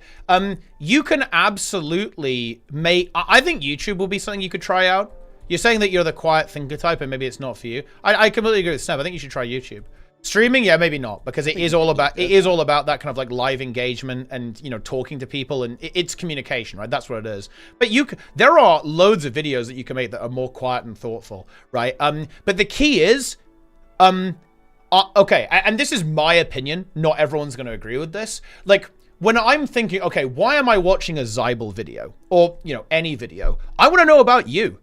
I want to understand I want to hear your perspective. I want to understand how you think about things. I want to understand what it's like to see the game through your eyes. Tell me a story. Tell me, you know, show me a journey of something that you've done, right? It doesn't have to be, you know, like me, and I like to like wiggle my arms around and like, you know, flail and stuff like that, and you make weird noises on stream. You don't have to do that, right? But I want something personal, right?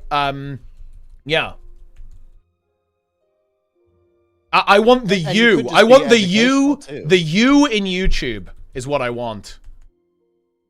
Well, but I would also say that I think not everyone cares about that. And if that's not something you, like, if you don't want, like, I agree with you. Like, I care about the personality. I think that's part of why a lot of people watch specific YouTubers and stuff. But if you're just doing it for fun, or like learn a new skill or something, you could just do kind of like educational content, right? Like, you could be like, oh, this is how I do the meta trains. You don't really have to inject too much personality in that to just be informative. And that's fine, right? Yep. Yeah, I mean, look, if you just want to try something new and have some fun, I'm a big proponent of just getting in there and trying something. And if it fails, it fails. If you don't like it, you don't like it. What have you lost? Really nothing. You've just learned what you like and don't like. You've learned more about yourself. Yeah, pretty much. Might as well do it.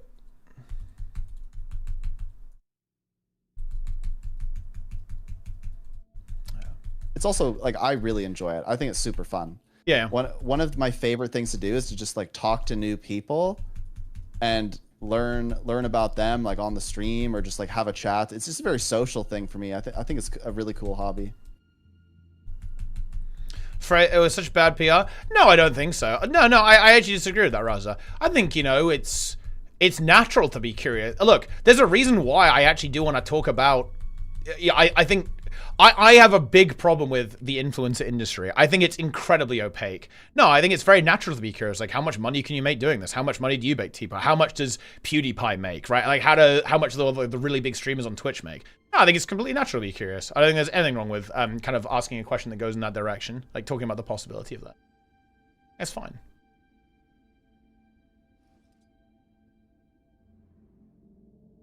Yeah. Why do I care what you think is an important question? For sure, yeah. Like, why do I care about this video that you're making? Yeah. And I mean, maybe you don't make it for other people. Maybe you just make it for you. Yeah, right? maybe you just like maybe it. you just like doing it. Yeah. Maybe you just totally like fine. it. You like your own videos. Look, I think there's a good example of this, guys. Obviously I would say this, right? But I genuinely do not make money. Or I don't make stuff to make money. The highest effort video I ever made was this video. This video, I think I genuinely spent close to 2 months on, and this was the only project I had. I streamed less. I did everything less in order to do this, and it got 5.8k views. And let me tell you this, guys. I regret absolutely nothing. I fucking love this video. This is my fucking masterpiece, guys. Okay? It was good. I contributed to the conversation on New World. Oh man, it's funny. That's just the way it is. Yeah. It's not enough for me though, because again, I don't do it for money. I do it because it's fun. Like making money is just like a bonus. I'm not a particularly financially oriented or like a financially motivated person, to be honest. Oh, as I say that, DCMNS with the tier 3 sub. Guys, we could use a couple more of those, huh? Yeah. Yeah, it's really interesting, and I think you shared this opinion. But I wasn't even streaming last night. I was chatting with somebody, and I was explaining how, you know, I'm thinking about taking my daughter for like a core memory moment to PokeCon in Arizona. I'm thinking about like maybe this is a bit crazy, but I'm thinking about buying plane tickets, taking my 5-year-old daughter there, getting a hotel, renting a car so that she can just have a core memory moment. I just think it'd be so cool. I think she would love it, right? And it seems like completely financially irrational to me, but I just think she'd really love it, and I think that's perhaps the most important. So I was talking about that last night, and I was saying, well, you know what? I guess I could just take like some of the referral money, right? Like people click that link. I mean, I'll just take that and I'll just do it, and then that, like I can like mentally justify like that's kind of fun money. That's whatever. Typically, I take that and just inject it back into the hobby anyway, right? Like if I need a computer part or whatever, that's just kind of my fun fund. So maybe I could do that. And there was somebody that said, "Oh, I would." Like, can I donate to that? And it makes me uncomfortable. I'm like, well, you don't need to, right? Like I just do this for fun. I'm not particularly financially motivated like that either. Like I have a hard time because I just care about the game and I'm passionate about it. So it's like kind of awkward because it's like, I know that if I like sold myself better or if I, you know, shilled the link more, that I'd probably make more money, but I'm just not very good at it, honestly. Like I just can't. It's just a strange thing. It makes me slightly uncomfortable asking people to like use Patreon and stuff. I think maybe in particular because I don't do it full time or anything. So it's I don't know. I just it's art to me. That's the thing. That's where I think you would agree. Like it's art. Yes. And I'm just happy doing it. Right. Like it makes me happy. Incredible. Do that video for GW2 dynamic events? Wait, what does that even mean? But yeah, guys, I actually have to go. It's WoW raid time. It's time. I have to go, Snub. I have to raid. Oh. We're trialing a bunch of people for the guild. Who's gonna get fucking kicked? Who's dog shit? Who's it gonna be? Log in. Oh man, it's gonna be good.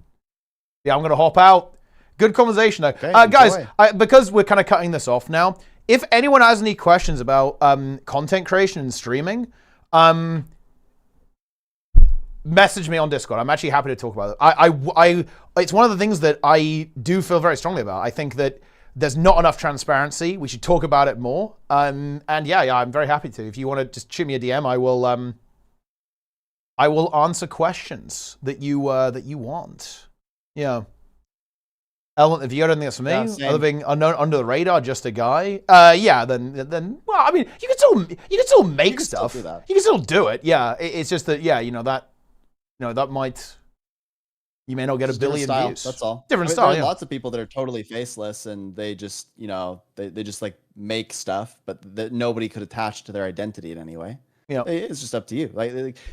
Again, success is defined by you. You can decide. Yeah. Is success in that case you just being able to produce it, look at it like art, and be happy with something that you made? Then great. If you're going to define success on metrics, then you're maybe gonna be a little unhappy because maybe it doesn't resonate with people as much as you'd like. But I don't know. You can be successful in lots of different ways. And again, if anyone is interested, you can also message me. I don't care. I'm happy to talk about this forever. So. Yep. In fact, I'm gonna go into my Discord and sit there. And if anybody wants to talk about it, I'll talk about it while I'm doing some work. I'm out. It's time. It's time indeed. 19. Almost everyone's on Discord. We're nearly making it. Scarter, I believe, is not. Scarter, and one more. Actually, is there 1 minute left? Actually, I'm logging out. He's logged out? Bye, Toast. Yeah. Goodbye. You have spin. You don't need my mage buff anymore. Yep. You are obsolete. I was going to bring Druid to this raid, but I CBA'd. I thought it was mains only. It is supposed to be mains only. This one. Supposed? Yeah, what do you mean? Is it not? Yeah, but what's my main, bro? I progged on both Druid and Mage. Your main is main. Bro, I played more. Yeah, you're welcome, Razo. Like I said, you can DM me. I'll talk about this stuff. Okay. Is everyone here? This is a clean raid, guys. We are here. Lots of new faces. Let's not embarrass ourselves in front of the new gamers, huh? Bro, Yeah. Yeah. All right, let's see. Wake up check. See I who's don't in. want to come back on Sunday. I don't want to come back on Sunday. Yeah, we're raiding Sunday no matter what. We're grinding, bro. Wake up. Bro. Nah, man. Yeah. So I didn't sleep again. I didn't sleep again to CG. Okay. So, Eat the just feast. something we want to do quickly.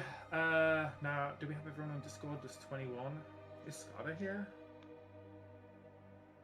Yep, I think so. No, we've got... no Scarter.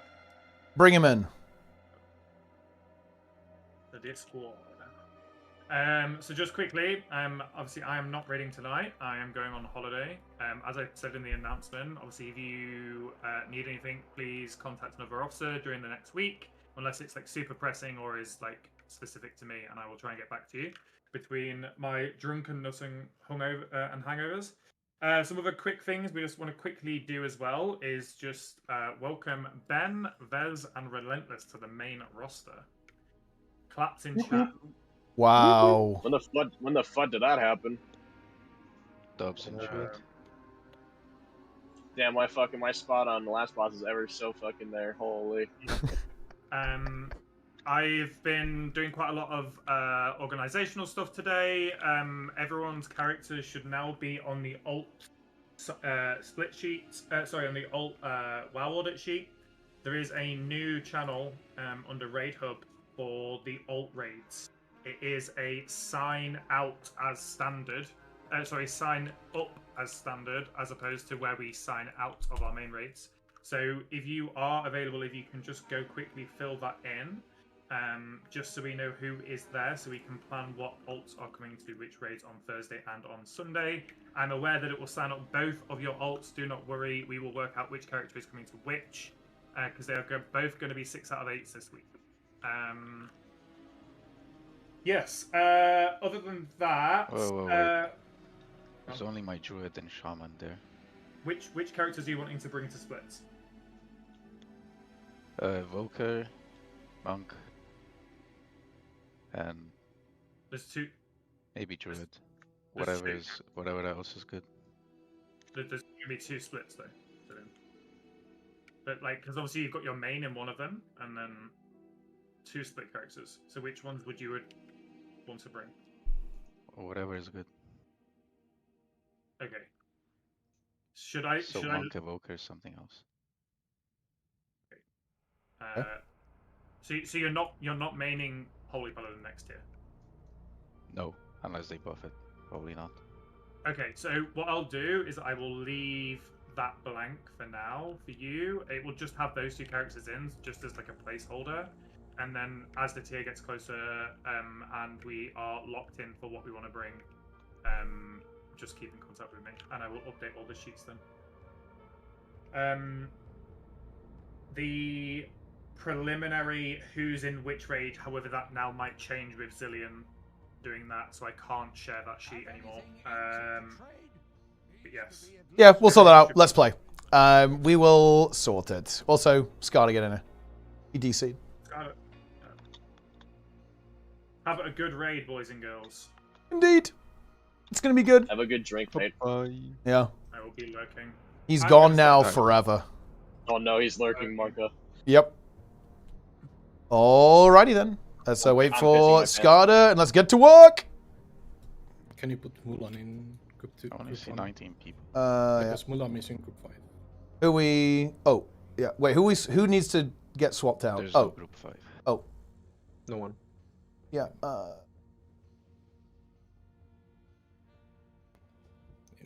What is happening with Skada here?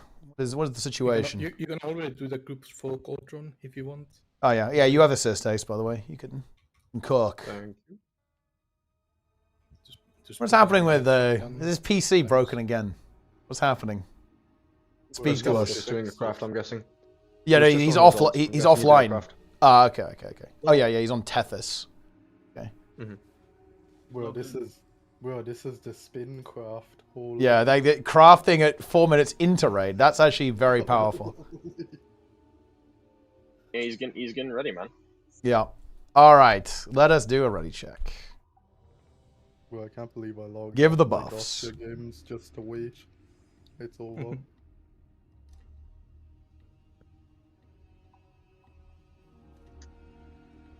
Before we go for Bandit, we probably need to remember to use or to get Ventus.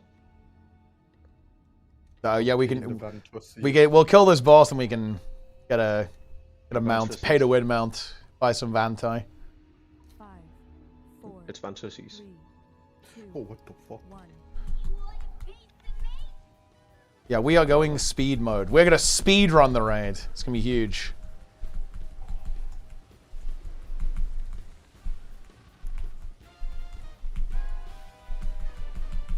Oil's in the middle. Bike's coming up.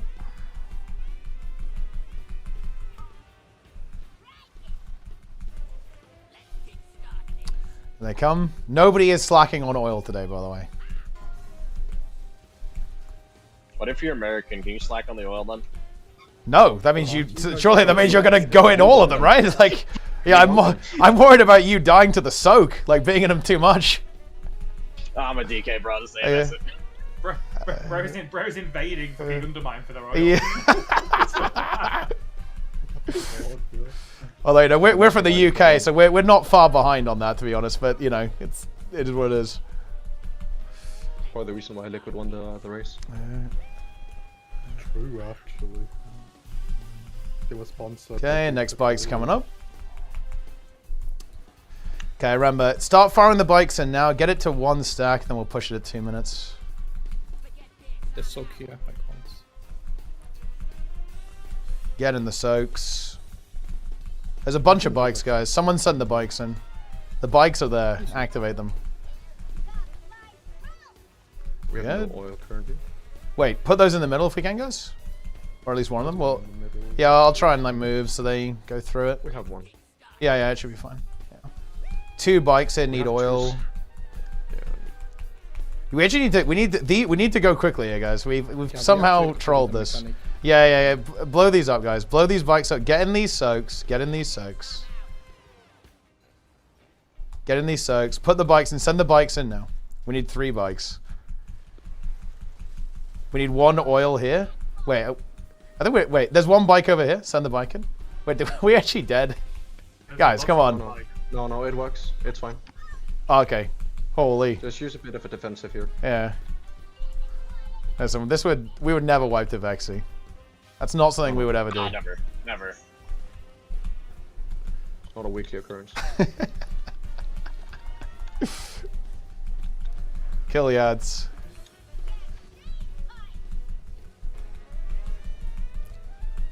Kicks and stops.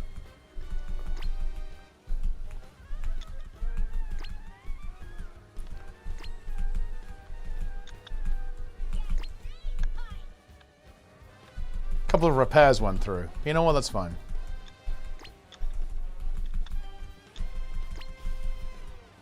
Time to check paint drops. Kill the boss. You can just send the bison instantly. We won't get another burn phase, obviously.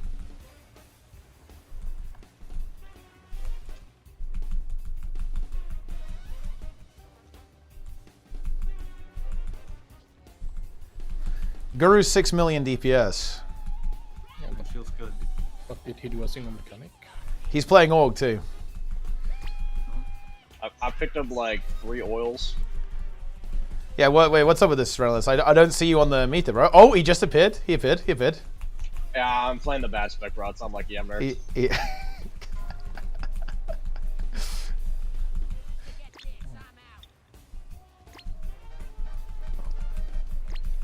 Also, bro, I'm not getting PI, so I'm just saying, you know, my team is trolling. Oh, and your team is trolling and he's not getting PI.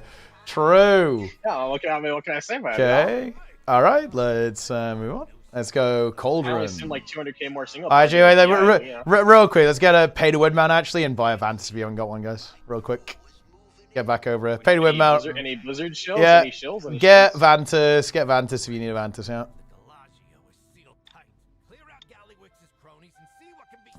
Uh-huh. And start clearing the trash.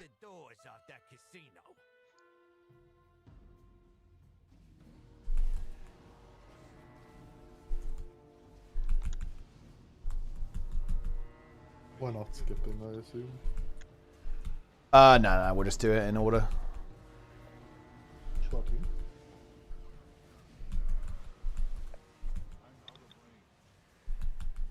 Nico's dead.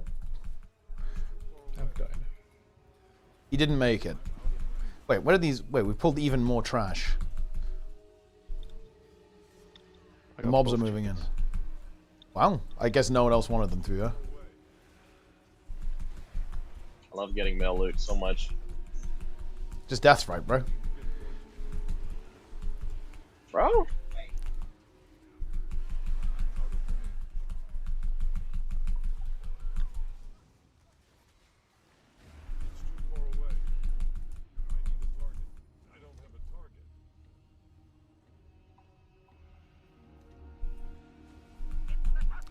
Amount of add-ons. The thing is, anonymity, basically none of this is clutter.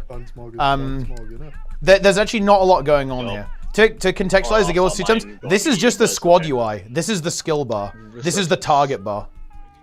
Right? There's no add-ons going on here. Right? This is just, it's because there's like 20 people in the raid and like you can like resize stuff, right? Like the squad UI is just like, you know, it's just bigger. 1, 2 can go left, 3, 4. So I can actually like see people's HP, right? Uh-huh. There's also a lone trash mob. I hate Ace with all my VM. I love you too. Where you put the fire mage on the right side. I'm mentally booming. I can change it up. On my screen, DPS meter and healing meter, squad UI, skill bar, target. Get the blue star. That's basically it. You're moving to not There's not a lot of. I mean, it's just the same as the Guild Wars TUI, but moved around and resized. Outside of BL. Just jump, the 2 priests have swapped groups. So, yep, check your groups. Jumping counts as moving on it, by the way, Nico. Pull 10. It does? Yeah. Right. Okay, that's fucked. Don't feed to Cauldron. I'm an actual cost, I can't do it, that's right. 4, 3, 2, 1.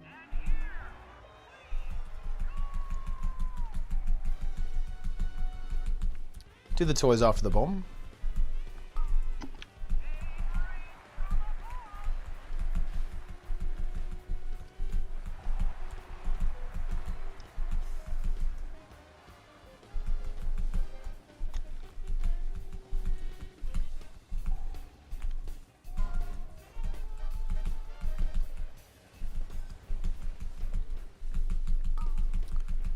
Do the toys. There's one red toy at the back, guys. Need a red toy at the back. Someone needs to grab that. Grab this toy after the bomb.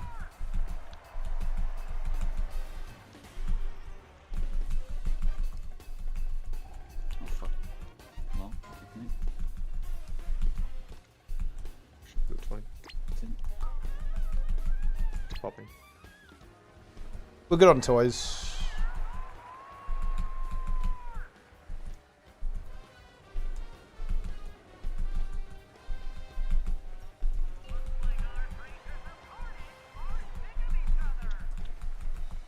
Good.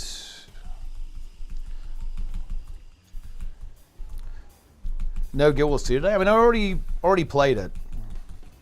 But I should say, if you... Guild Wars 2 content will become a minority on this stream. Does it feel better to play now, Zippen? Are you sorted out? And that may be something that you wish to consider in your viewing decisions. It feels quite nice. Your Twitch stream decisions. Almost like having the correct BIOS for your CPU. It's a good start. It's definitely usually a good start. Watch the beam.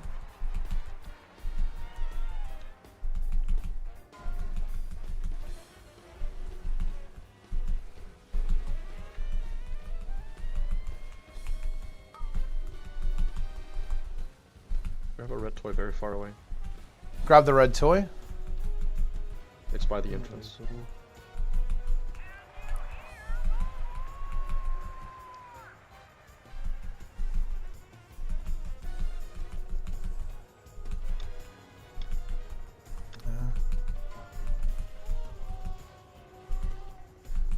Participate in raid CMs? If they're any good, maybe.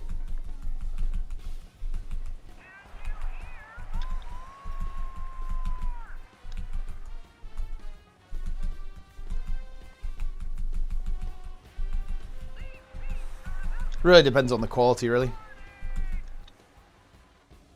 But I don't really have a group to play with in Guild Wars 2 right now, so I don't really do a lot of raiding whatsoever because I just don't.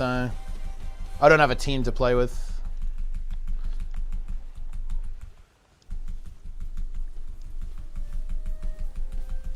And some procs, huh?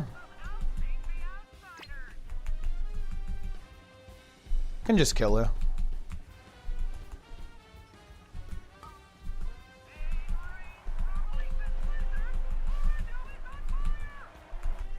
But for once, Flerner didn't die first. That's crazy. Let's go, Rick. Goblin. Zero to Hero Sarah CM. It would just be me one-shotting it with people I convinced to log into the game.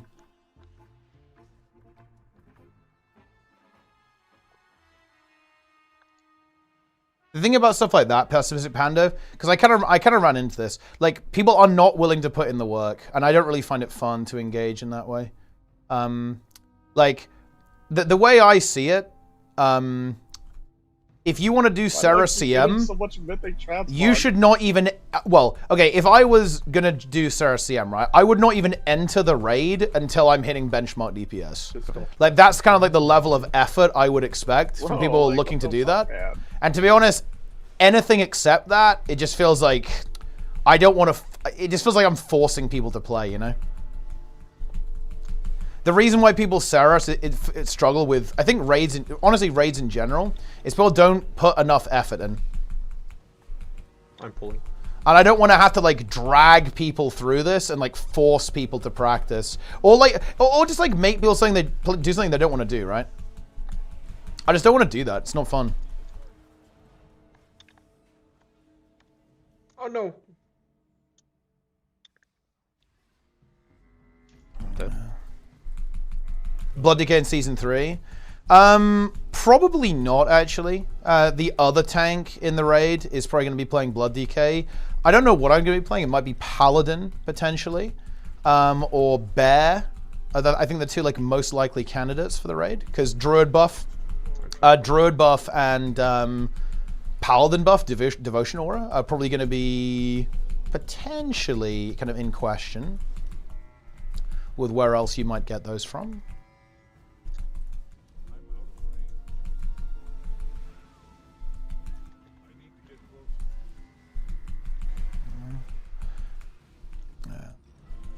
Play one character throughout the season. I mean, in raid, I'll play one character until we clear it. Yeah. But right now I have all the tanks geared. I'm playing all the tanks, and I was playing Fire Mage too, and a bit of Unholy DK. We made it to Rick. It's tight. It is to Rick. Richard reverberate.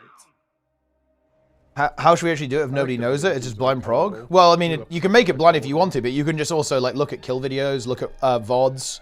But the big thing is, the thing that people are going to get stuck is you need to know how the fight works, and people need to be good at DPS. People need to know their rotations correctly. People need to, look, I would have people record their gameplay, watch footage, go over the fights, and get actually good at playing the class.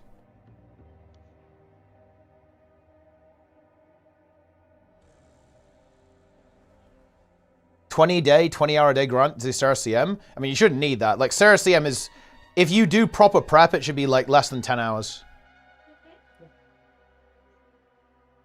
It depends like how much people prepare though, obviously. Right. Do it. Remember, this is the rule. You break it, you soak it. Oh, we also pull the boss. Oh. Okay, fine. You pull it, you tank it, you know? Yeah, that's how it should be, yeah.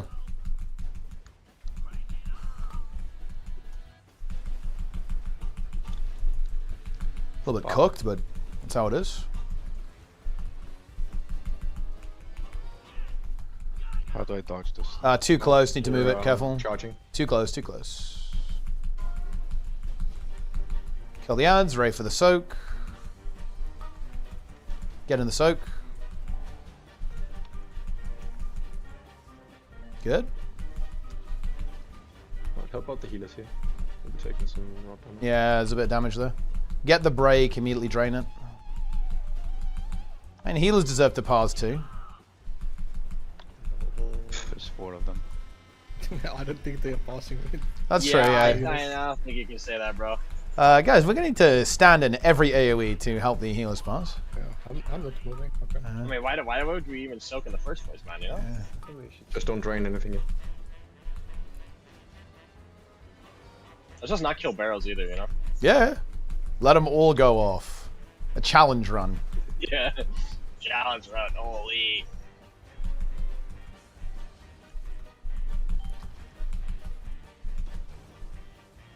Leave these ads. There's 2 far ones. Make sure we get the far ones, yeah? Range kill the one at the back. It's right at the start.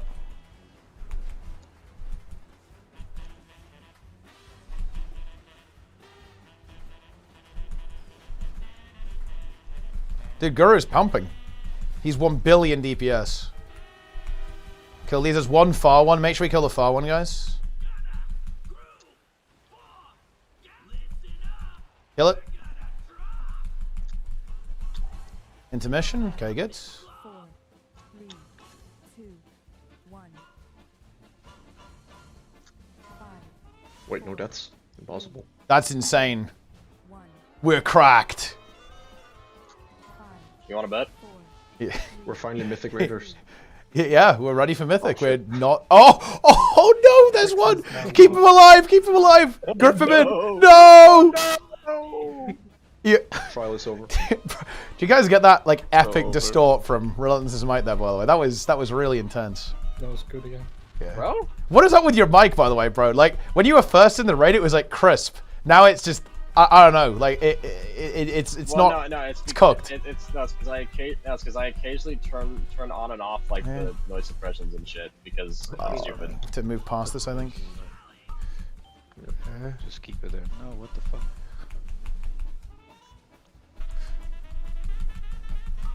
We actually have some. I'm gripping Sprudlin. Get in here. Kill him. Break him out. Oh, poor boy. No. He's down. Just finish the boss here. Boss is dead. Yo, Bick, what's going on, bro?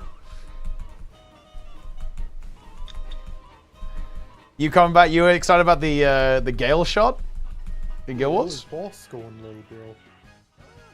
Nice. Sticks. Where's my fucking neck? All the profit next tier? Yeah, I am, yeah. You haven't got enough loot yet. Toasted Nico gapped. Bro, I could always use more, man. Yeah, my bad, I'll not kill the files next time. Literally above you in damage, the barrels. Pyrotechnics. Yeah, because you hit the melee ones, yeah. Wow. Okay. Someone pulled an additional pad. That's Cope. right. My bad for single targeting the fired instead of padding the stacked ones. Watching some people say they're dialing back the difficulty. Is that true?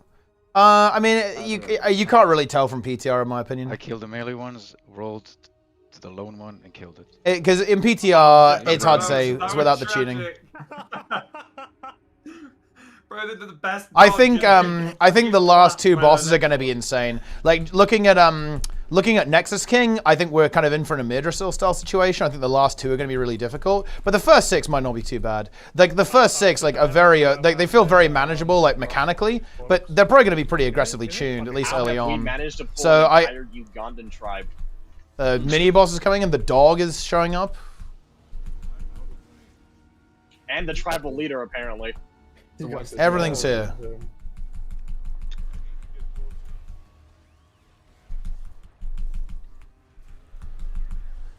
Guild Wars 2 become stale to you? Lack of competitiveness? Lack of competitiveness, yeah. Like, I just don't really have people to play with in the game. I could basically play Guild Wars 2 for all eternity, but the problem is I don't really have people that I share interests with in that game. That's my problem with it. Power creep is the thing, yeah. In general, I do find the game easy. Like stuff like Ceres just doesn't feel engaging because the power creep is extreme. Like stuff like HCCM and Ceres just feels invalidated to me. That definitely doesn't help, yeah. Do not call them cookies. Why not? Not a fan. It's stones. Fucking cringe. Wow. How have we managed to get hobgoblins? Gosh. Wait, there's more trash. Is there more trash coming in? I'm just. Oh, he pulled the ones. Yeah, it's the ones that are before Sprocket. He did. That's big, actually. That's tech. Yeah. That is huge. We're thinking ahead here. Okay, now we go boss. I have resource. We set anyway. I'm Paul. Full 10. Here we go. Yeah. I'm going. I can send them before. Wait. He actually reset. He reset. No. I was back. GG. I actually spent my fucking CDs, you bitch. Wait. My CDs as well, man. That was a W from Spain. That was I saw him going in. He was like the assassin. He was going for that reset. Yeah, I sent on the trash. Yeah. He was gonna get that reset. He secured it. Wait, do you need one actually? Do you need one or? Oh no. Yeah, I know. Okay, I got it. Do it again. Do it again. Do it again. Oh wait, Skada is DC? Yeah, he's just gone offline. Yeah. The reset killed his PC. Yeah. Skada's PC has really been struggling in the last couple of raids. His PC pop CDs, man, lost. Yeah, need to figure out what's with Skada permanently deleting. Yeah, that's an issue. Been happening a little bit recently. Yeah, bro, you need to fix your mic relentless. It's auto. How does it fare better if you can build with those? Is it really the community? Yeah, basically. Systemically, Guild Wars 2 is much better for competition, in my opinion. The game just releases a shit ton more content, and the community is giga competitive. There's some system stuff that helps, like leaderboards, Mythic Plus, and obviously like but ultimately it's culture. Even this number here came from the community, not from Blizzard. Blizzard added it into the game eventually, but it originally came from the community. Devovoke is so strong at turn the raid. Yeah, it's really good right now, for sure. We have to. But we don't have we're not like mega optimized. We're just doing some chill reclears here, obviously. We're chilling. Oh, Skada's your login. Okay, pull 10. Okay, let's do it. Time. 5, 4, 3. Nice ring. 1. Now it's boops. Oi.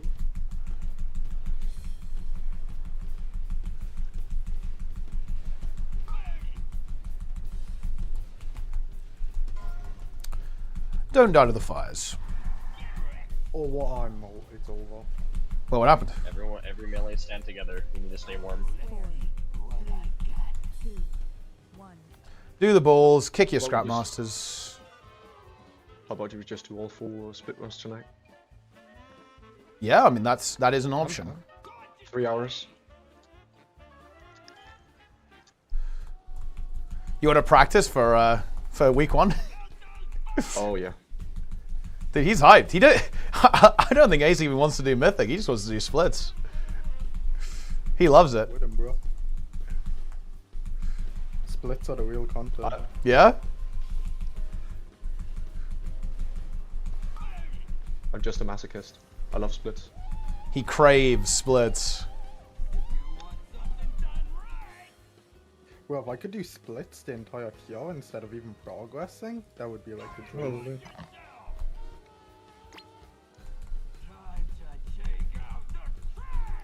So what I'm hearing here is that you guys want to do Mythic splits. Oh yeah. Yeah, I'm with it. I'm down. You gotta be careful what you wish for, huh? Well, we should get some LFR splits going as well. LFR splits. Why? Like first boss splits should definitely happen. Wait, why first? Why The first rings boss? go kind of hard. The rings go hard as fuck. I think Luminary is a bit too difficult maybe for splits in the beginning, but Bro, I'm an advocate for the LFR splits. That's all. External Nico. we have a bomb. We have a bomb. Oh, I did not get that. Yeah.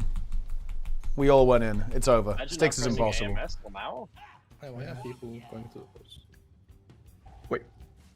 Where's Jay? Is Jay not here? Can finally pass? Revive us. Styx is literally impossible. Listen, I've been in pugs for this for like 2 hours. It's a hard boss. Bro, we've been in it for longer. That's true, actually. Yeah, it's been worse than that. That is a good point. We started one at like 11 PM once and finished at like 2 AM. We've seen some demonic bugs.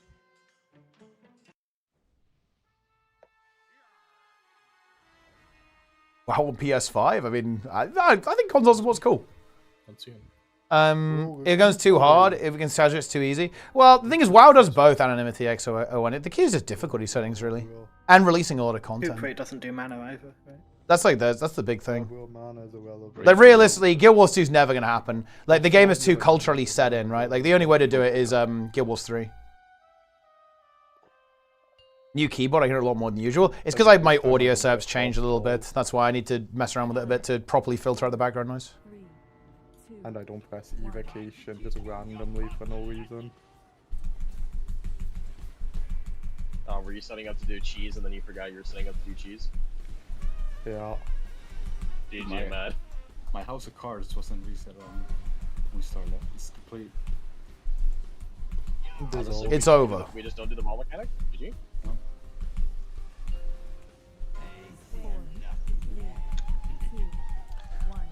I got tear set right as I have to do the ball. It's over.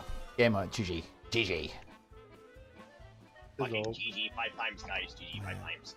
Hey, no. I'm glad Get someone out got of that. the middle, you terrorists. He's crashing out again. I'm crashing out so hard. Don't get me started with the weather. Kill the Scrap Master.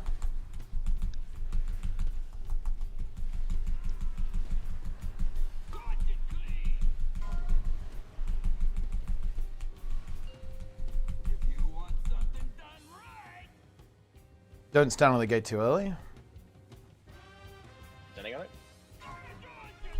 Good call. Good call. Comms, good comms.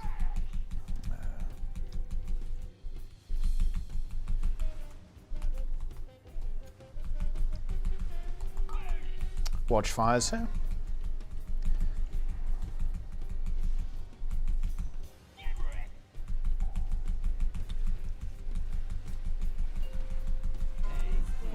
Get your Scrap Master. I have CDs here, I'm going non-verbal. Hey. I'm going to kick your scrap masters.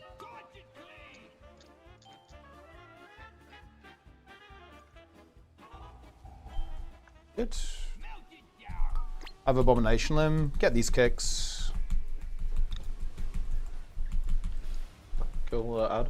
Bombshell. Yep. It should die. Yeah, we got it. Good.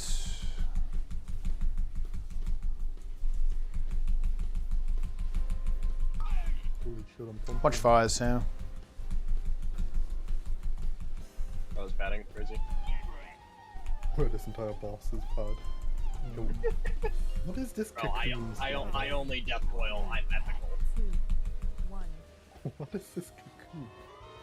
Good. It's the cocoon of shame, mate. Get your scrap masters. Wait, someone stole my scrap master. It's crazy.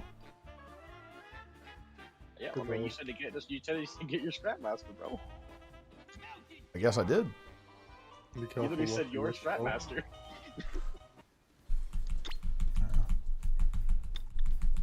Get kicks. There's one kind of far kick. Get it? This is the last set we need to do.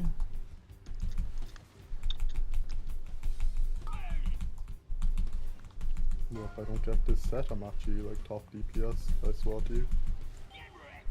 Give it to him. Bro, I got second. That's it. Well, how are you almost certainly going to get it, though? Did you get it, Toast? Yeah. I did. It's over. You love to see it. Either win by an inch or a mile. Winning is winning. No, I just need to speedrun this. If I, Do you know who didn't get it, Toast? You? Yep. It's over. I'm hitting a bomb. Get your scrap masters. There's double on me. You're going to need a kick him. Okay, never mind, this person can't. Need a kick on purple. Ooh. Oh. That wasn't even me, bro. Kill the boss, kill the boss, kill the boss, kill the boss. Really wipe right now. I saw that Toast. It's a little bit spicy.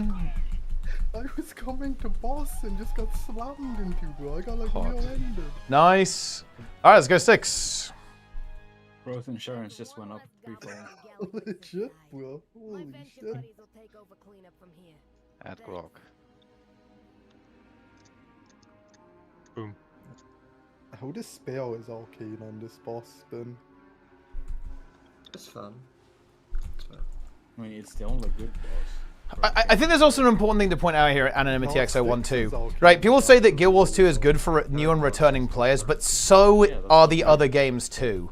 Right? Like, okay, so look, okay, so this is really important. I'm a Guild Wars 2 simp. Everyone knows this, right? But to be clear, Guild Wars 2 is it's not a huge game. It is a niche game compared to WoW and RuneScape and 14, right? Like, Guild Wars 2 is very clearly not the most successful approach to MMOs for a number of reasons, right?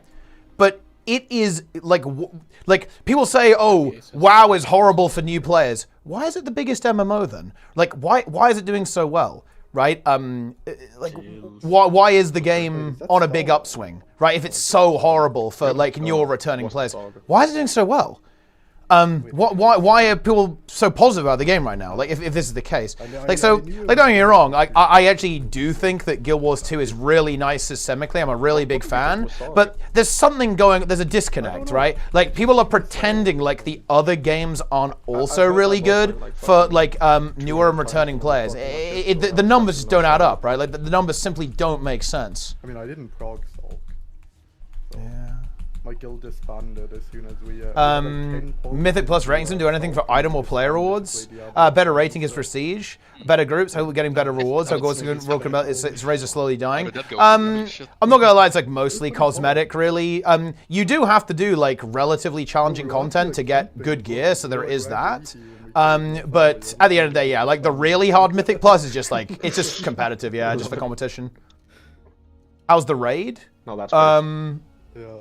Wait, if it dodging so you're dodging the mug, how do you avoid damage? What's the best way? As the attack's hitting or gather before the attack like we're doing? Wait, what raid are we talking about?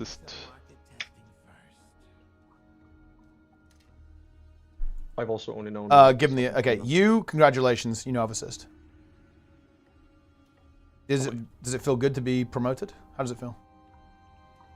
You wanna know one of his elite employees?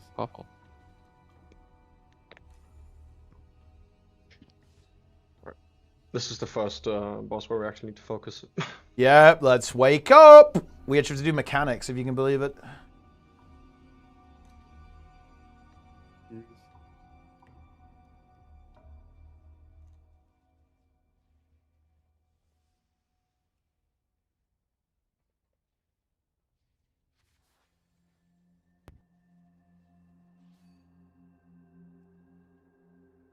Wait, but how do I get the aura update and nickname on Grid?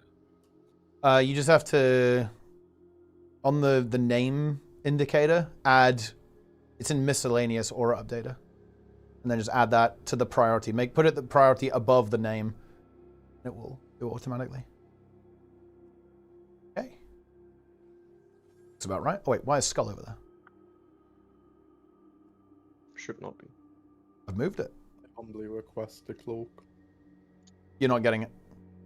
Ever. Unlucky. Ready check.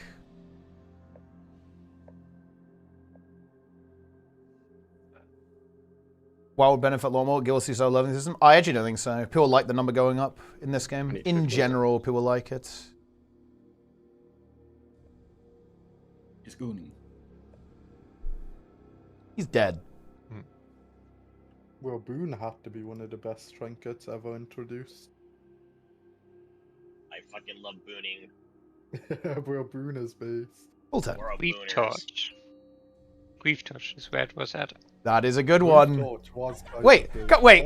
That was a monk, by the way. That was Zillion. You're actually caught, bro. Get in position. Let's go. Log in. We're fine. We're fine. Alright, mine's coming up. It's Razor first. Helosaurus. And it's Malama. And Scarlet Lust. Okay, watching the beams. It's always monks. Like, I think there's something about monk that makes people do this. Like Tom perma early pulls on his Windwalker. Dog walker, if you will. Watching mines. Sprudel first. Ace. Ben. Vez. Good.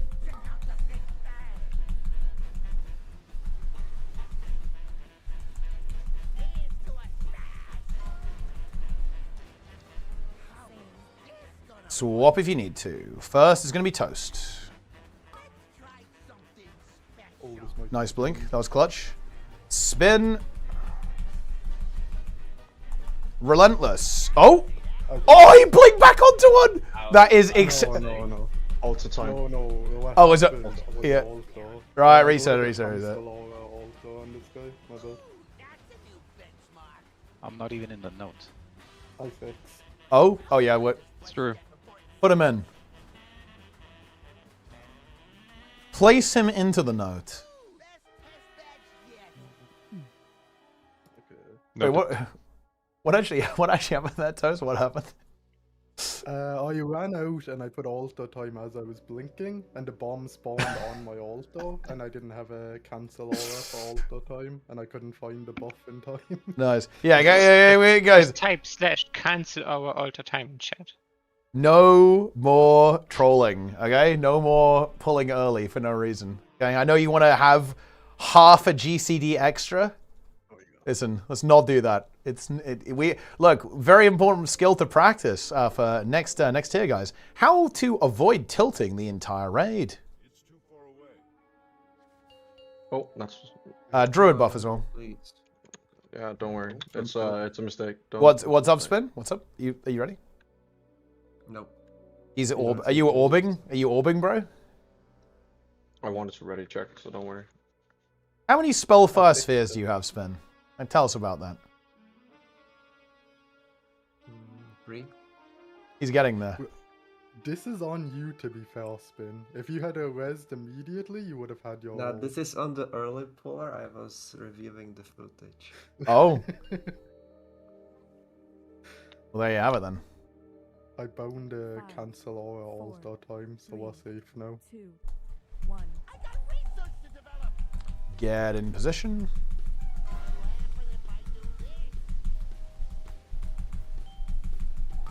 Mine's coming up. Helosaurus first. Razor.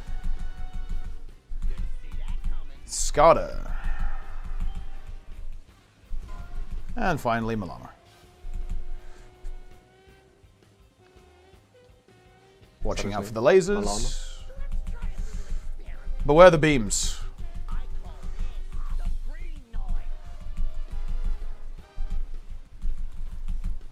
We're moving.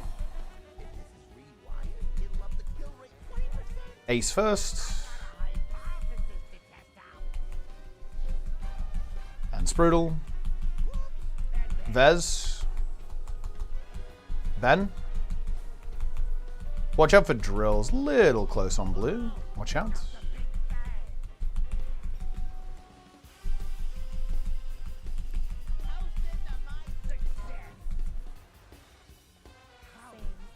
Swap if you need to. It's Bractix first.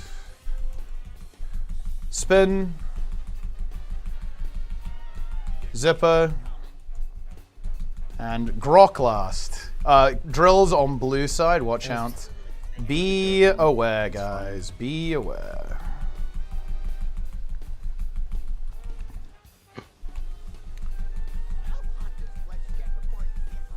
Shuffling a bit.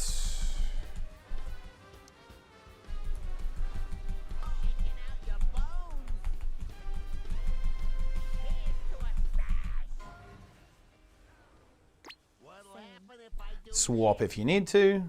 My game froze. That's okay. If you die, simply don't res. Don't grief each other. So that will be if Razor dies, guys. Oh, sorry. If Saint Row dies, don't res. I'm back. That's all good. No. All good. Getting in position. Swap if you need to. First up is going to be Saint Row.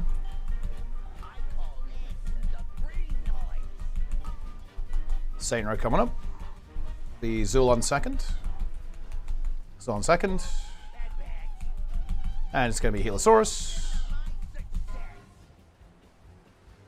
And then finally it will be Razor. Giga Beams coming up.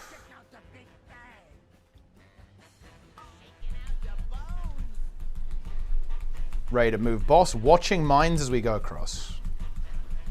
Watching mines as we go across. And moving.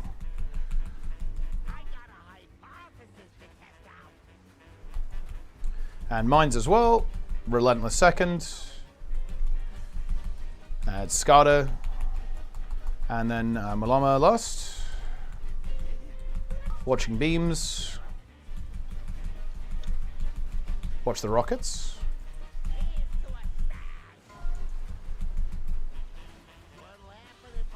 Swap if you need to. It'll be blue tank, it's easy. Kill the boss. These mines are actually not relevant, we can just send. Kill the boss. Can anyone explain to me why the fuck I got the ranged one there? Wait, you got the? Do you get the drill? Or the range one? Yeah. Some weirds over the note, I guess. I got diamond. Okay. Because we hate you. Because we fucking hate you and we don't want you to be top DPS. So let's go ahead. Real quick, guys, let's go ahead and use the card, right? And we can just take the skip to Bandit, right? Let's go. The one just before. That can be assigned to melee. It's not a range only one. Because boss. There we go. Yeah. I often got that. Yeah, same. Take the high roller sweets. It's Bandit time. Bandito. Yup. Let's get some good baits. I think we have Bractix doing coins, of course. I think it's going to be our approach here. Yep. Easy peasy. Good job so far, everyone. Played. Thank you. You too. That was most wipe on Sprocket I've ever caused. Yeah, it was your fault, Toast, as well. It's the reality here. You know, I was spamming my cancel all the time keybind, but it just isn't found on this character. That's actually high tier. That's very high tier. And then I like panicked in like the last 2 seconds and looked up at my box to try and find all. Did you click it off? You're trying to click it off. Yeah. That's peak. And then all the time pointed out and plotted me back into the bomb. That's good. Yeah, we PTR. We actually killed a lot of even Mythic on PTR, but I think it will be tuned more aggressively on live, yeah. Because Toast Nico. Yeah, what's it gonna do differently? I think it can honestly take like, I think it can. I think their focus is gonna have to be on like the open world stuff, to be honest. Like open world PvP, PvE and PvP. I think that's what Guild Wars 3 can do amazingly. And also have that I think it can be next gen. That's the big thing about Guild Wars 3 for me, is it can be a next generation MMO. Really leaning into action combat, really dynamic world. Basically just like a better version of Guild Wars 2, I think. And hopefully more content too. Yeah, we are Mythic gamers. We are deep Mythic gamers for sure.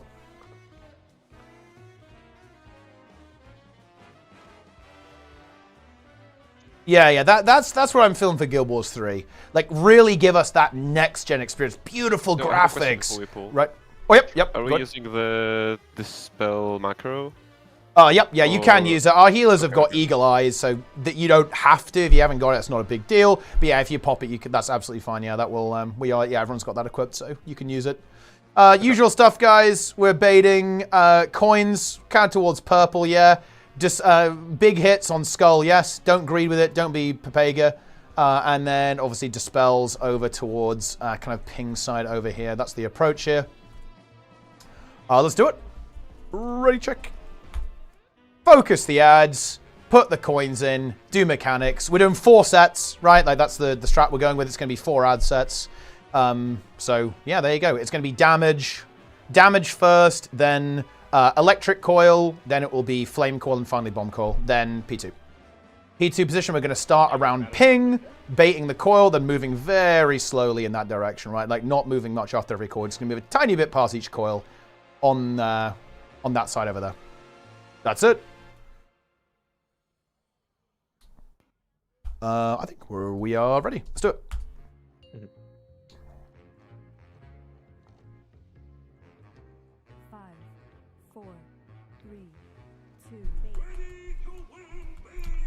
And baiting coins.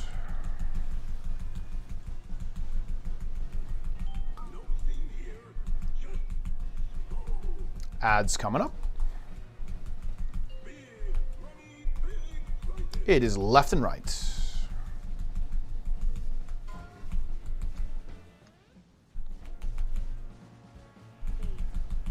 Bait coins. Right side. A lot of people on middle. Make sure you kill that ad, guys. Kill that ad over there. Need to kill it quick. I'm dead. We're going to see our Nico. And deposit. Make sure we deposit here, guys. Get the buff. Good. I made a mistake. Please talk. Thank you. Baiting coins. Be careful with those cloud deposits, guys. Make sure people have room. It is going to be mid and right.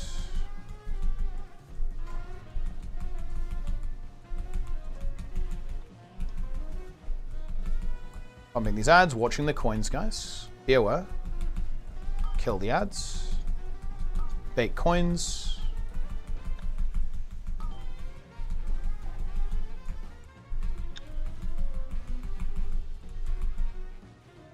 Good. Finishing Skull 2. Range, make sure we kill Skull. Placing the Lightning Coil. Good. Watching fires. Finish ad, guys. Look at Skull. Yeah.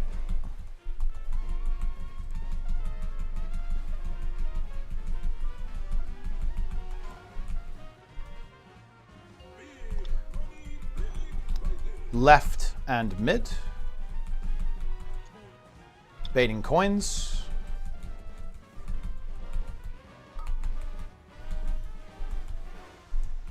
Good.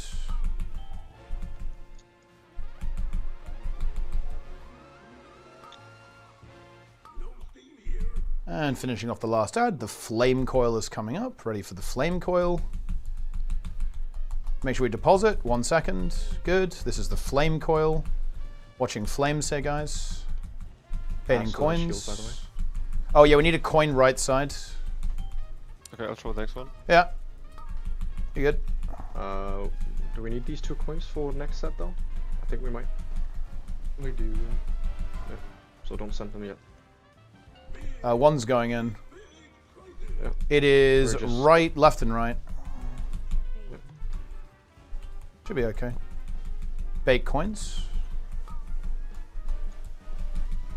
Yeah, we're probably okay. If we can. Yeah, I think we're okay. I think we're okay.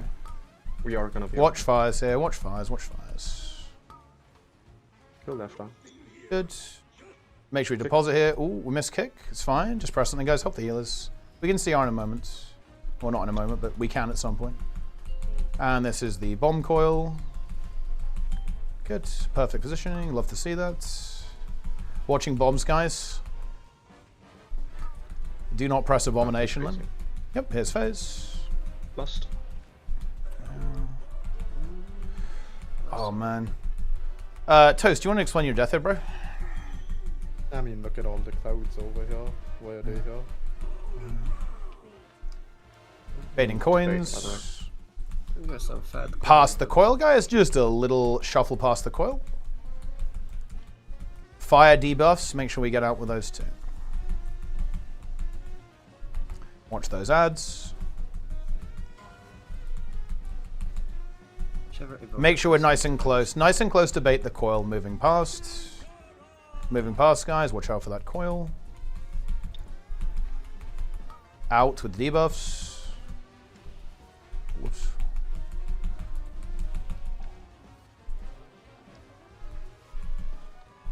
And moving past the boss. Just CC the ads at this stage, guys. Just CC the ads at this point. Watch those coins. Nice. Good job, guys. Oh. Oh, wait, I got a hero warbound best in slots. That's huge. Well, it's not that That's huge, but actually big. it's kind of fun. It's quite. It's pretty, yeah, it's a little bit big. Good job. Not bad, not bad. Let's continue. Go, go, go, go, go, go, go.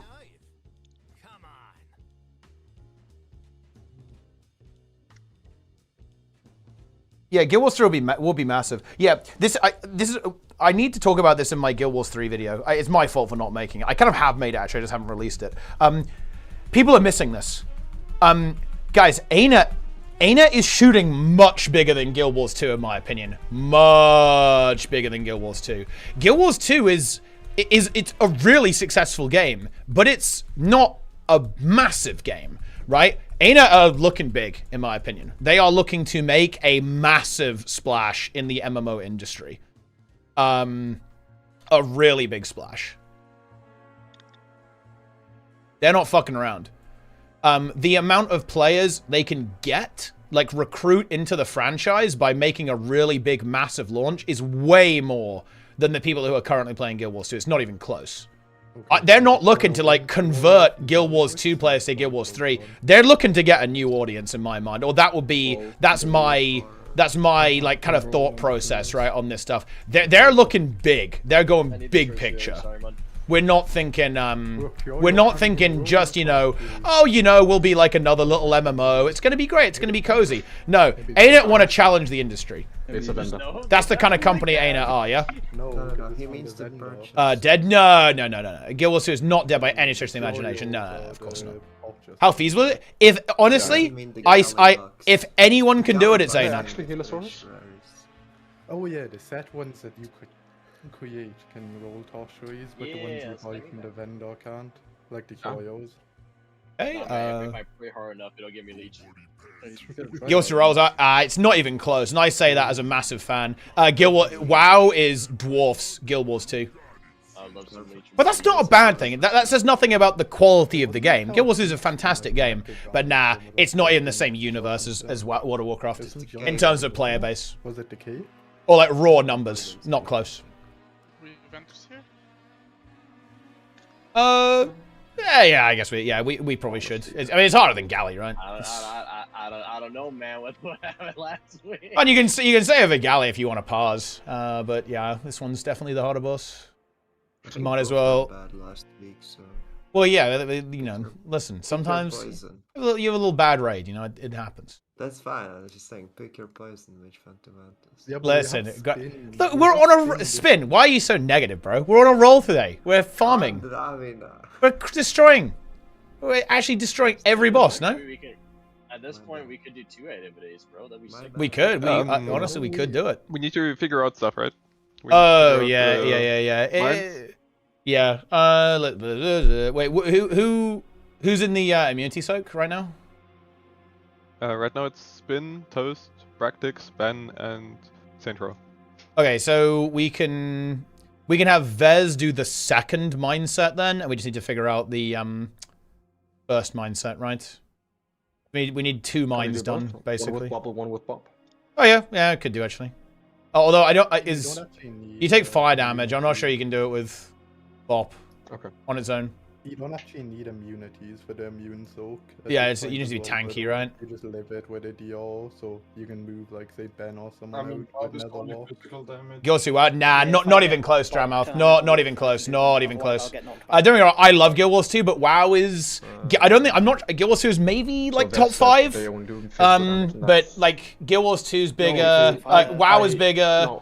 Final Fantasy is bigger. RuneScape is bigger. I think it's probably comparable to ESO in terms of player base, but it's not top 3. Will immune to damage.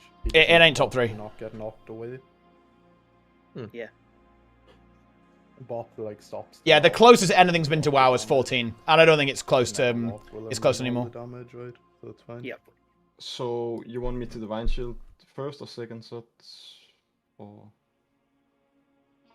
I think very likely second set, right? And then we'll just figure out the first set of mines. I think it's easier to have like divine. Yeah. Oh, okay. Wait, Ben's doing first set of mines, yeah, and then Vez second. Yeah. Okay, yeah, let's do that. Just make sure you bop Ben on the first one, Vez. Yeah. Okay. How many mines should I do on second set? It will be 3. Yeah. So basically, first will always be me.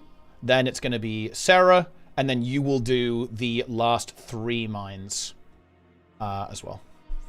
Actually, let's make a little tweak here to make things a little bit easier for us.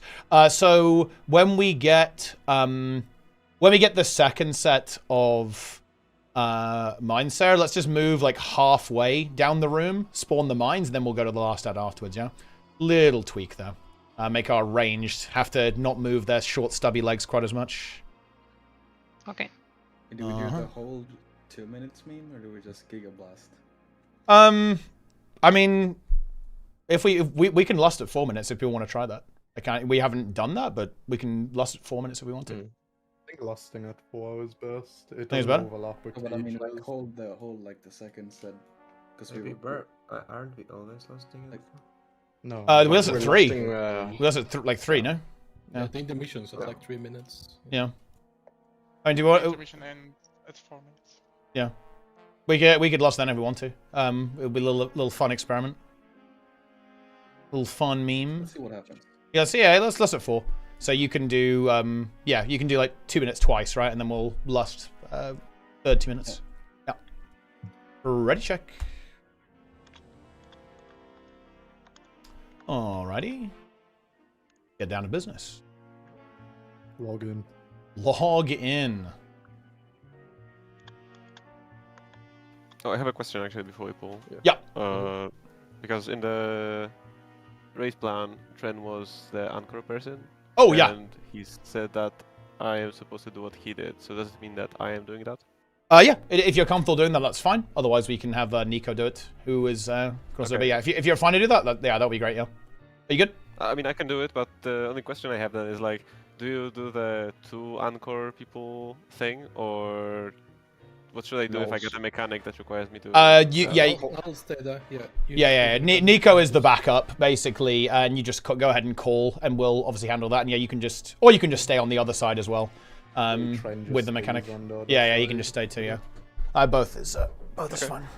Depending on what happened, he either stayed or called out that someone had to back up, and Nico always backed up. That's what he did. Okay. Let's do a pull 10. It's time. All this yap to one-shot the boss, crazy. Yeah. Legit, bro. So all this, you had to get Hardstuck here for 5 hours. Like, that's what's happening. In the full 2.5 hours. Yeah. Yep, it's happening. Okay, negative Nelly. Mines coming up. Bait mines. Who is I? Wallow. I'm back. 2. Ben goes now. 3. And 4. Okay, well. Get in the big soaps. Oh, well, that's fine. DPS, no? Surely. Metal side? I think it should be okay. Whoa. That was crazy, actually, yeah. Ready to swap over. This is going on dirt side. Yeah, we're gonna be carrying this so hard that surely it's fine. Scanner's down. Being on dirt side now. Juice him up. Gale's coming up. Gale's coming up.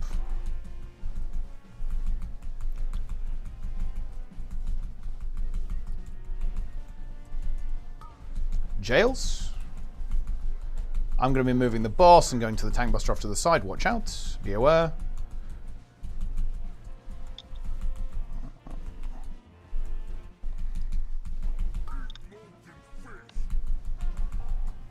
It's icicles coming up, guys. That's how we do it. Tom. Yeah, watch and learn, Tom. Okay. Coning the ads. Coning the ads. Cone the ads. It's on Nico. Yeah, he's going to have to pivot. It's fine. You'll make it. You'll make it. You're good. You're good. Swapping over to metal. There was a lot of cursed things just happened. Yeah, it's fine. So let's move like halfway down the arena. And bait the mines. Be close, guys. Make it easy. Make it easy. Be close. Be close. This is just range propaganda. Get in the zones, guys. 2, 3. 3. This is Vez. 4. And 5. Good. This is soak in the middle. Soak in the middle. Alrighty, here we go. Yeah, just take that off to the side. Either way is fine. Good. And we're going to do one more swap. Yeah, make sure you stay out of that. Oh, yeah. Yeah. Oh, no. We don't have a CR for that, but that's fine. We are. They are angels. Oh, yeah, they're just going to, yeah. Yeah, make sure you swap, guys. Everyone on dirt. Everyone on dirt. Pushing phase in a moment. Boss is going to move just a teeny tiny bit. Careful of the beam, guys. Watch the beam here. Don't use any like movement skills. Boss will move it after the beam is spawned. Lost. We're losing 4 minutes. No. No. Nice grief, bro. This is left-hand side, guys. Next will be right side. Next is going to be right side.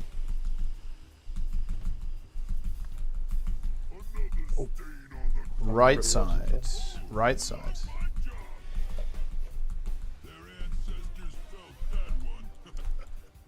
Good. Lost in 20. Yep. And left side finally, guys. Into baiting mines. Where am I going to be baiting mines?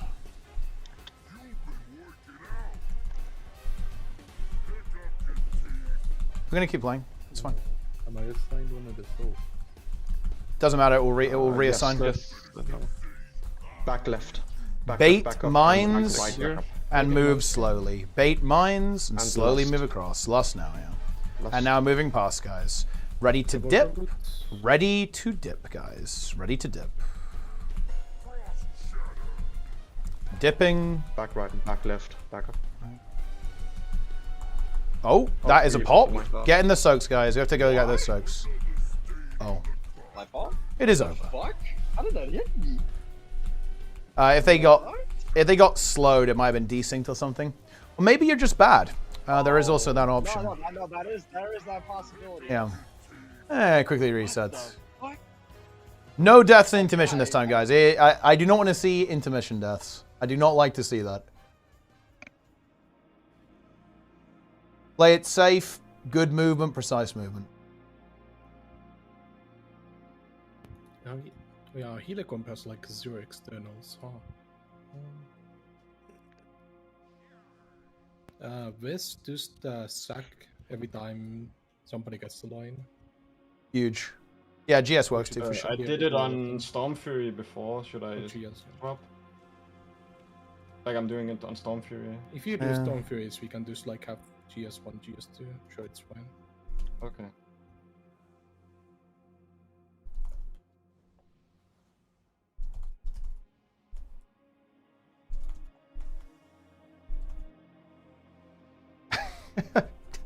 Alright, right, check, let's go.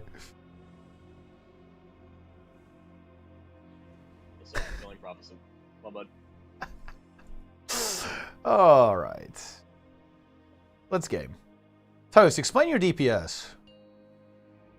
You've been humiliated. I died because I'm a baboon. At least he admits it. It also is my fault the way you don't know what to do, so... You have to be insanely greedy in the ring. Mine's coming up. I gave up trying to cost in the intermission. It's impossible. 2. I will pay for it, Nico. 2. 3. 4. Getting the soaks. Big soak. I think I'm in debt to the intermission. Wait, what do you mean? I got away with it. You know. But I don't know for how long. So you're expecting to feed at like any moment, basically. Is that where you're kind of getting at it? Yeah. No, dude, for real. It is a rough intermission game, I think. Toast, have you played Boomy on this fight? No, I haven't. You should try. It isn't not good. I'll do it. Jail's coming up. Do you not have MMJ on your? No, I don't. Jails. Move. You can go a bit further back with the one on the right, but I guess it's fine. Tang Buster coming up. Watch out.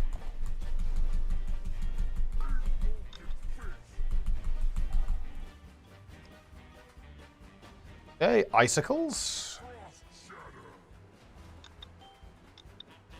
Anchor back up. Nico stays. We're gonna CR. Wait, one goon in rage there. It's a bit weird. Cone the ads.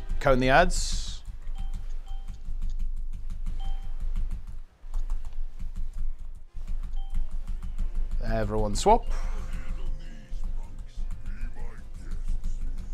And moving boss. Mines coming up. This is the Vez mines. Bait mines, be nice and close, make it easy. 1, 2, 3. Oh, and 5. Get in the soaks, guys. Get in the soaks. Get in these soaks. And big soak in the middle. Move to skull if we can. Yeah, good. Finish this ad here. Good. Take that to the side on metal if you can. Perfect. We love to see it. And getting ready to swap over. Just take that off to the entrance or to the side or whatever. Gonna be phasing very, very soon. Can actually skip, yeah, we just skip it right now. Okay, good. This dash is a bit scary. Yeah, well, no, we'll move a bit more. It's fine. Yeah. Left side.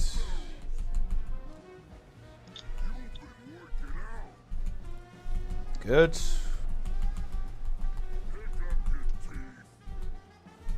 Are we rushing here? Is that what's killing people? We need to be careful in this intermission, guys. We cannot be losing people, though. And it's not the way, my friends.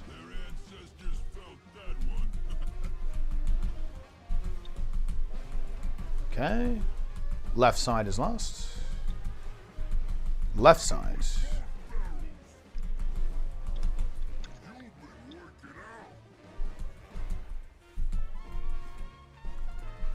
Can see our 1 in 1 second.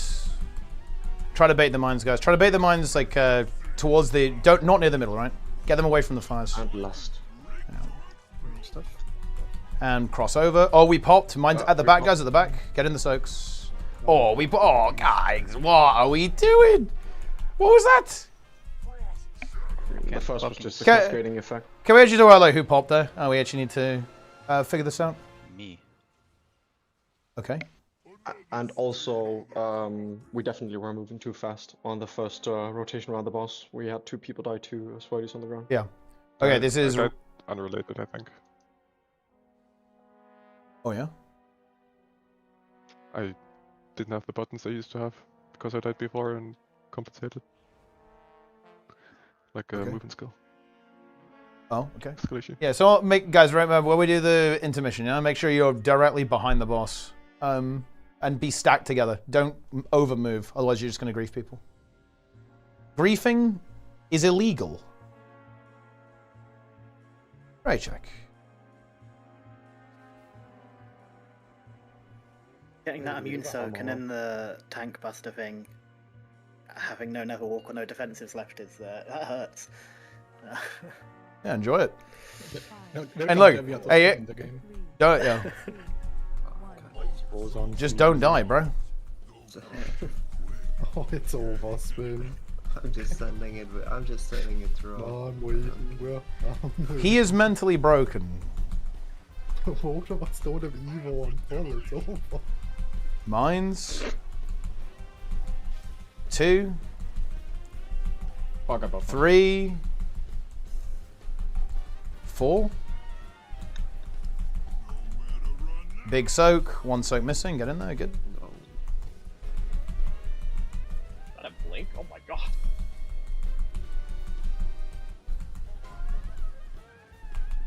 Metal side.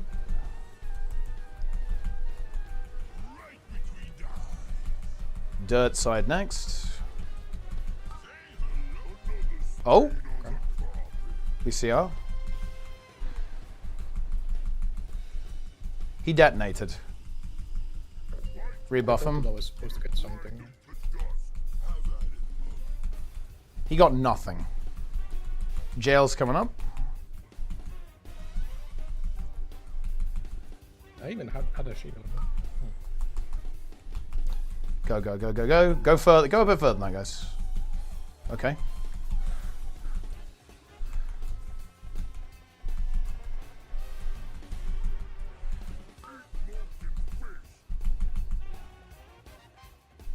Icicles coming up.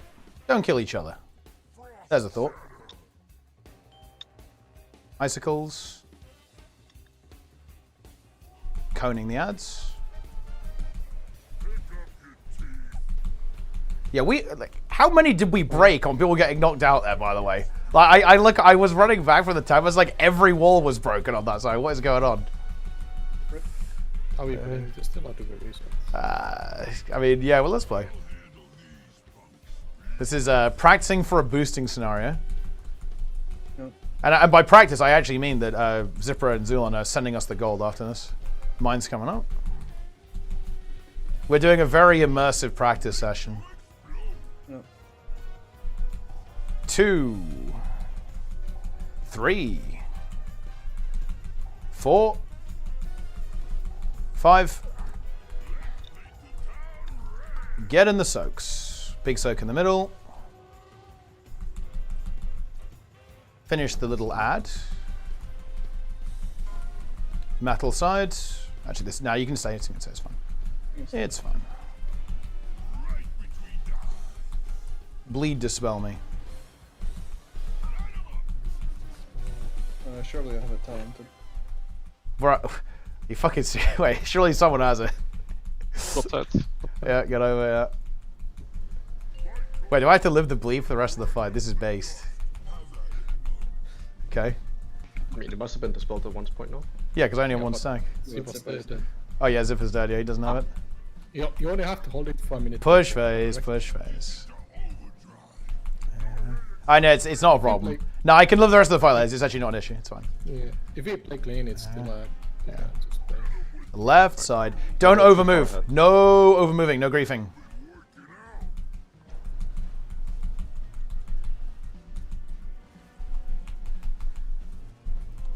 And right side.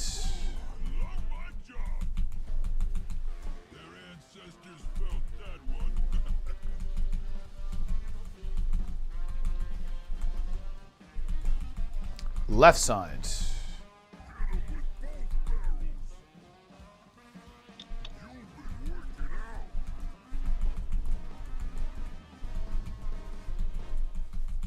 Okay, bait the mines, guys. Try to bait the mines away from the fire. Lust. Bait the mines. Do not pop. Do not pop. And moving slowly over. Good. Ready to dip. Root that stuff and dip. Dip. Good. Yeah, someone was a little bit too far away though. Someone was right on the boss. Greedy fucker. One mine isn't CC'd. Oh, yeah, one mine is loose. Make sure we get that. Jail's coming up.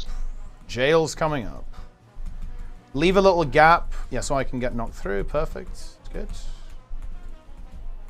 Good. Ready for the big soak. Big soak. Everyone who can get in, get in. Everyone who can get in, get in.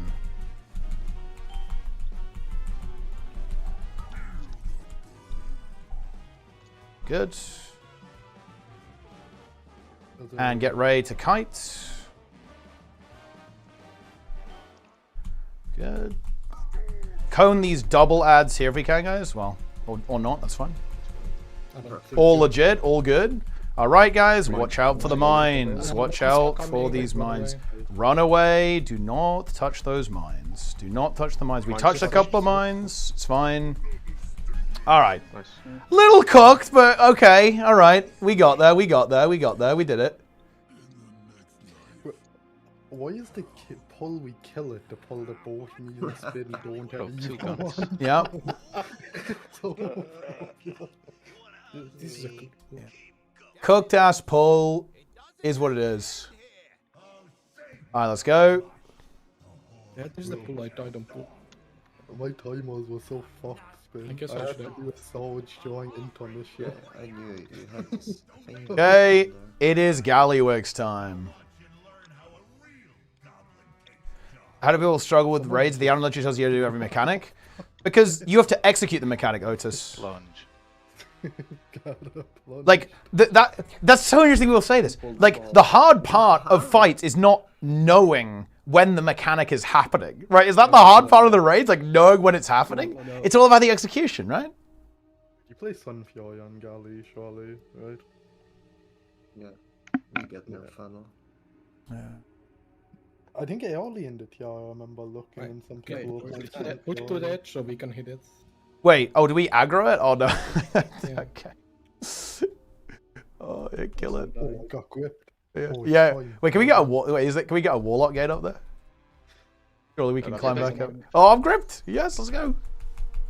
Wait, he's evading.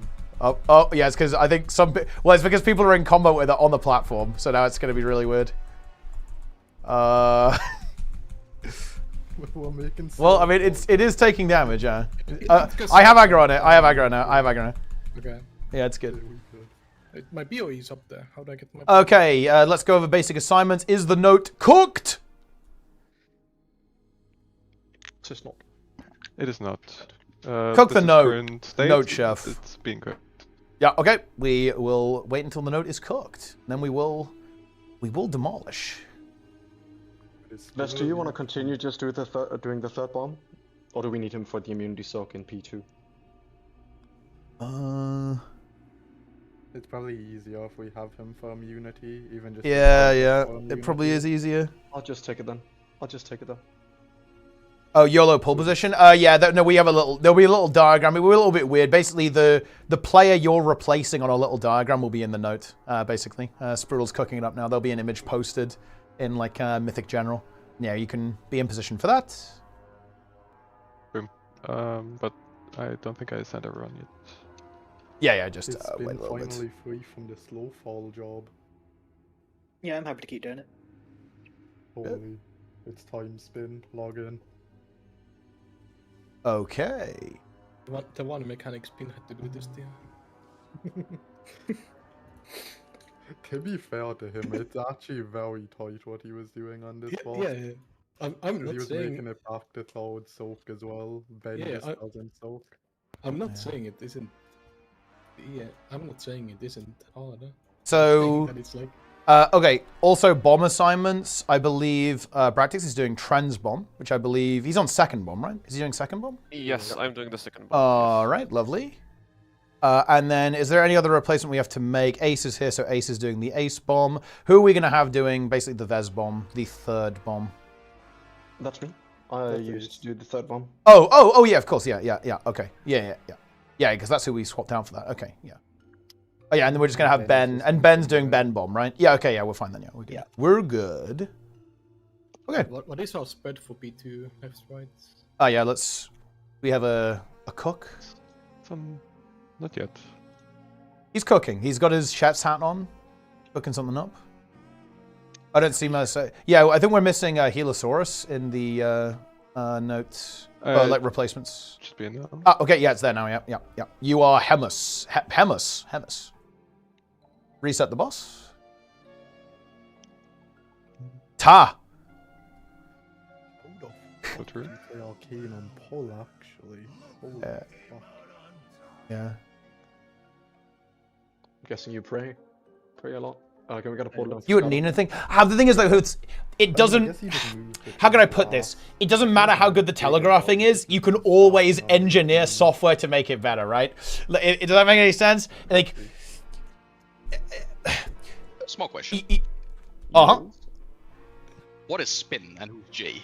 Oh yeah, that's kind of my bad. So spin is I'm chicken here as well. Look, all of you guys need to activate the Aura Updated nickname feature, so I can call people by their screen name, not their like random character name.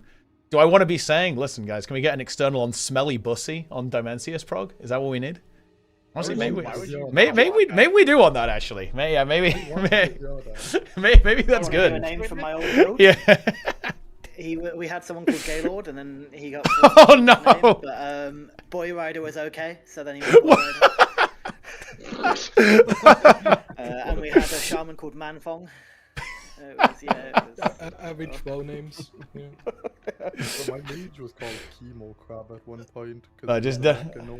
Just don't ask Guru about any of his alt names. Okay, that's No, please no. Queen Polly had to rename himself. Well, I'm just saying, make it easy for. In group 4. Group 4. Oh, say again, Zillion? Bomb carriers. Okay. Group 4. Move them. Place them there. Bractix, do you also used to do the enrage dispels on the goons? No. Okay. I can do that would. Yes, just do cross at least, because that's what Tren used to do. Yep. We do have a lot of monks as well, so that's the good news. They can also do that pretty easily, I think. We have a lot. We have a lot of potential dispels. Oh yeah, so go ahead. To answer the question from before, Tom is Krylus, Jay is Rogusi, and Spin. Spin's been. I'm chicken. Yeah. Although Spin's just been removed. I mean, Jay doesn't even exist. He's not in this raid. Like, we're just talking about someone who's not a real person currently. He's just on the picture. Yeah, he is on the picture, yeah. He's in the left soak on the note. Yep. Yeah. Oh yeah, do we have soak sorted, yeah? Check what soaks you're in, guys. I'm not sure who can do immune soak. So right now I have Vaz, Zulan, and Saint Rowan there. Who else? Yeah. Ben is doing a bomb. Ben is doing bomb. One monk. Yeah, I mean monk can do it, right? Yeah, monk can do it. To be sure. Spin can also do it since he's not calling bomb now. He can probably just ice cold it and live. To be fair, everyone who hasn't like done a soak can do it because you don't die from it anyways. Wait, what? How am I not correct? You definitely will die. You're Ben's doing your bomb spin. You're not on bomb duty. Yeah, you're free. Yeah, you're free. So we're gonna put spin in the immunity soak. This would be my current cook, okay. But we can also put spin. We can instead of. Yeah, no, that's this. Yeah, this is fine. I think. Yeah, that's fine. Okay. Yeah. So just check the note real quick for positioning on P2. Yeah, we have 2 on each side. Yeah, we do. Just check your position, guys, and check what soak you're in. You know, you guys all know the drill, right? 1, 2, 3, 4 for soaks, and then left and right for P2. Yeah. Yeah, and Guru, you grab me as usual. But also for the few people who haven't been here, the Marcus Crossing Green is for the Warlock Gate in by the end of P1. Yeah. If you need to get to Soak 3 and 4. Oh yeah, well, so we could actually have both gates placed. Yeah, you could be positioned in over there. Oh yeah, I guess also it's a little bit late to say this, but yeah, we do the liquid strat, right, which is for the lazy melee players. So there's the boss is going to end up on Skull at the end of P1, and then we go in and do like the easy intermission basically for melee players, because if melee players have to do even a single mechanic, it's too hard for them. Okay, ready check. Let's go. Oh yeah, Vantus up if you want to Vantus on this boss. Anti-little pause. Lost equals 1 Ooh. melee players. Zillion, are you going to go first stop, by the way? Are you going to leg sweep first on ads? Yep. Yep, okay, perfect. Yep. Nice. Alright. Place the gate. Where do you want it? I just like from Skull over here. Yeah. Oh. You can put it like here. It doesn't need to go very far. Nice. Alrighty. Let's have a go. Of course, it might take a little bit of time, guys, to acclimatize to the assignment, so don't sweat it. Let's do it. It's dead already on my screen. Just do an easy one. Easy one time, yeah. 5, 4, 3, 2, 1. In position.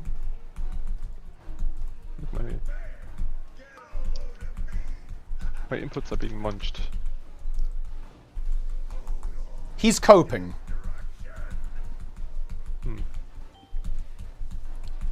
Don't grief each other. Careful, guys. Watch your health. What is that kick? Ads coming up. 3 people are about to die. Just heal. There. Bait. Finish these ads off. Good. Kill the technician. Nice. Soak's coming up. Soaks.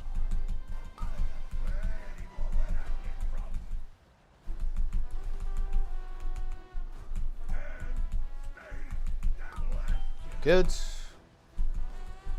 Ready to run. Hitting ads, hitting ads.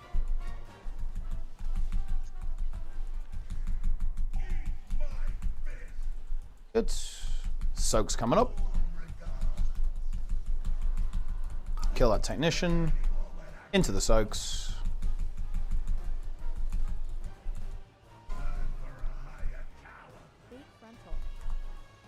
Bait. Out with those blazers. Good. Sorry, Mr. Jack. Ready to run.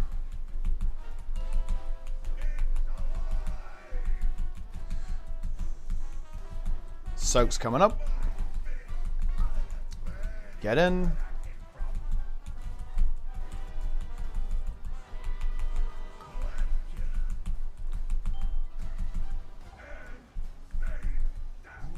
Run. Fun part coming up. Hitting these ads.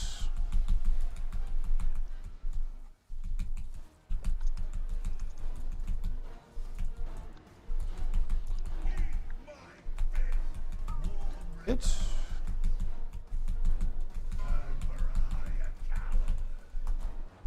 Fun part coming up. Baiting, blazes out, and running through. Here we go. Go. Get in. Good. Ads spawning. Ready for ads. Nuke these ads hard. Pump the ads. Pump those ads.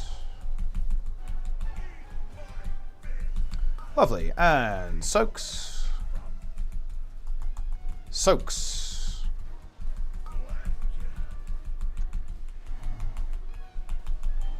Picking up bombs and running. Moving towards Skull.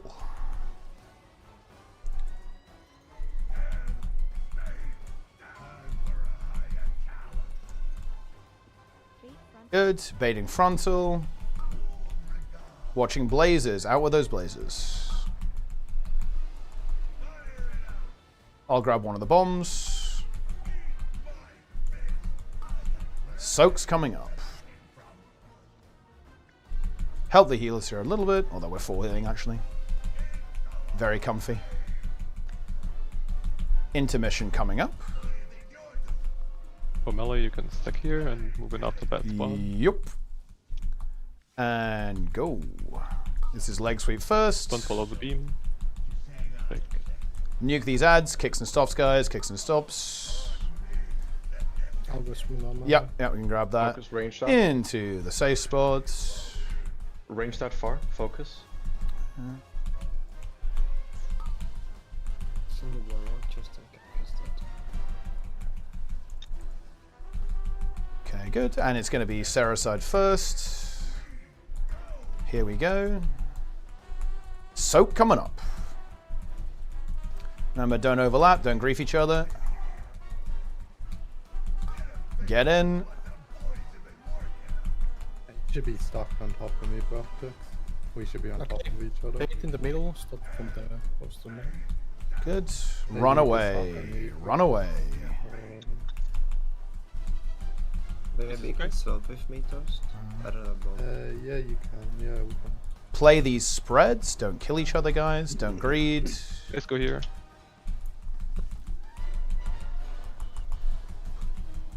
Good. Blazes out. Try to bait frontal towards Skull. Good. Watch the orbs. Soak coming up. Don't overlap. Don't kill each other. Beautiful. Okay. And ready to run away.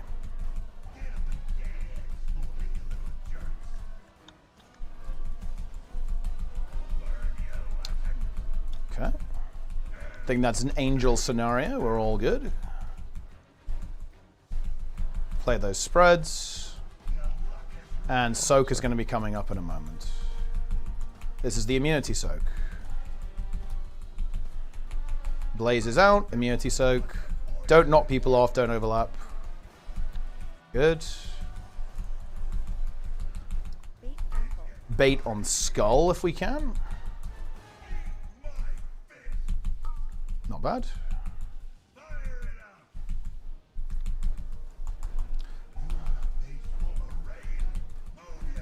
Don't die. Don't grief each other. Final soak coming up.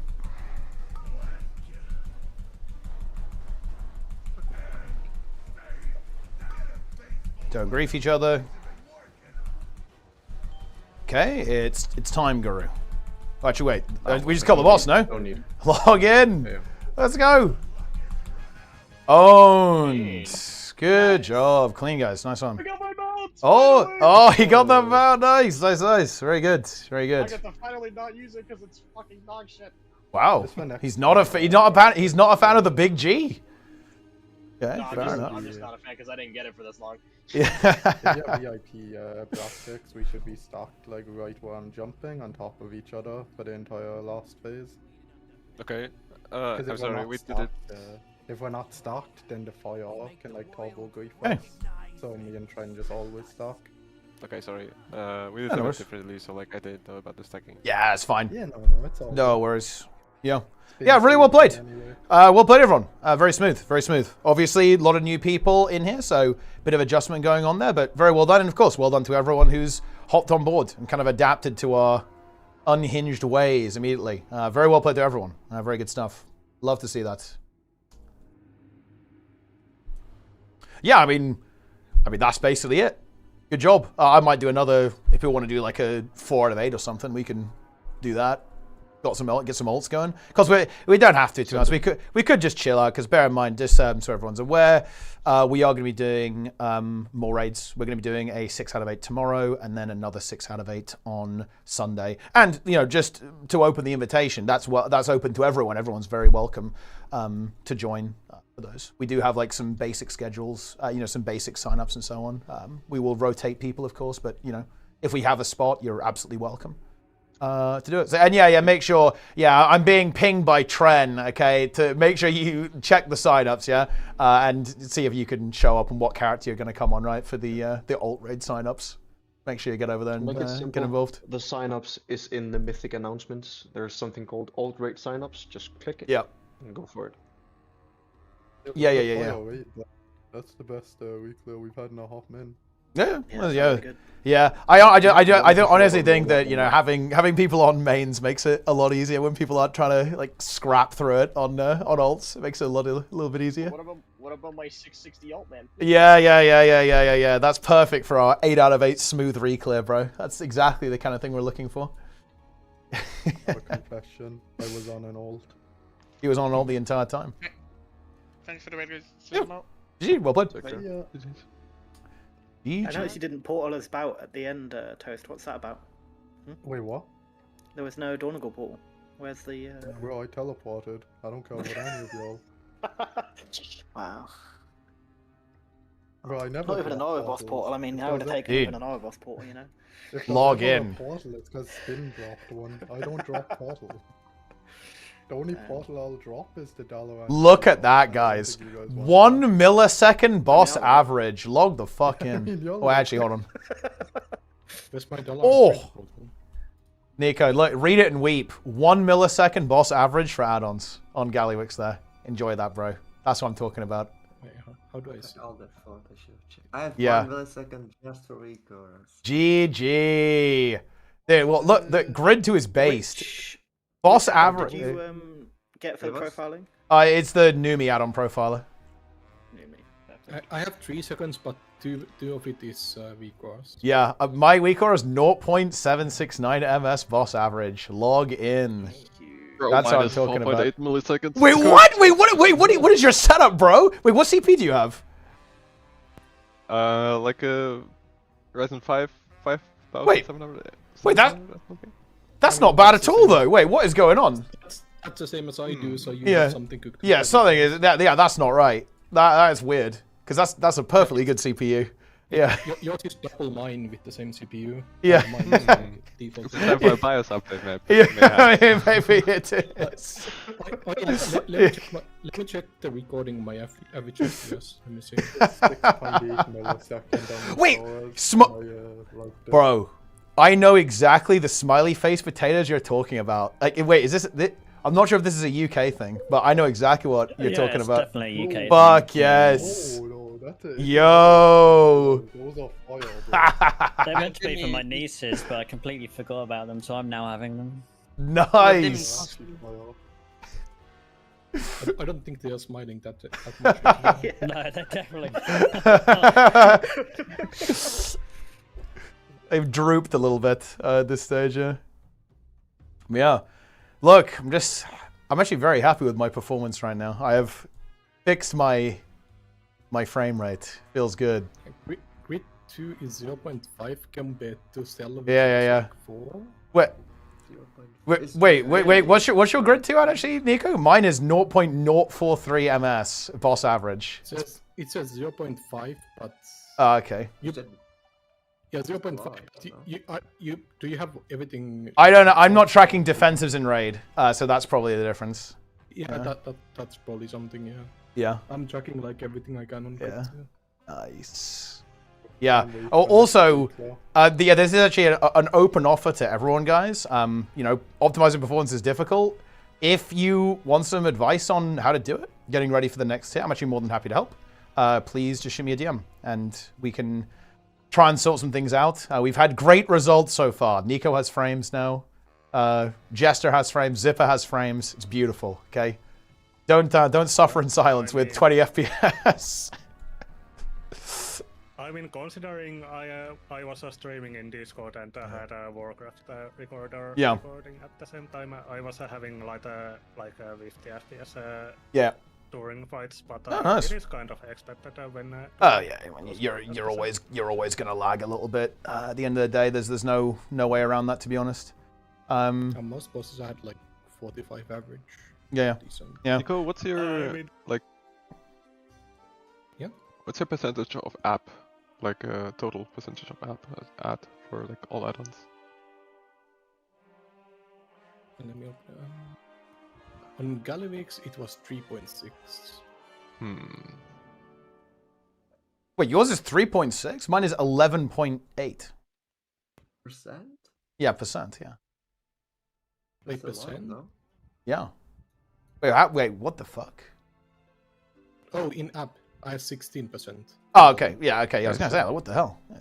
Yeah. That's wild. Yeah, definitely worth looking into, right? Like, you cannot play if you do not have the frames. And that 16 is basically optimized to have everything showing because of heal-up. Yeah. Yeah. Remember to update your BIOS too. That's also a good call, yeah. That's definitely. If you haven't updated the BIOS since you got the CPU, you should update it. Yeah. Wait, Guru, Guru, you're a fucking corp, bro. What is this? What, Guru, how do you explain this? I've just seen this screenshot of you begging for PI. Like, just, how many times did you press this macro? Did he keep pressing until he got it? Like, what happened? No, that's like every whisper from the last 10 cooldown. Oh yeah? So, I felt like this was just like one boss, no? I thought this was like one PI window. Yeah. But, I mean, this, like, if you press it, like, you press it many times. Nobody asked for an innovate, so I just pressed it on random people. Oh, bro, I'll take that innovation. It's funny. If you could innovate arcane mages, it would be so. You used to be able to. The only reason you can't innovate DPS anymore is because of arcane. Yeah, like I'm just like, yeah, arcane players are gonna be begging for it on every single fight. Zillion is right about this. Okay, on Windwalker we crushed every boss, and we had no Tom in the raid. What does that say? Yeah, when Zillion isn't healing, we one-shot every. That's another way of looking at it, actually. Yeah. Like Zillion not healing, it's fucking free. But yeah, embrace the add-on profiler. Oh, and also, yeah, we'll make all of you do this. 1, get Warcraft Recorder. And 2, set your nickname in Aura Updater so we can actually figure out who's who in a non-confusing way. I wasn't uploading. But also, wait, Spit. Look, if you guys want to see what Spin changed his nickname to, by the way. The fuck is this, bro? Why would you do this? He's made it so much worse, indescribably worse. What did he change his nickname? It's just like nonsense, just like random shit. Yeah. Well, Someone will figure it out. Someone will figure it out. It's not that esoteric. Oh, apparently is it weeb? Is weeb shit or what? This seems like it would be something weird. Wait, I might be able to figure it out. Where is it? It's in Mythic Jungle. Looking.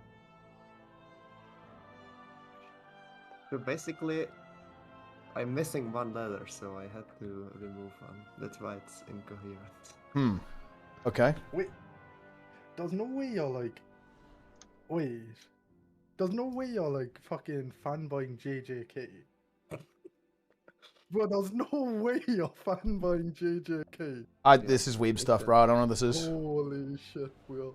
It is funny. Oh, the most over. The add-on showing this, it's Numi add-on profiler. It's really, really useful. Yeah. Helped me a lot. I like the massive sub- the improve my sub- FPS. This character is just... It's so... The type of... And then you can also I wasn't running the profiler for this, but it's really important to use this too. The WeakAura's profiler. I actually might... This is a very minor optimization, but I might actually replace my power potion, like this tracker here.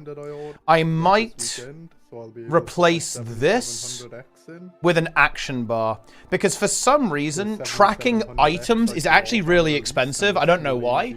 So basically tracking trinkets in a WeakAura, potions is actually, you can see here, it's like well up here, right, in terms of how expensive it is. I might just like trim that down as well. I think it was like 2022 they released, right? And is it better than your CPU? Yeah, bro, I'm using a 3600X right now. Jesus Christ. But yeah, look, this is the plan. Okay, by season start, Sprudel is not going to be spending 5 MS per fucking frame on WeakAuras, and Skada's computer will be stable for an entire raid without blue screening even once. Like that's the dream. I'm using 6.8 MS on WeakAuras. What? Wait, what? What are you running? I'm pretty sure it's... Are we looking at this? Wait, what are you looking at? Wait, what number are you looking at, actually? Are you looking at boss average? Yeah. 6 MS? 6.8, 4.6. Wait, what CPU do you have? A 3600X. My CPU Yeah, is like... Yeah, it's old, but that's not a bad CPU. That's still twice as mine total. Yeah, there's something. Dude, I have a full fucking Arcane Mage rotation WeakAura, and I'm still at 1 millisecond. That is unexposed, but... I love that, actually. Wait, do you use the fucking Barrage helper? Yeah. There's no way. I like it. I mean, I don't look at it, but it's just... Kind of based. I mean, to be fair to you, I'm pretty sure Billy just has it placed on top of his WeakAura as well. I'm That's pretty big. Sure even Gingy plays with it. I'm pretty sure the only like top mage that doesn't use it is Hopeful, because he says it's absolute garbage. Optimize FPS. There actually are. The one that LVUI has is actually really good. This is a really good place to start. This one. This is. I'll link it. This is on the LVUI. This is on the LVUI GitHub. This is a really good place to start. With FPS optimization. And the big things after this are as follows. Number 1, do not run unit frames. Like you have 2 options: run grid 2 or vanilla. Do not run Cell in raid. Cell is an amazing add-on. It's beautiful, amazingly user-friendly. It runs in raid like ass, like pure ass. So you either run grid 2, which is incredibly performant, as you can see here. It's actually using it's like using half of Plater and Details. It is mega efficient. It is over 10 times faster than Cell in terms of performance. Or use vanilla. I also have come to actually really like how grid 2 works, to be honest. Like, it's a little bit of a... you gotta get the hang of it, but it's pretty good. It's pretty good. Oh, did I have to sign up for the fucking alt raids, bro? What am I? Set your status. Present. If I select present, what does it do? Ah, it just puts all my alts in it.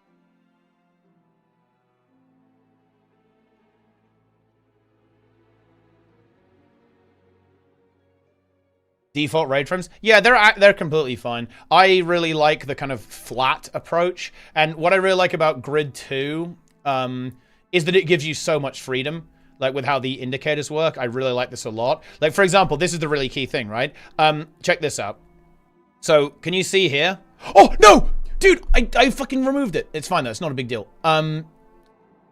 Okay. So, I can have... Look at this. I can have nicknames with names here. So, for example, like the Aura updated nickname is the Aura updated nickname here. and then that's the character name, right? So if someone doesn't have an aura updated nickname, it will show the character name. But if they do, then it will show their screen name. So you can see that me and Nico have it set up, and so does Sprudel as well. So I'm Teapot, Nico is Nico, Sprudel is Sprudel, and then, well, yeah, pretty simple, right? And Spin is like rename himself some weeb shit. And this is just like really nice. I really like the way Grid 2 works. And just the big thing about Grid is just so performant. Like, weak auras are really expensive, but the only thing that I've ever seen been as expensive as weak auras is Cell. Cell is like, it eats your CPU. Absolutely feasts on your CPU. I need to look at why details is spiking. I think that just might be just the way it is. Like, that's very bad. But it's not spiking very much. It only spiked to 10 MS once, which is not great, but not the end of the universe. Like, weak auras had a big spike, but there's not much you can really do about that. Weak aura is just kind of expensive. Later as well, but yeah, all this is like pretty fine. We love to see it.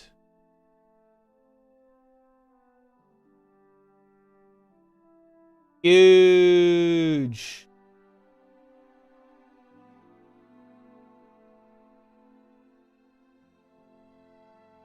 Tracking healing done is kind of worthless if you're not healing. Yeah, it's more of like a cosmetic thing for the stream to be watching, really. To be honest, like, there is zero benefit to running details during a fight, like, objectively, right? There's like no reason you should ever be looking at it. The only reason you would ever look at it is, yeah, cosmetic, right? It's more for the stream than anything else. I actually did consider, like, hiding it during combat, but I think people would like to see it. What's the add-on performance meme called? It's called a Numi add-on profiler. You can find it on, I think it's on CurseForge or something, I don't know.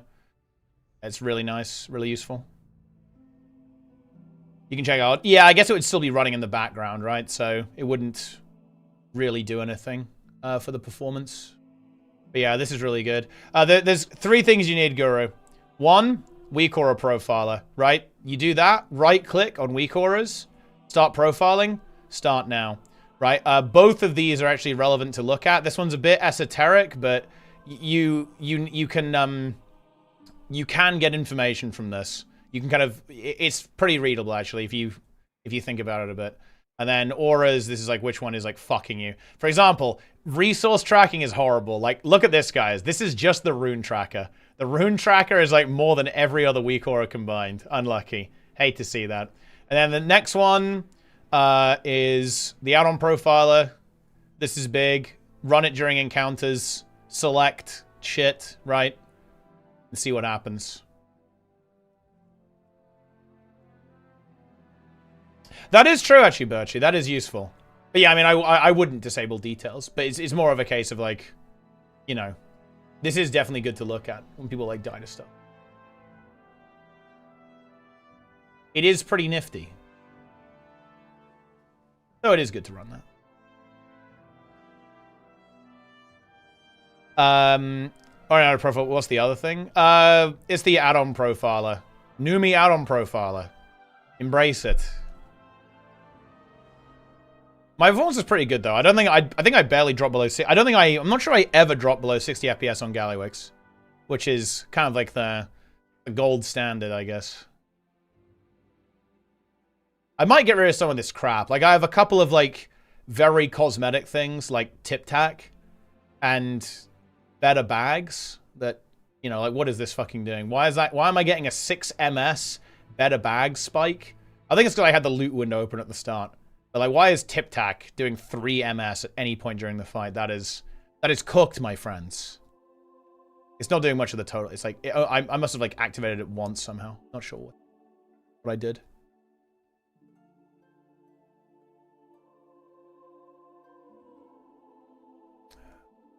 Bagonator, I actually tried it. I didn't really get along with it, to be honest. I didn't really like Bagonator that much. But I'm pretty happy, honestly. I'm pretty happy with my setup, right? My performance is feeling good going into this. We love to see it, guys. We love to see it.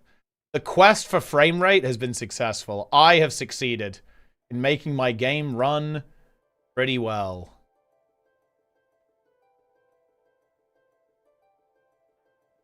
Nice.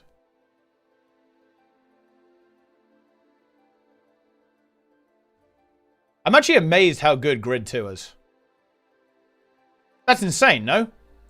Grid 2 is boss average 0.043 ms with a 3.5 ms spike. That's the overhead compared to vanilla raid frames. That's crazy.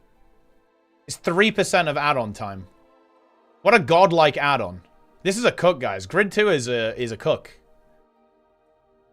It's actually wild compared to Cell. Cell would be more than weak auras, I think. Yeah, it would be 100% more. Dude, the Cell would be like 20 times worse. Bro. That's wild. That is wild stuff.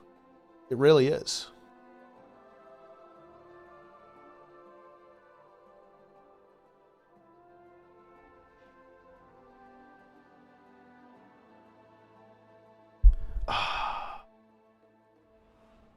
Incredible.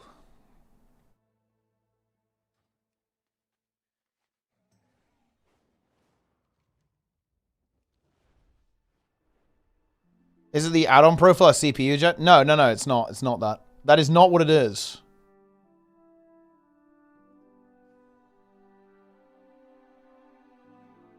Oh, wait. Yes, it is. It's this. 30 comp to bike ride? I'm dead. Very nice, Lynn. That's what I'm talking about.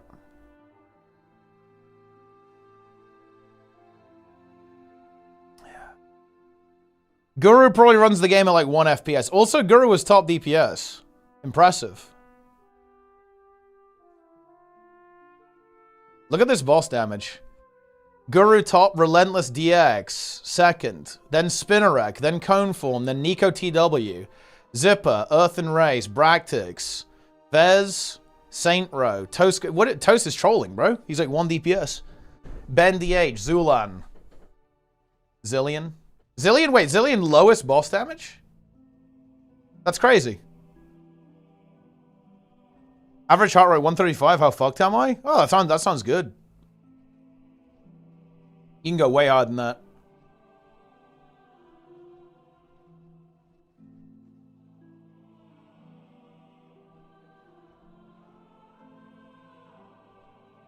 New player, what are the top 5 add-ons that you think are beneficial? To be honest, you really don't have to fuck around a lot. I would say weak auras. Honestly, I wouldn't even say weak auras, just Plater. The only add-on you care about, the only part of WoW where the vanilla UI is actually quite bad is nameplates. And the weird thing is, some people actually play at really high level without Plater. So even that isn't like mega necessary. But I really like Plater, yeah. Which is like the thing that's doing my nameplates, right? Like this stuff. Everything else, just chill out. And then, you know, you'll experiment and try some things, find things that you like, and you'll get the UI set up in the way that you like it. Pretty much. Like, weak auras is really nice. Because it just lets... Look... Dude, I love this. This is one of my favorite things about the game, right? Is that my UI, like my skill bar, is entirely homebrew. Like, I made this myself, right? It is basically exactly how I want it. Which I'm, you know, I like that, obviously. That's pretty good. I'm a fan of being able to set it up like exactly how I want it. And this is something that you can kind of like venture into afterwards. Kind of angle. Tone down on weak auras. It's pretty uncertain what they're going to do. I think that they're probably going to make it so that it can't access as much combat data. But that's actually not really a problem. It just means that you'll have... The way it's probably going to go is that they're going to try to prevent you using it to do mechanics, like boss mechanics with. But I think the customization isn't going to go anywhere. I'm actually not the biggest fan of this. I'm just going to... So I actually don't think it will be, it will really change that much, if I'm going to be honest. They also might go back on it, because I don't think people will really like it that much. Yeah, Bigwigs is nice because it gives you the boss timers, but if you don't like it, you don't have to use it, really.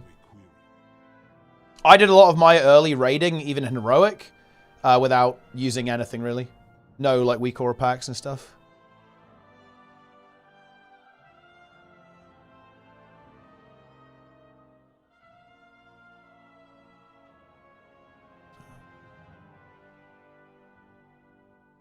Yeah, it's going to be pretty interesting, like, what actually happens with that. Because yeah, well, I don't think it is possible to prevent people from using software to solve raid encounters, but, you know, that's a story for another time. It really is.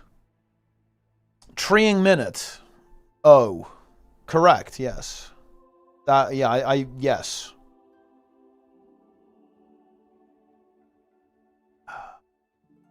Huge.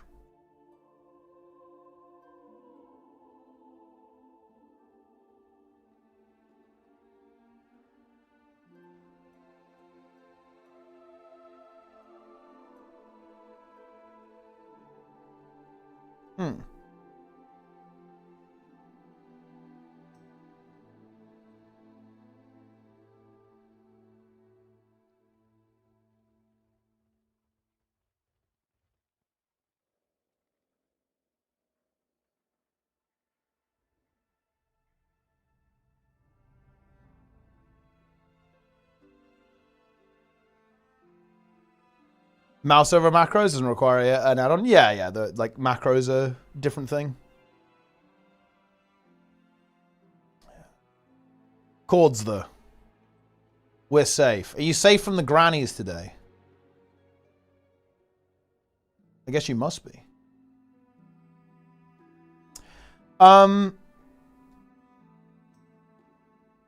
Plumber. What does this add on? What does this do? Track stackable items in the bag UI as if they were currencies. Oh. Oh, that's pretty interesting. Oh. It plums. Wait, it helps you seed. If you ever needed an add-on for your dream seed, then it's big.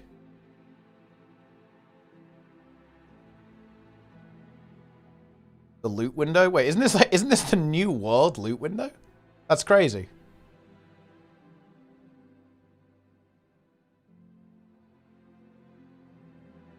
Parrots are extra angry today. Pretty saw birds outside my window. Learn how to speak like parrots and the sound of my neighbors. Also, oh yeah, guys, that's going to do it for today. I'm out. I will be back tomorrow with some more WoW stuff and some more gaming. But yeah, that's it for me. I'm actually going to head off. I'm going to do what Lynn just did. I've already been to the gym today. I'm going to go get some cardio in, actually. As soon as I've already streamed. It's going to be a good time. But yeah, that's it. Thanks for watching, guys. I will see you tomorrow.